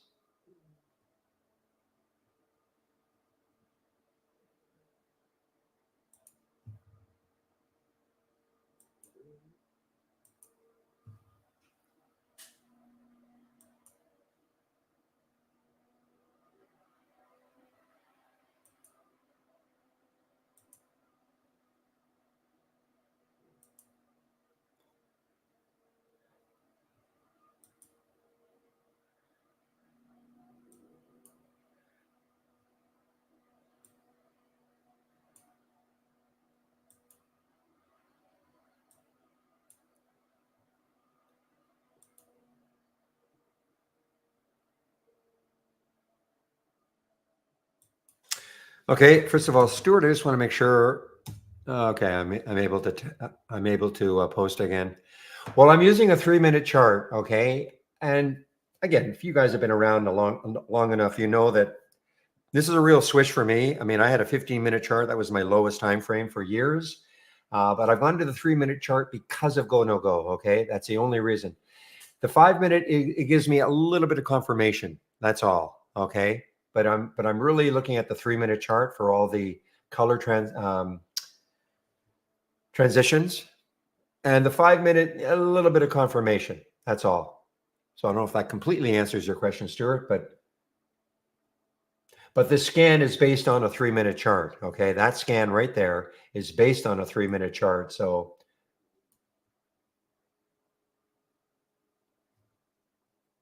Pepe.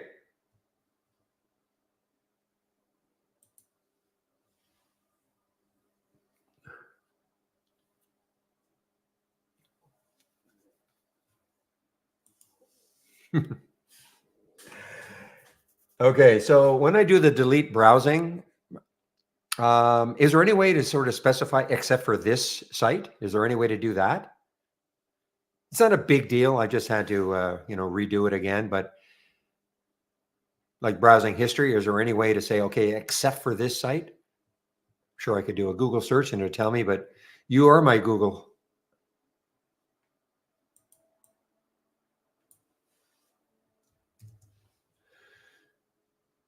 So guys, just going to talk one last time about my homepage and the information you can find on it.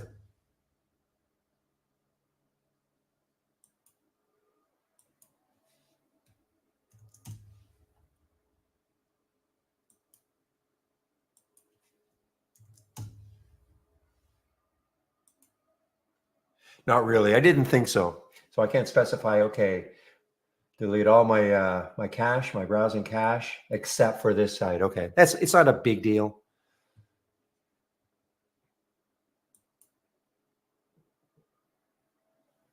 Okay, guys, my homepage. I just put my.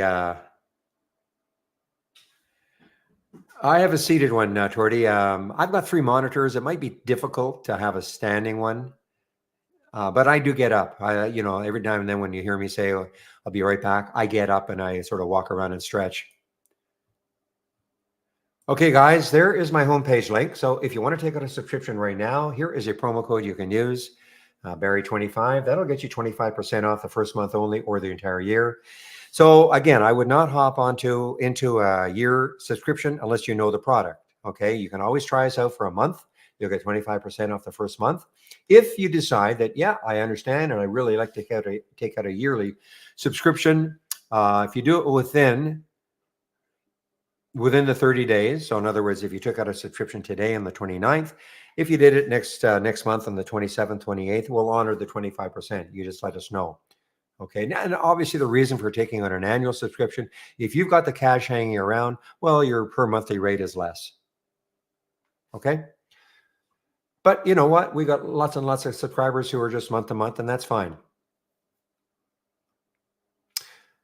Getting started again. If you're new to this, if you're new to all this is what I heartily recommend. You've got to do some work, guys. This is a software program. There's a bit of a learning curve. Takes you through your download and install, first startup and login.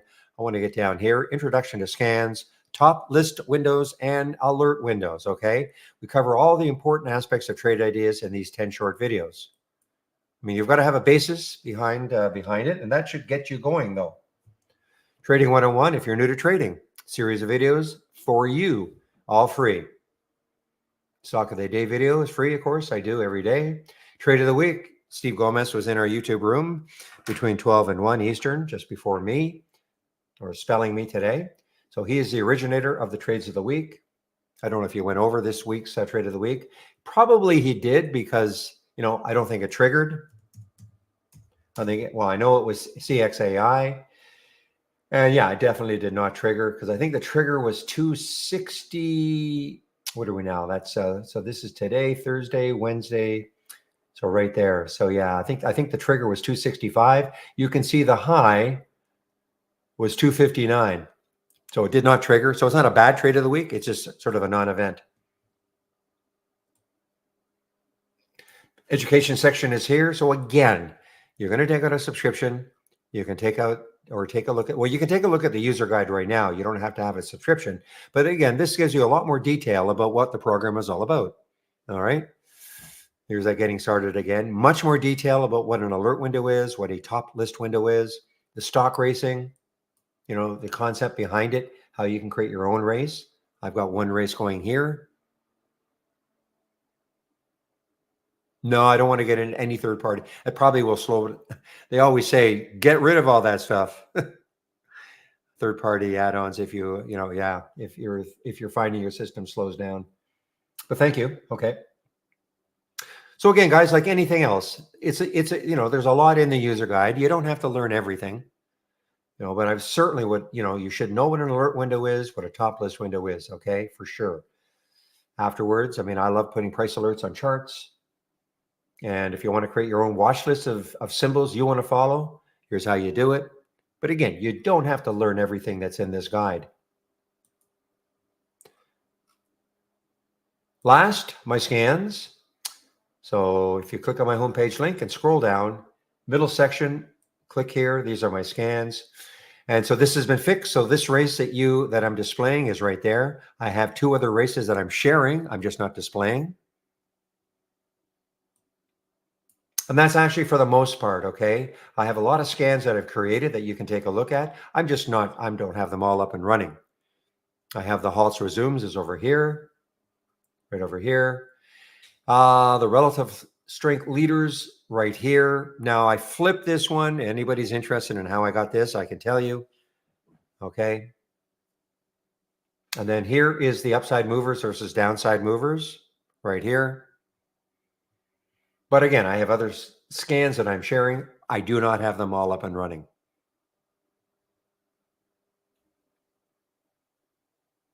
And neither should you, okay? Because you'll have way, way too much going on.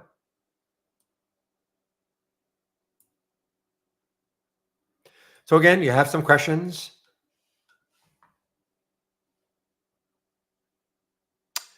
Ask away. Now look at Lucy now. Look at Lucy, Lucy. Look at Lucy. Some volume is starting to come in. I mean, the volume is great. Don't get me wrong. I mean, it's 648,000 so far in that 5-minute candle. What we're looking for, though, is something that is standing out. You know, I mean, you look to see some volume bar that is standing out. I mean, there's 130,000, on this scan. That's a lot. Don't get me wrong. That's a lot of volume. It's traded 78 million almost, 1.1 in the float. So, basically it's traded the float over not quite 78 times.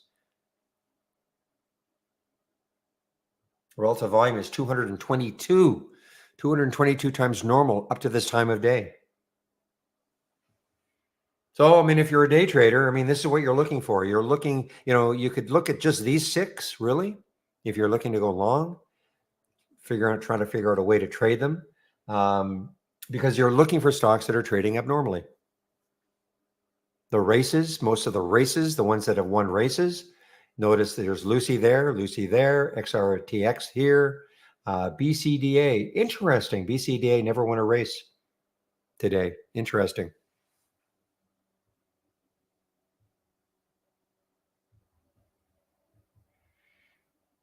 Ray, wow, Ray won 8 races. There's Ray here.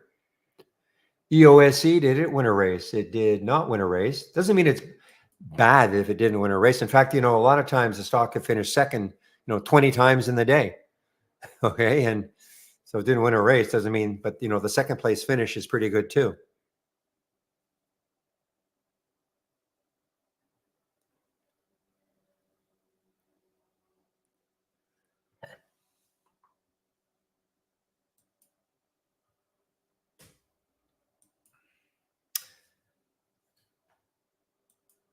X is having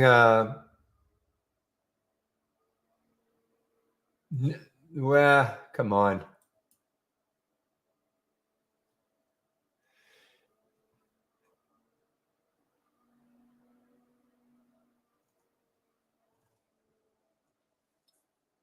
Well, again, I just have a tough time believing that your government will allow Nippon to take over U.S. Steel. So, I mean, they're sweetening it. There's no question they're sweetening it, but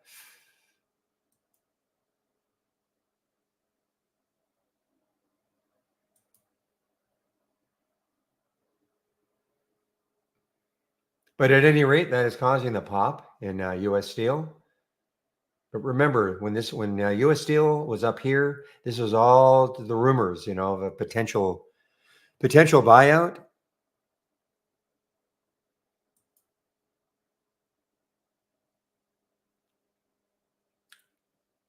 Okay, so the 1 p.m. Auction actually, I guess, did affect the market a little bit. There was the auction right here at 1 o'clock, so maybe it affected the market just a little bit.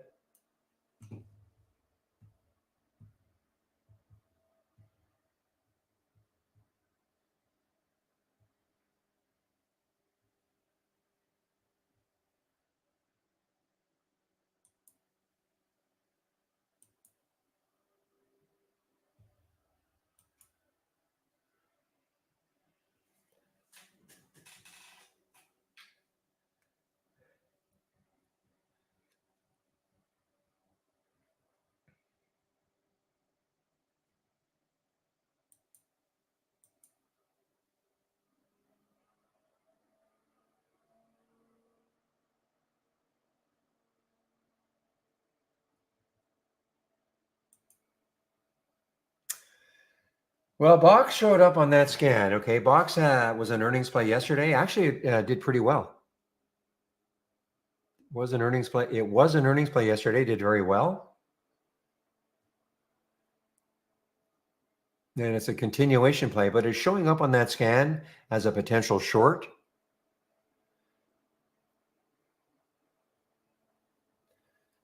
I have a feeling it's just not going to do it because I mean it was very strong yesterday and it's strong today. So it's not like there's any bad news coming into this. I mean, the only reason would be, people are, I don't know, bailing or taking some profit, things like that. But I just I don't have the feeling it's going to have like a big down move. I may be completely wrong, but just don't have that feeling.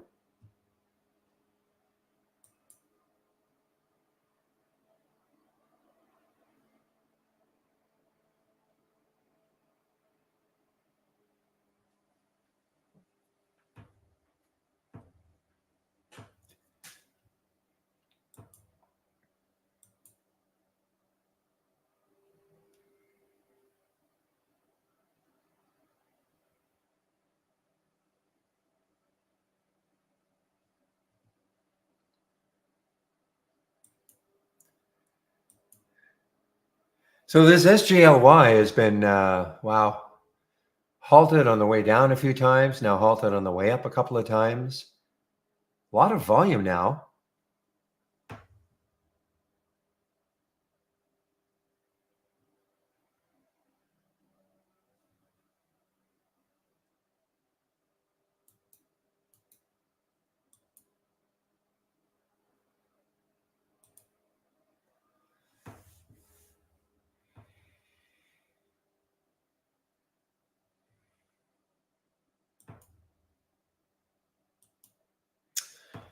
So William, what is your plan today? I hope you want to get some rest again. I think yesterday you said you were at 50%. Today you're at 55. Love how. Oh, okay, cool. All right. All right. So thank you, William. So William, we'll keep the room open until 4:05. The main room open until about 4:05. There must be some earnings plays coming in. So when I take off probably about between 2:30 and quarter to 3, William will keep the main room open until 4:05 or so.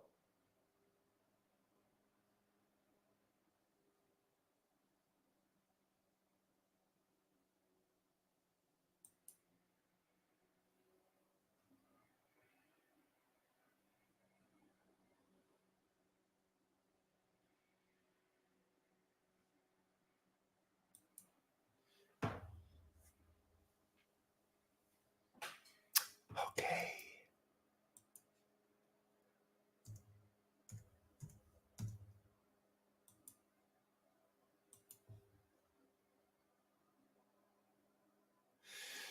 Guys, Lucy is on the move here. Lucy is on the move. Oh, finally, AT&T on the move too, finally.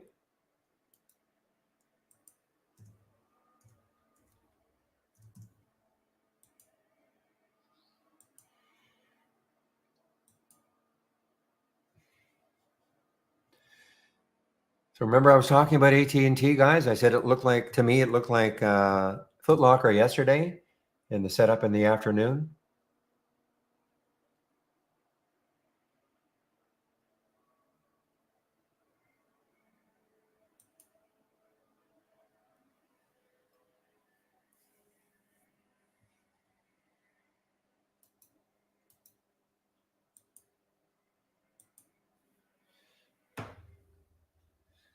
Some volume came in. We got the 5-minute volume bar. That is now. Yeah, so it's 10:45 was the last one that, is approaching it.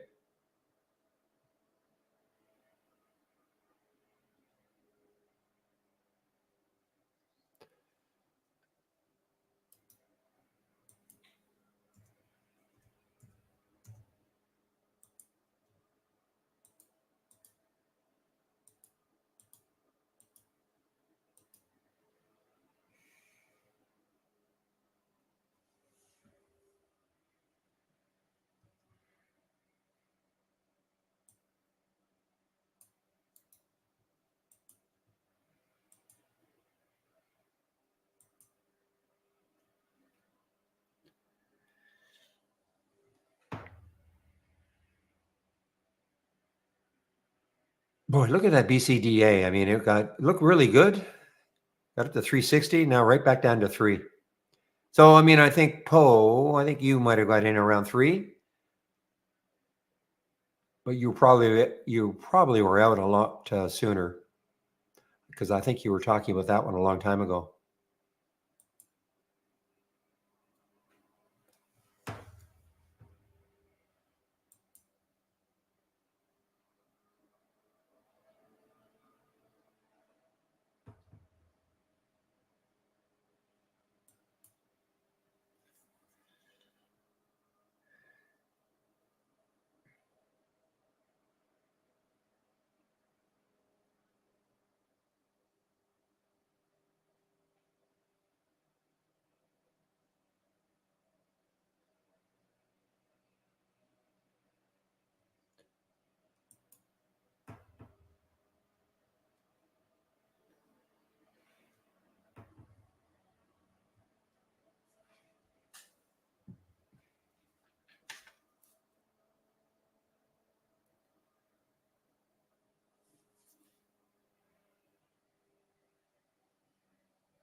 Well, this thing with this AT can take out 1850. It still would have a little bit of room after that to about the 19. There we go.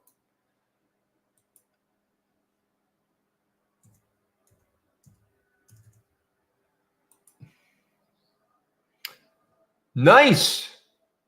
I can say that's nice now.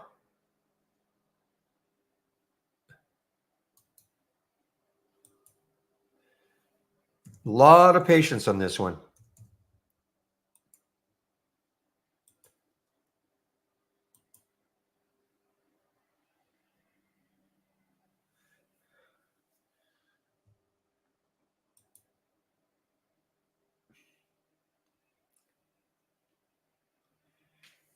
So when you ask that question, what's going on with Lucy? In what respect? You mean the fact that it's dropping? I mean, without sounding trite, more sellers and buyers. But unless they are going to announce I don't see that they're announcing some kind of a financing. I mean, it's still up 73%, so.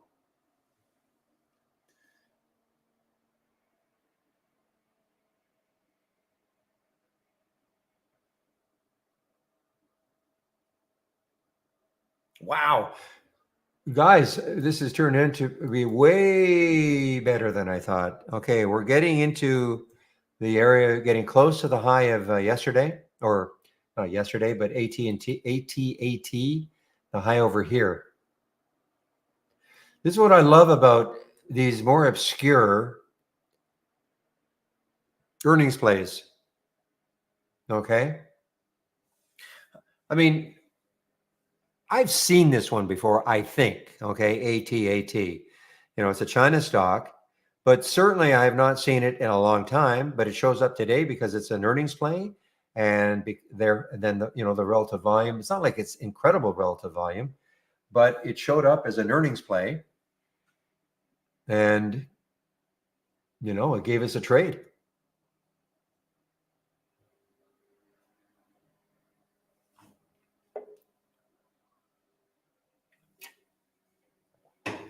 How is my trading day, Sean? Well, now it's better. I took a little loss on it first, AT&T.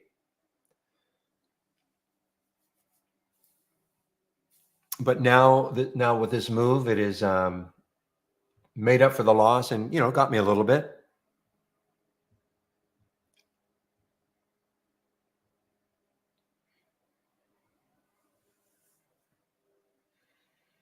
I had a trade in EQNR earlier, the same sort of thing. I was short. It just didn't work out. I took about a 2-3 cent loss on that. And that's it. That's all I've done. So the two, The Upstart. I'm sorry. Forgot I had Upstart earlier. That was a fairly quick trade, UPST. Seems so long ago now.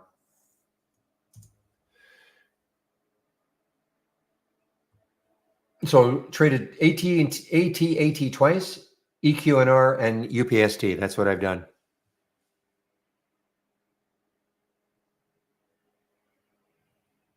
I don't trade very much anyway. Okay. I mean, I'm not somebody who trades, 10, 20 times a day anyway.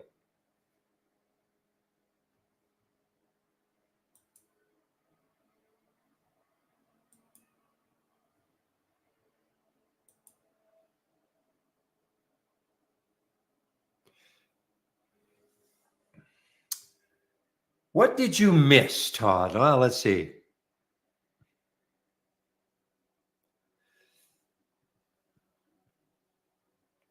Well, NVIDIA didn't really have a huge impact one way or the other.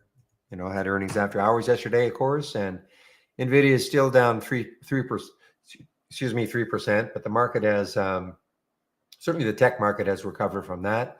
The Dow's up big. Actually, the Dow is up pretty big.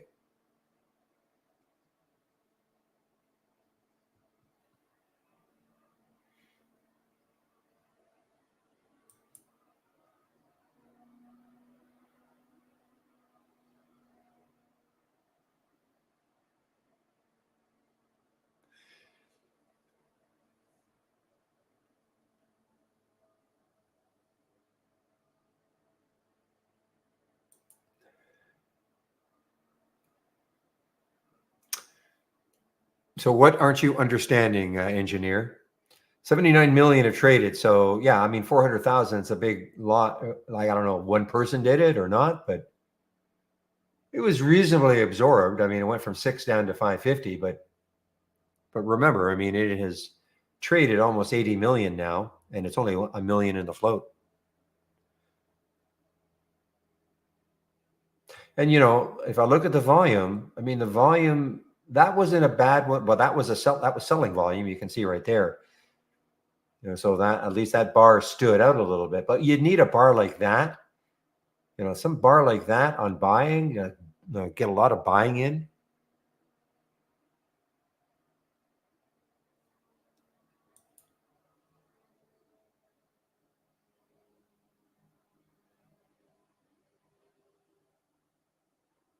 Yeah, I do see GME. It's been, yeah, okay.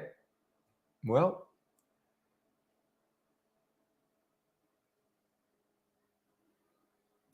so I mean, the market's reacting to this, issued a notice to terminate its $250 million credit facility. They'll basically just use their war chest to fund whatever they're going to do. I guess that's what that means.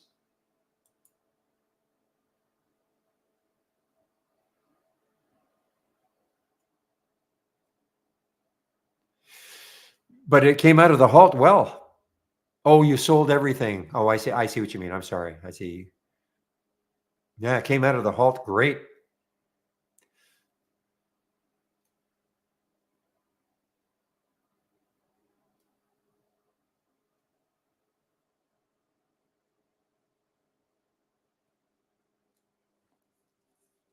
Okay, guys, maybe keep an eye on the TOVX. Maybe this could be a bit of a late day runner also. What time is it right now? 1:30. So yeah, oops, get the right symbol in. TOVX.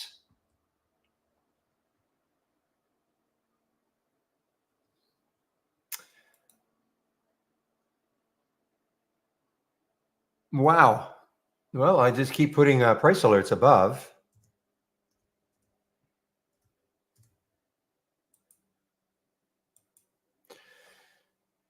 So yeah, so TOVX, so it's turning blue here. I mean, it's not the pattern. Would have been had we not had that second bar in between, for the actual scan, but nonetheless, turning blue.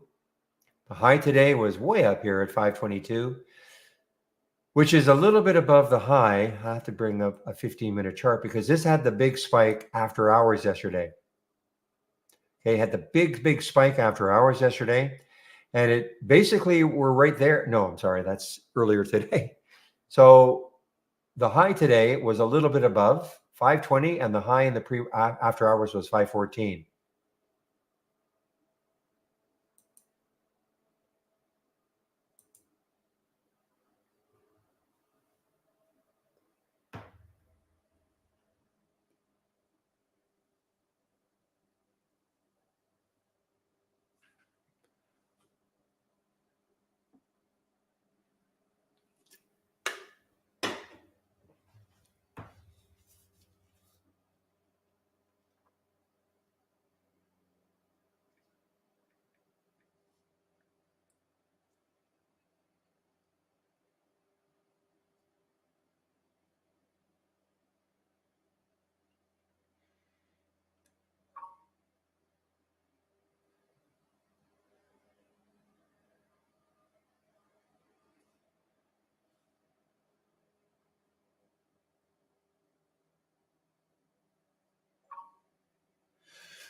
Ooh, I just got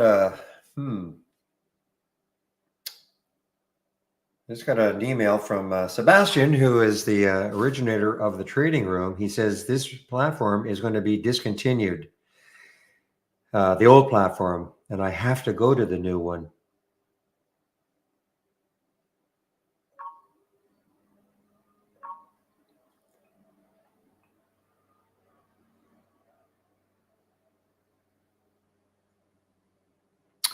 Well,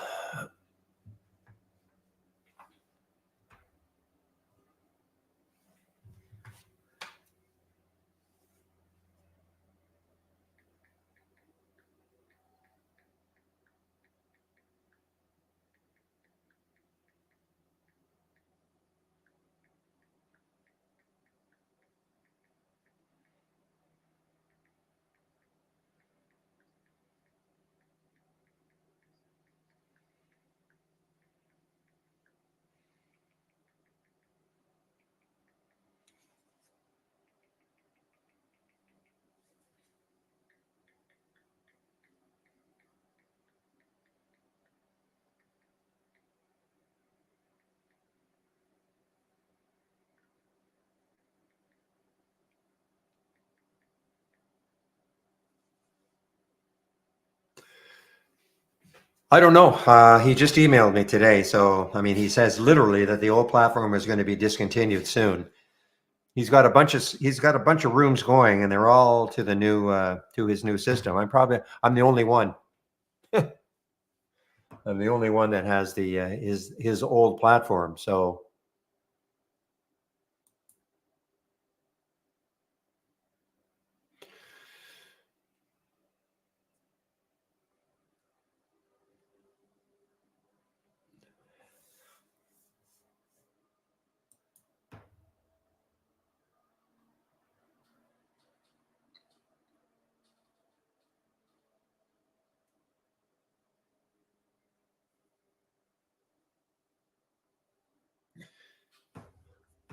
I mean, hopefully for you guys, it won't make any difference in terms. I'm just always a little concerned about the login, but as long as you guys can do the same thing, log in the same way, then it's for you guys. It'll probably be seamless. YouTube is not affected, of course.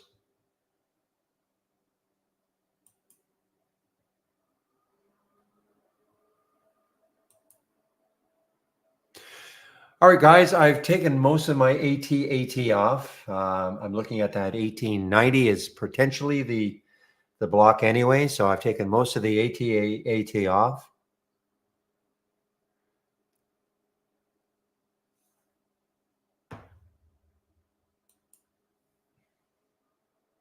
Now, BYU just got halted. Okay, remember I was saying earlier that I know this was an AI alert. It was early, but if it came back to the AI alert price, which is 14.58, which it has done, and it is now halted above it. So let's see what happens when it comes out of the halt. I mean, this has just been tremendous daily move here.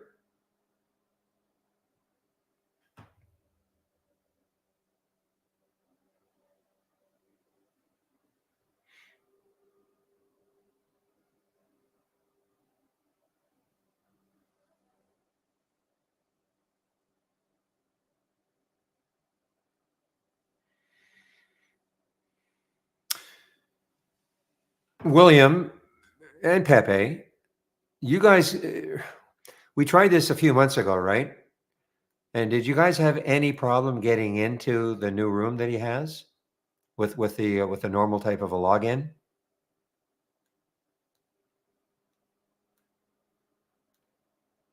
If you can remember, it was probably 6 months ago, maybe 8 months ago.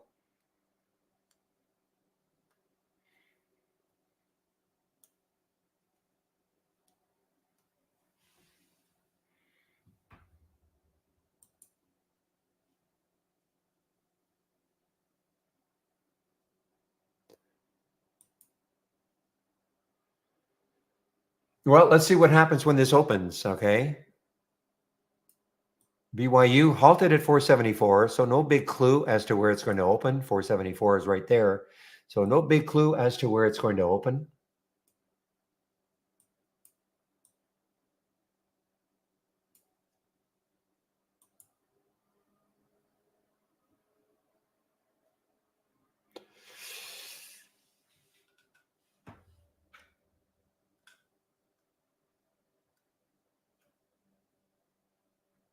Well, I have a feeling also, William, I didn't have my new mic back then either. So it's hard for me to believe. I'm sure I can get the sound adjusted so it'll be the same. I did not have the new mic, the one I've been using.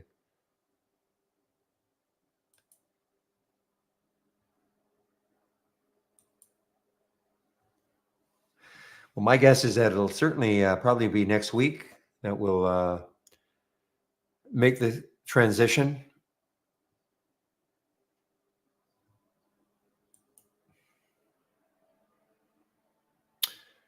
Okay, now guys, this opened and it didn't open higher. Okay, I'm going to keep an eye on this. If it gets back over the halt price, 474.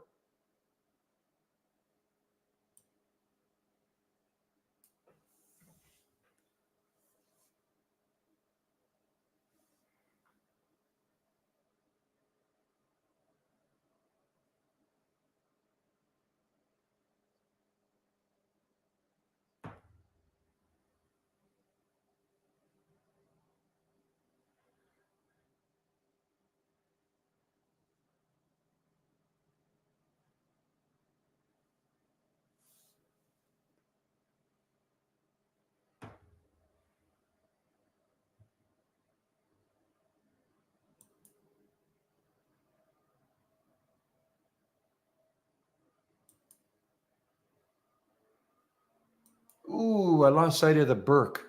This was a nice one actually from our AI bot. Look at this. It's right on the 200-day moving average. Okay, we had an alert at 52.87 on the short. I mean, it took a long time, but this is an earnings play, Birkenstock or Birkenstock. And this took a long time, but look what it's doing right now. It's sitting just a little bit above the 200-day moving average right here, 50.12. That green line you see is the 200-day moving average. So that could be support.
Wow, I missed this one. Look at a firm right here.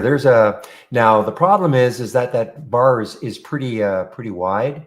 because the alert would have been at 42, around 42.72. And, that's a little too wide. But you can see there's the pattern it's looking for, orange directly to blue on the 3-minute chart, the go no go 3-minute chart.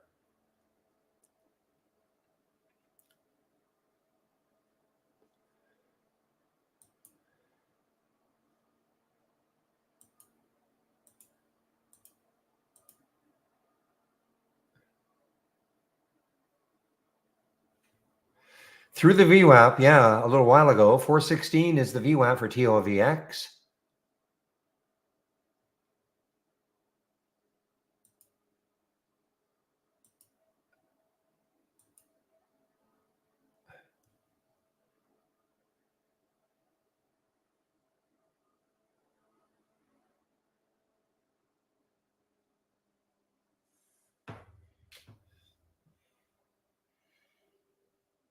It's very erratic also, very erratic.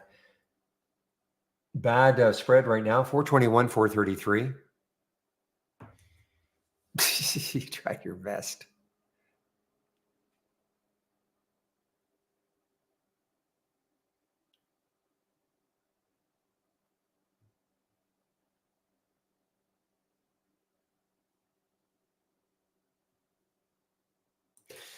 Man, this Ray is the one that has really been a sneaky one. So Ray, is it halted again? No, it's not. Another bad spread though, 195, 206.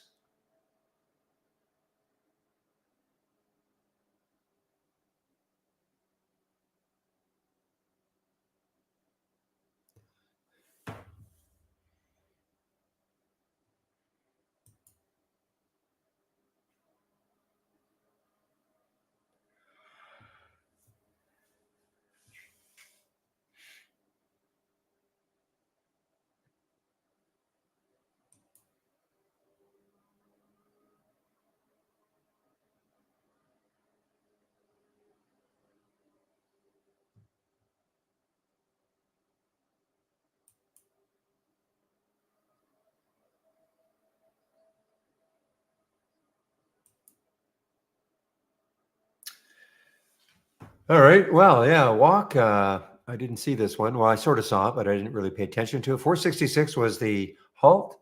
So it's below the halt price right now. WOK, it's below the halt price. This started trading as walk last week. I don't know if this is an IP. Well, let's take a look. Is it an IPO or is it a symbol name change?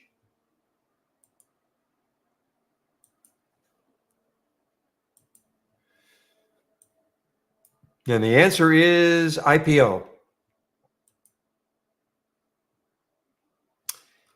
I didn't want to be presumptuous, but walk. So it's out of China. Okay, so it's a China play. 2 million, $4. So 2 million shares, $4. So at least it's above the IPO price. Sort of trading, as we said, on the 23rd.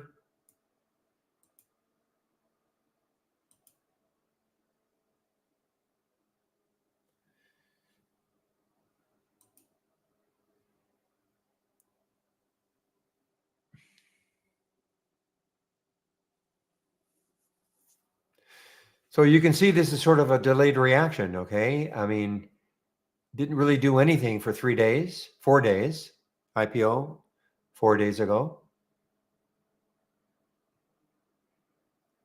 But now, for whatever reason, it's getting rolling a bit. Not a lot of volume, only 256,000 shares, so certainly not a lot of volume.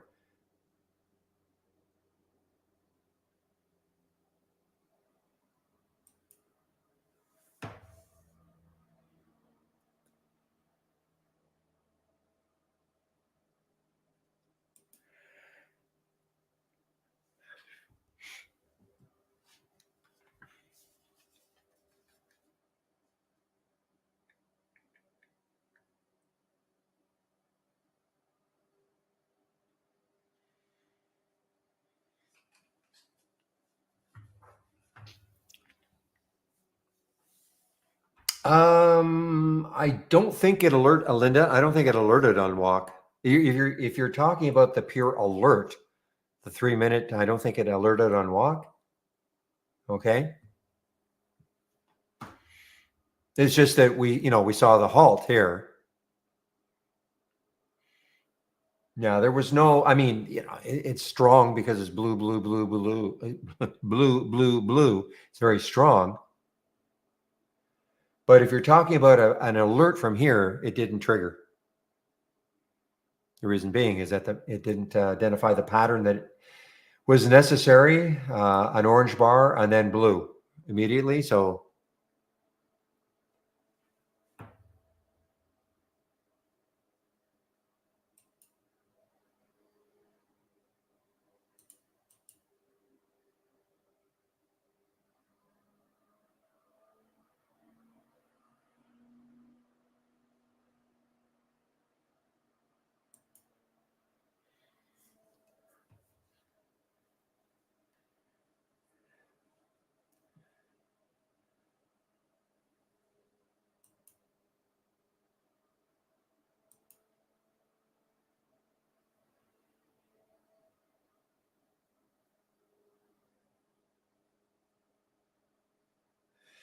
all right, Best Buy, right back up, guys. It's been flirting with $100 all day. And I don't think it ever, I wonder if it ever broke down through 100. I think it did. No, never broke down through 100. Well, let's see. Yeah, it actually did. 97.65. So that was the low. I'd have to go back a bit. But so there it was down here, 98, got over $100 again because it was over 100 in the pre-market. And now we're $100 again at 101 again.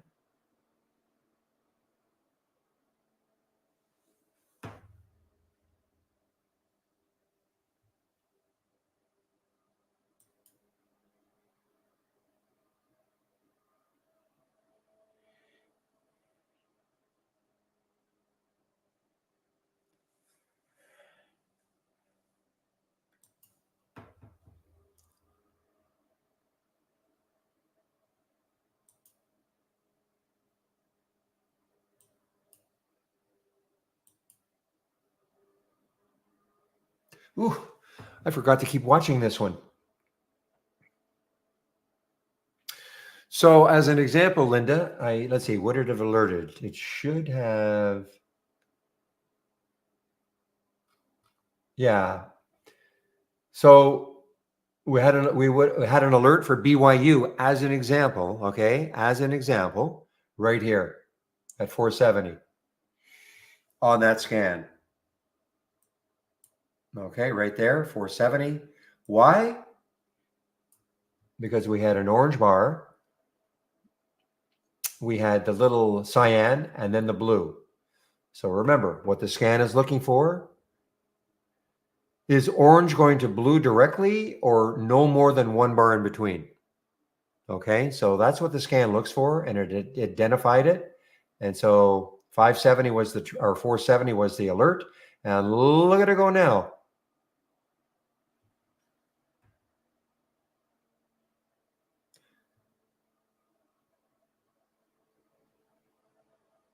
But it is whippy. I mean, it is whippy.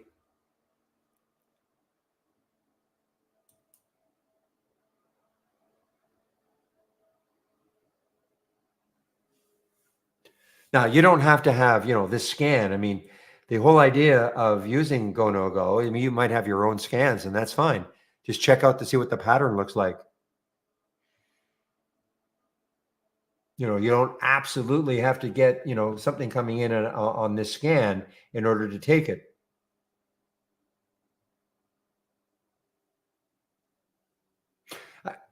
Yeah. So, well, what we found.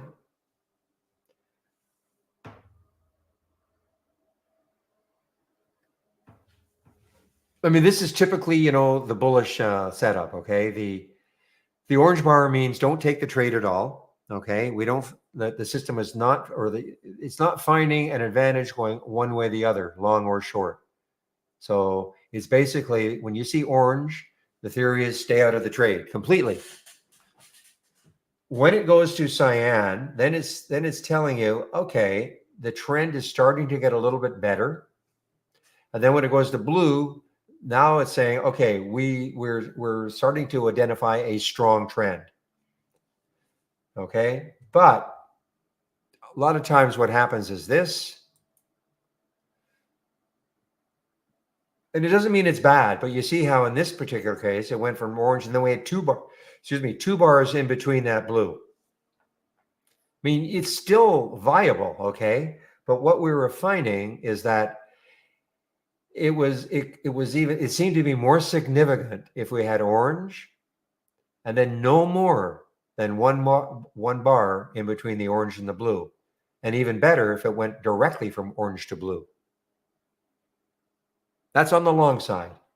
On the short side, just the reverse.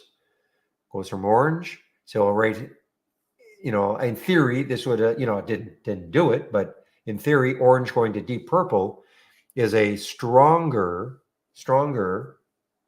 notification that maybe you should get into a short or really look at shorting. It's just sort of the flip. So orange to deep purple, or no more, look at that little pink there, no more than one pink bar between the orange and the purple. And that's what the scan finds. It absolutely finds that pattern. Now, it doesn't mean that just because you get an alert on it. So here's one right there, orange, pink to purple. So it finds this. Now, when you get the alert, now you have to figure out, is it something I really want to trade?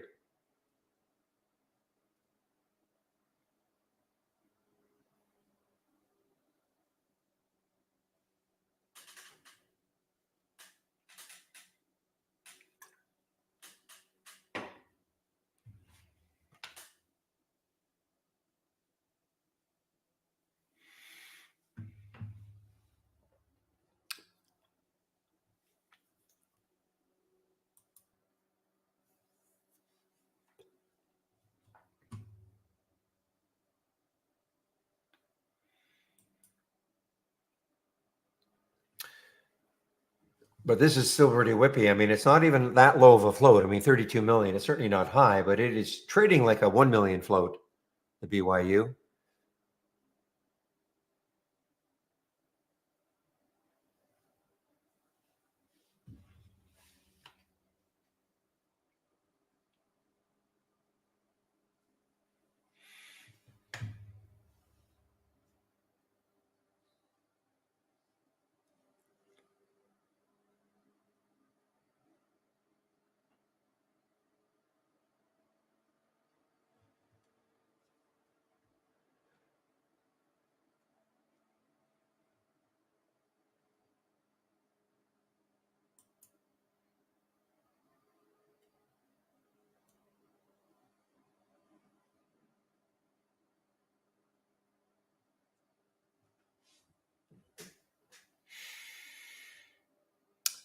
You're welcome, Linda, in our YouTube room.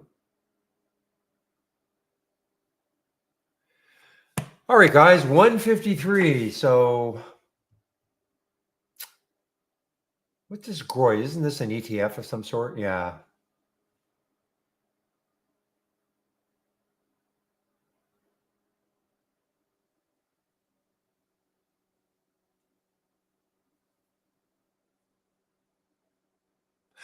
But again, you have to understand that we get these alerts, but I mean, if the stock has been choppy all day long, moving up and down, there's really no great trend. So this works a lot better, if you've got some kind of a trend and then you get that sort of alert.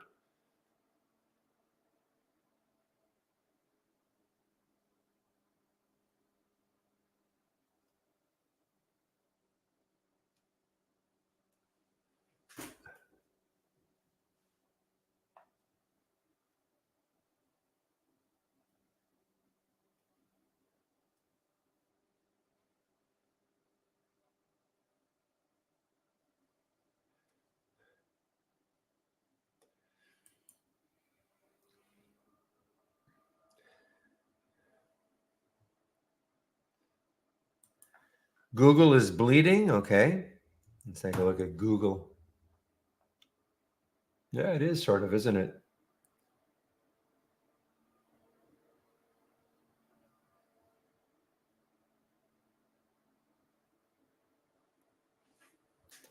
So you can see right there, we had an orange. Well, we had two. We had two bars in between. Again, it doesn't mean that it's not good to trade. It just means that this would not have been picked up in a scan. You would have had an alert at around 166.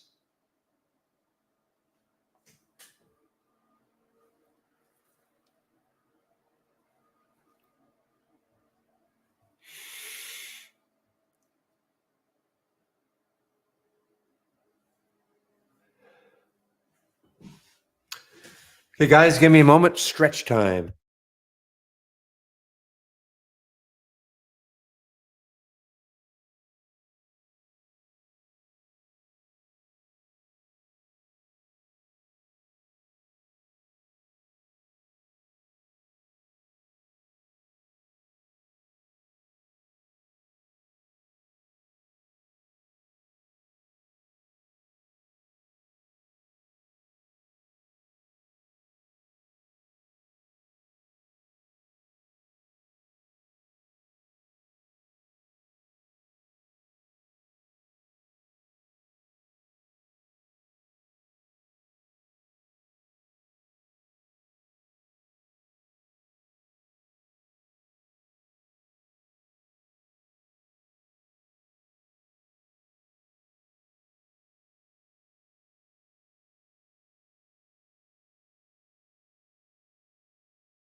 All right, guys. Well, I still have a little piece of the AT&T just in case it does get closer to the 1890. Other than that, I'm just sort of doing not much.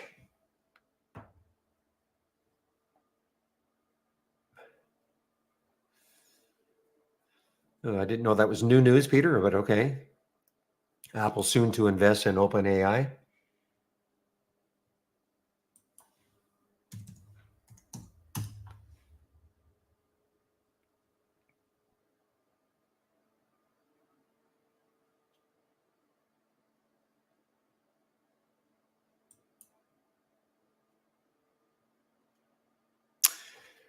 Well, Lucy, Lucy, no bueno. Look at this now. Now this is really starting to give it up. Still up 58%, but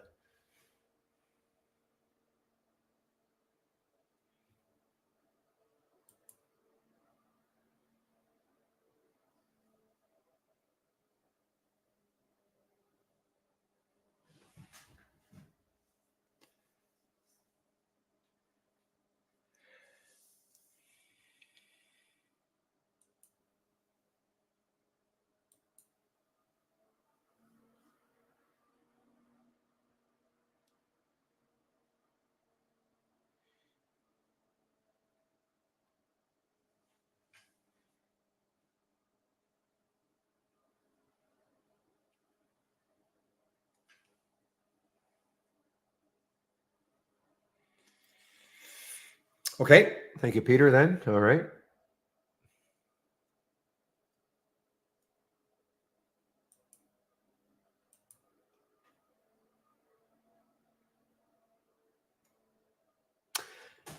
Ah, right. This is this one that I was looking at before I went on my break, and this MXL, I think it did trigger. Man, I mean, the next high is 1442. Okay, so MXL. I have to watch this one going forward. I mean, this was just a massive, massive drop down that week.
Okay, there you go, Poe. Was it Poe?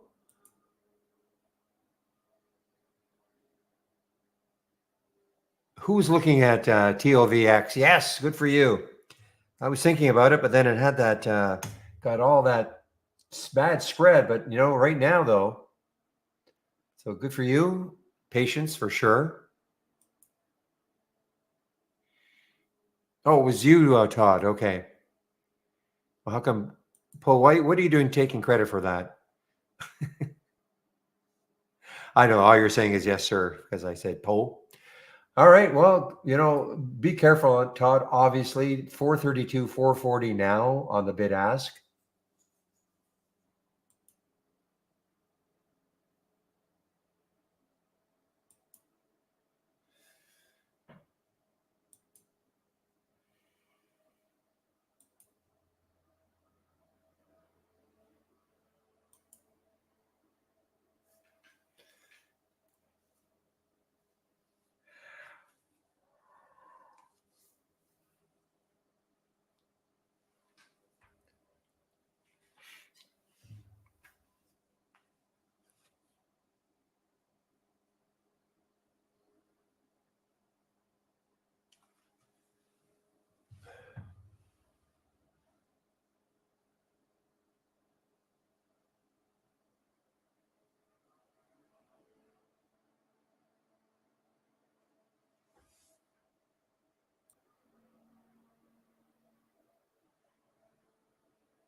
Okay, guys. Well, listen, I don't see any news or not news. I don't see any questions coming in. So what I'm going to do is put myself. Wow, look at TOVX. Good for you, Todd.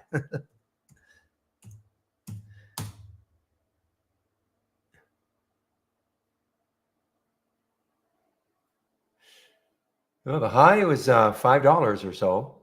Today's high, but the pre-market highs were a lot higher, I believe.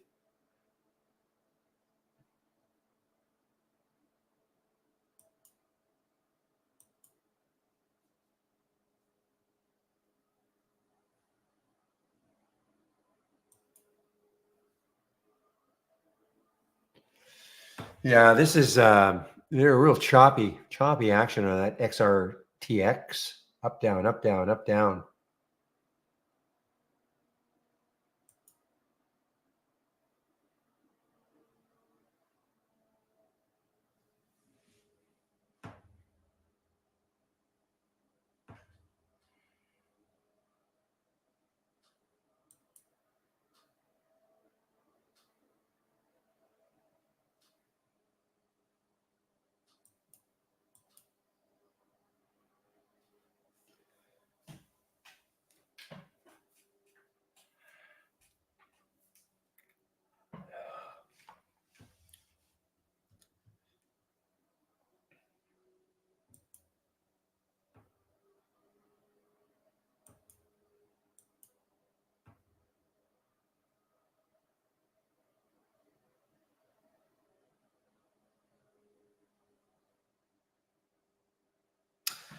Okay, so walk pulled back a little bit below the VWAP right now. 469 is the VWAP, so it's a little bit below the VWAP. Let's see, maybe if it can recover, get over the VWAP, maybe say 470 or so. Maybe that'll get it going again, and that's WOK.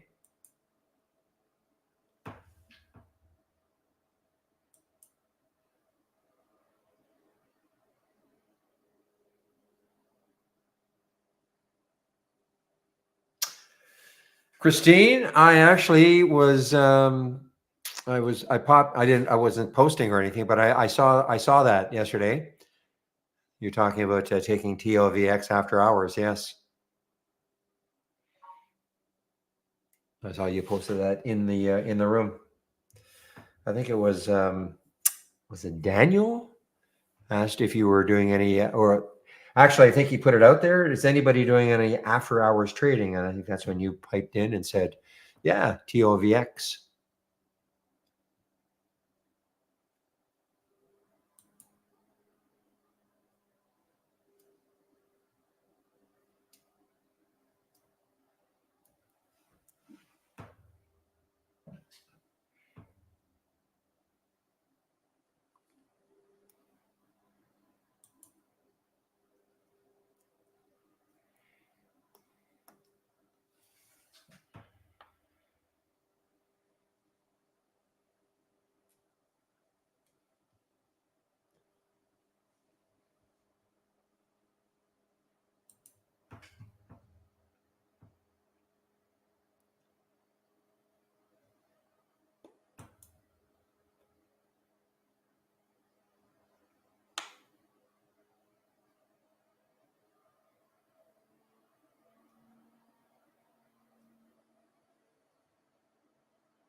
You know what I'm going to do right now? You guys we're talking about some of these IPOs. Let's see what upcoming ones there are.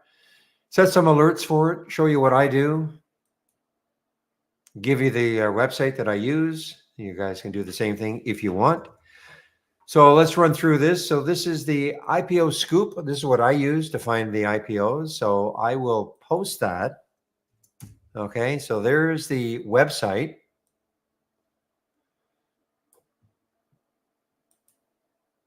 If you want to do what I do when it comes to IPOs. So these are all so you can see AZI, that was an IPO today, yesterday, I guess. And there's the JBDI was earlier this week. RITR was last week. There's WALK. We're just talking about WALK. SPAI was, I think, yesterday. Okay. But what we want to do now is see what the upcoming ones are. So if you click on the IPO calendar, so this is going to tell you what the upcoming ones are. Now, I don't care about these ones. These are SPACs, anything ending in a U. That is a SPAC. I don't care about that. But, and this is another SPAC. But this one, okay. Now, what I'm really looking for is I don't care as much about the more expensive ones. It's the cheaper ones, the ones that are releasing only a few shares. So look at TDTH. Supposedly, it has not been priced, but Friday, it could start trading on Friday. So this is what I do. So I'm going to click on it because I want to find out where it is. Incorporated Cayman Islands, so it must be obviously tax purposes. And Singapore. All right, so we know this is a Singaporean IPO. So anything Singapore or China can get pretty exciting. So this is what I do.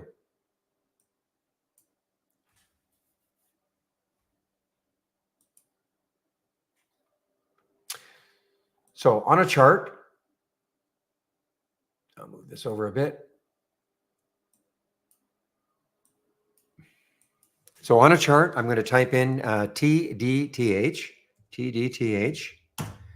And I personally think this is a far better way to do it than even if we had a scan for IPOs. Okay, and here's why. If I right click on it now, I'm going to create the price alert. I'll put 1. It's certainly going to open over 1 whenever it happens. Now I put the structure 1.8 million. 5 to 7, and Sing for Singapore. Okay, so I know when this starts trading, if it starts trading on Friday or whenever it starts trading, I'm going to save this. My price alert window will pop up. I'll be able to quickly look to see, for instance, what if it started trading at $9? Then I know there's some enthusiasm because if the IPO was priced between 5 and 7 and it starts trading over 9, we know there's enthusiasm. But what if it starts trading at 3? Kind of fizzled that day anyway. So I'm going to save it. Now it's in my price alerts window.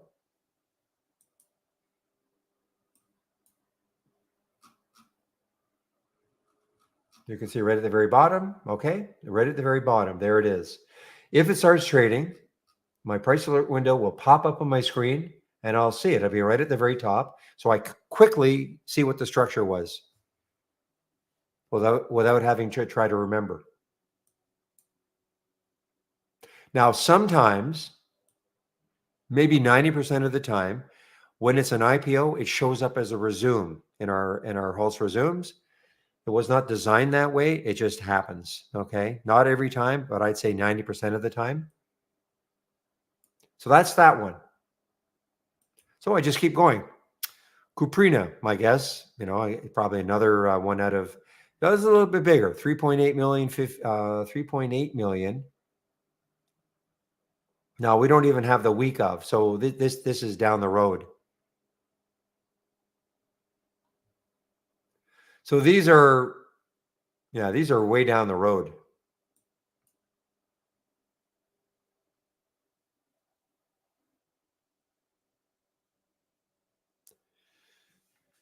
So typically when I get back into tracking IPOs, typically what I do is I look at it on Saturday or Sunday. and then you look at the calendar, and then you can do all this. This doesn't take long to do. You saw how long it took me to just do one. Even if I had 10 to do, I want 10 minutes.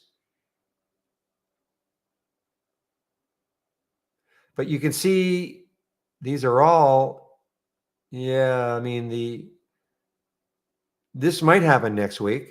At least there's a day, but right here, this is a little bit sketchy. Week of this week, which is next week.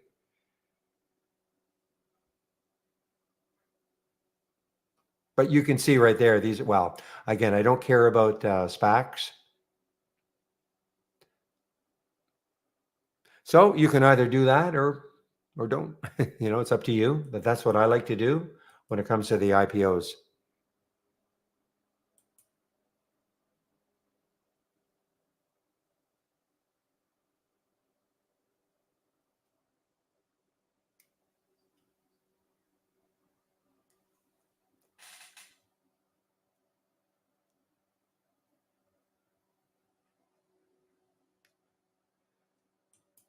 Now, walk is halted on the way down, I do believe. Yeah, walk. Look at that. I mean, this is got to be so careful, so careful.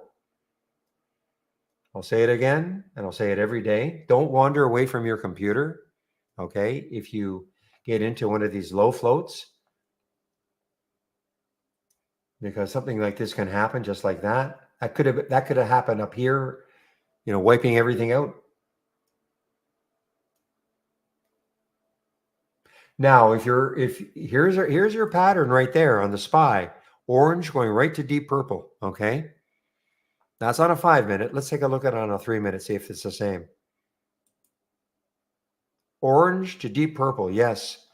So this is, telling you, well, it looks right now the SPY looks bearish right now.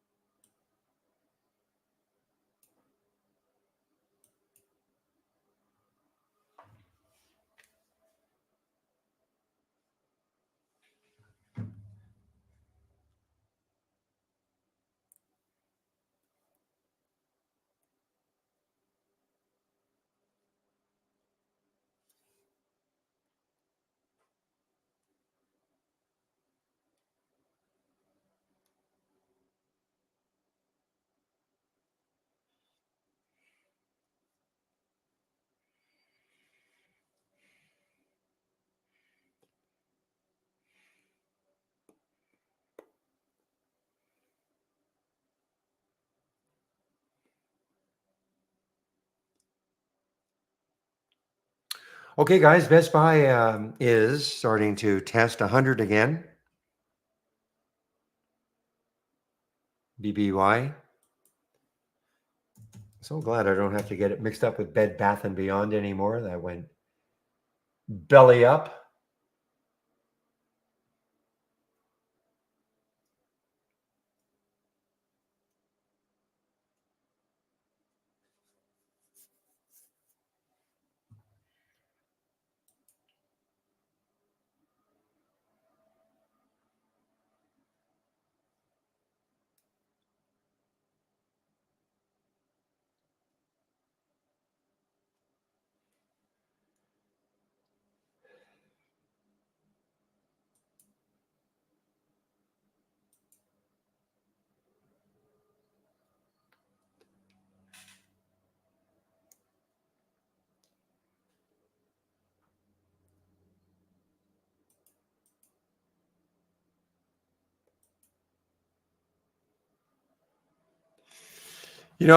In these choppy days, choppiness, I might switch back to a 15-minute chart. I won't get the scan on it, but and maybe get just a slightly better looking trend. I'm looking right here in the PGC, orange right to blue.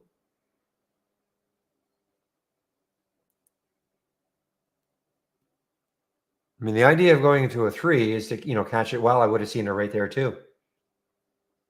Can't remember if this would have, I don't think this would have triggered because I think the relative volume at that point was too low. Okay, guys, give me a moment. I'll be right back.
All right, guys, I'm back.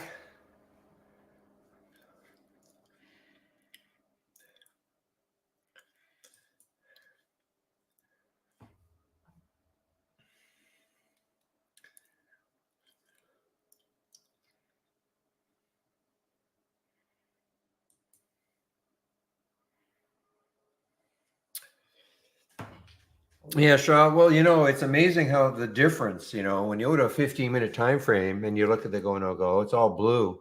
You go to a 3-minute and it's really chops around. Now, the whole idea, of course, is getting in early.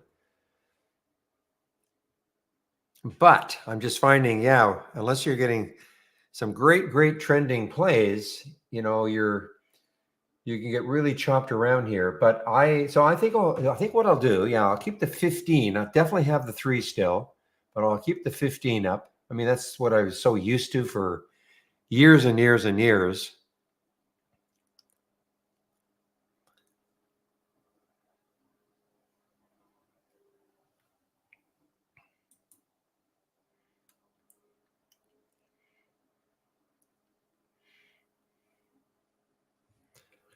The other thing I should do,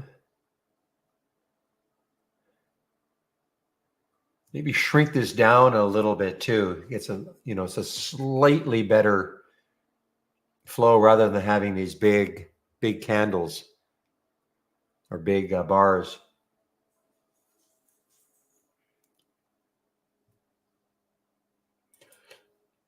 Boy, this SGLY has been a a crazy one.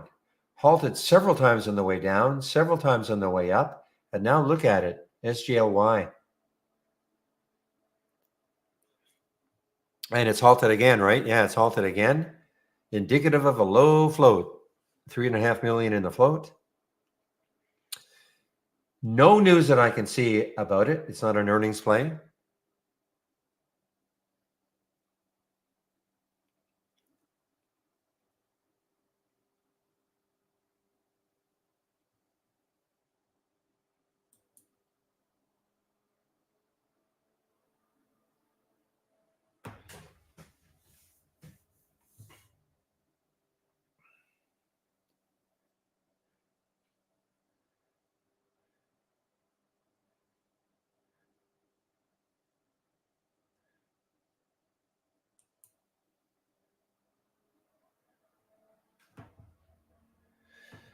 Ooh.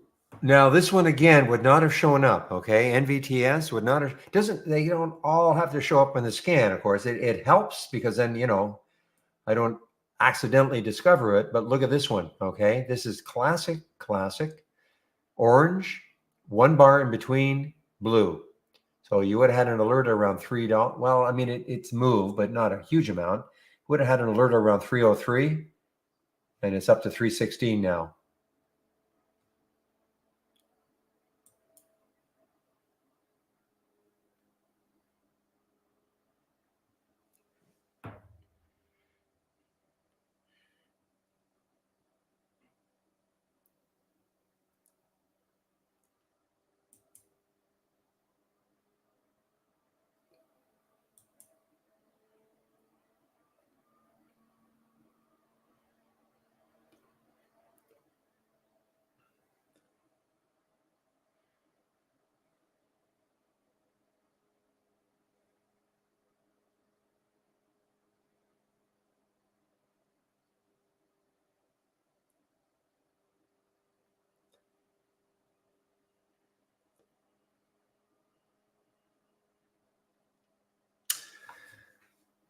Well, if I'm going to use the 15, I'll add that also, Shaw, just out of curiosity, the 10 SMA.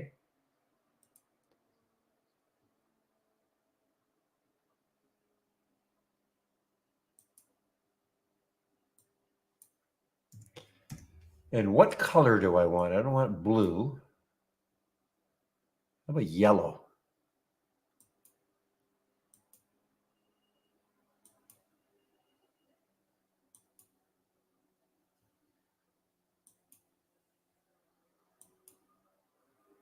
Yeah, that works.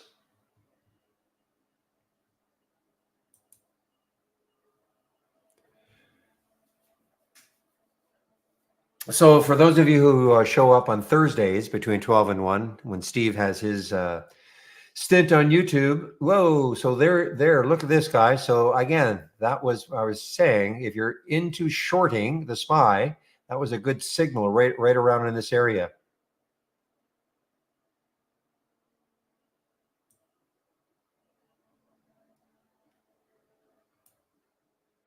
Yeah, big signal. Not there, not here, right here.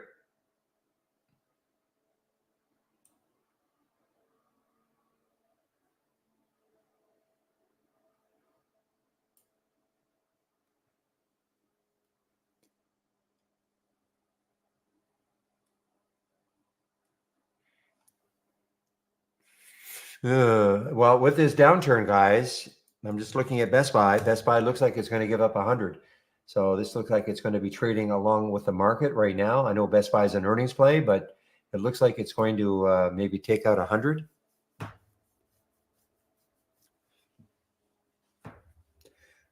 So what's happening here? So we're getting a bit of a disconnect now in the market.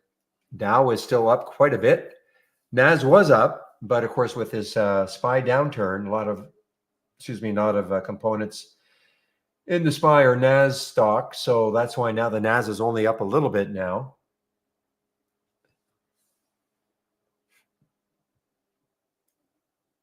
All right, guys, 229. I think I'm heading out now. One of the last few nice days probably for me to bike ride. So I'm going to head out. I'll hang around for another couple of minutes. If I see any posts regarding or questions, I'll certainly stick around. But otherwise, I will head out. I don't have to go, okay? But I don't want to hang around if there are no questions. So the first thing I'll do, though, is I will put the link to get into the main room, into YouTube. So if you guys want to head over to the main room, there's still traders in there. So if you click on my homepage link,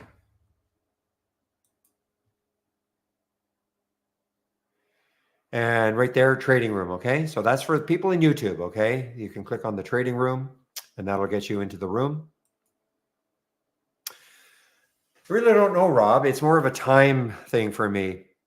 It's more of a, it's an exercise ride. It's not, look at the flowers and smell them ride. Okay, it's an exercise ride. I don't really know how far I go. I'm running the same route, basically the same time, all the time. So it's more of a time thing. Challenge myself there.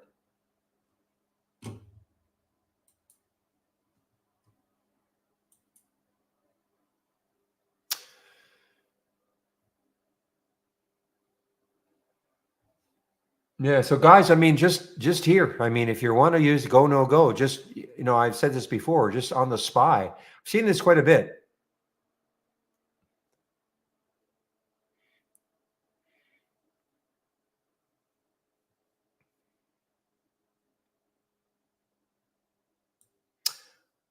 Okay, guys, I don't see any questions, so I am going to head out.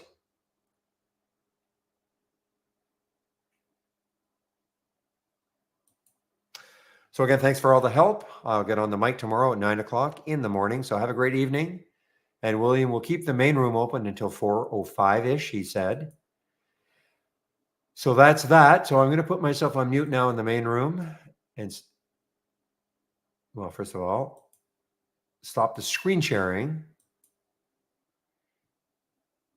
Now I'm muting myself in the main room. And now I'm shutting down YouTube.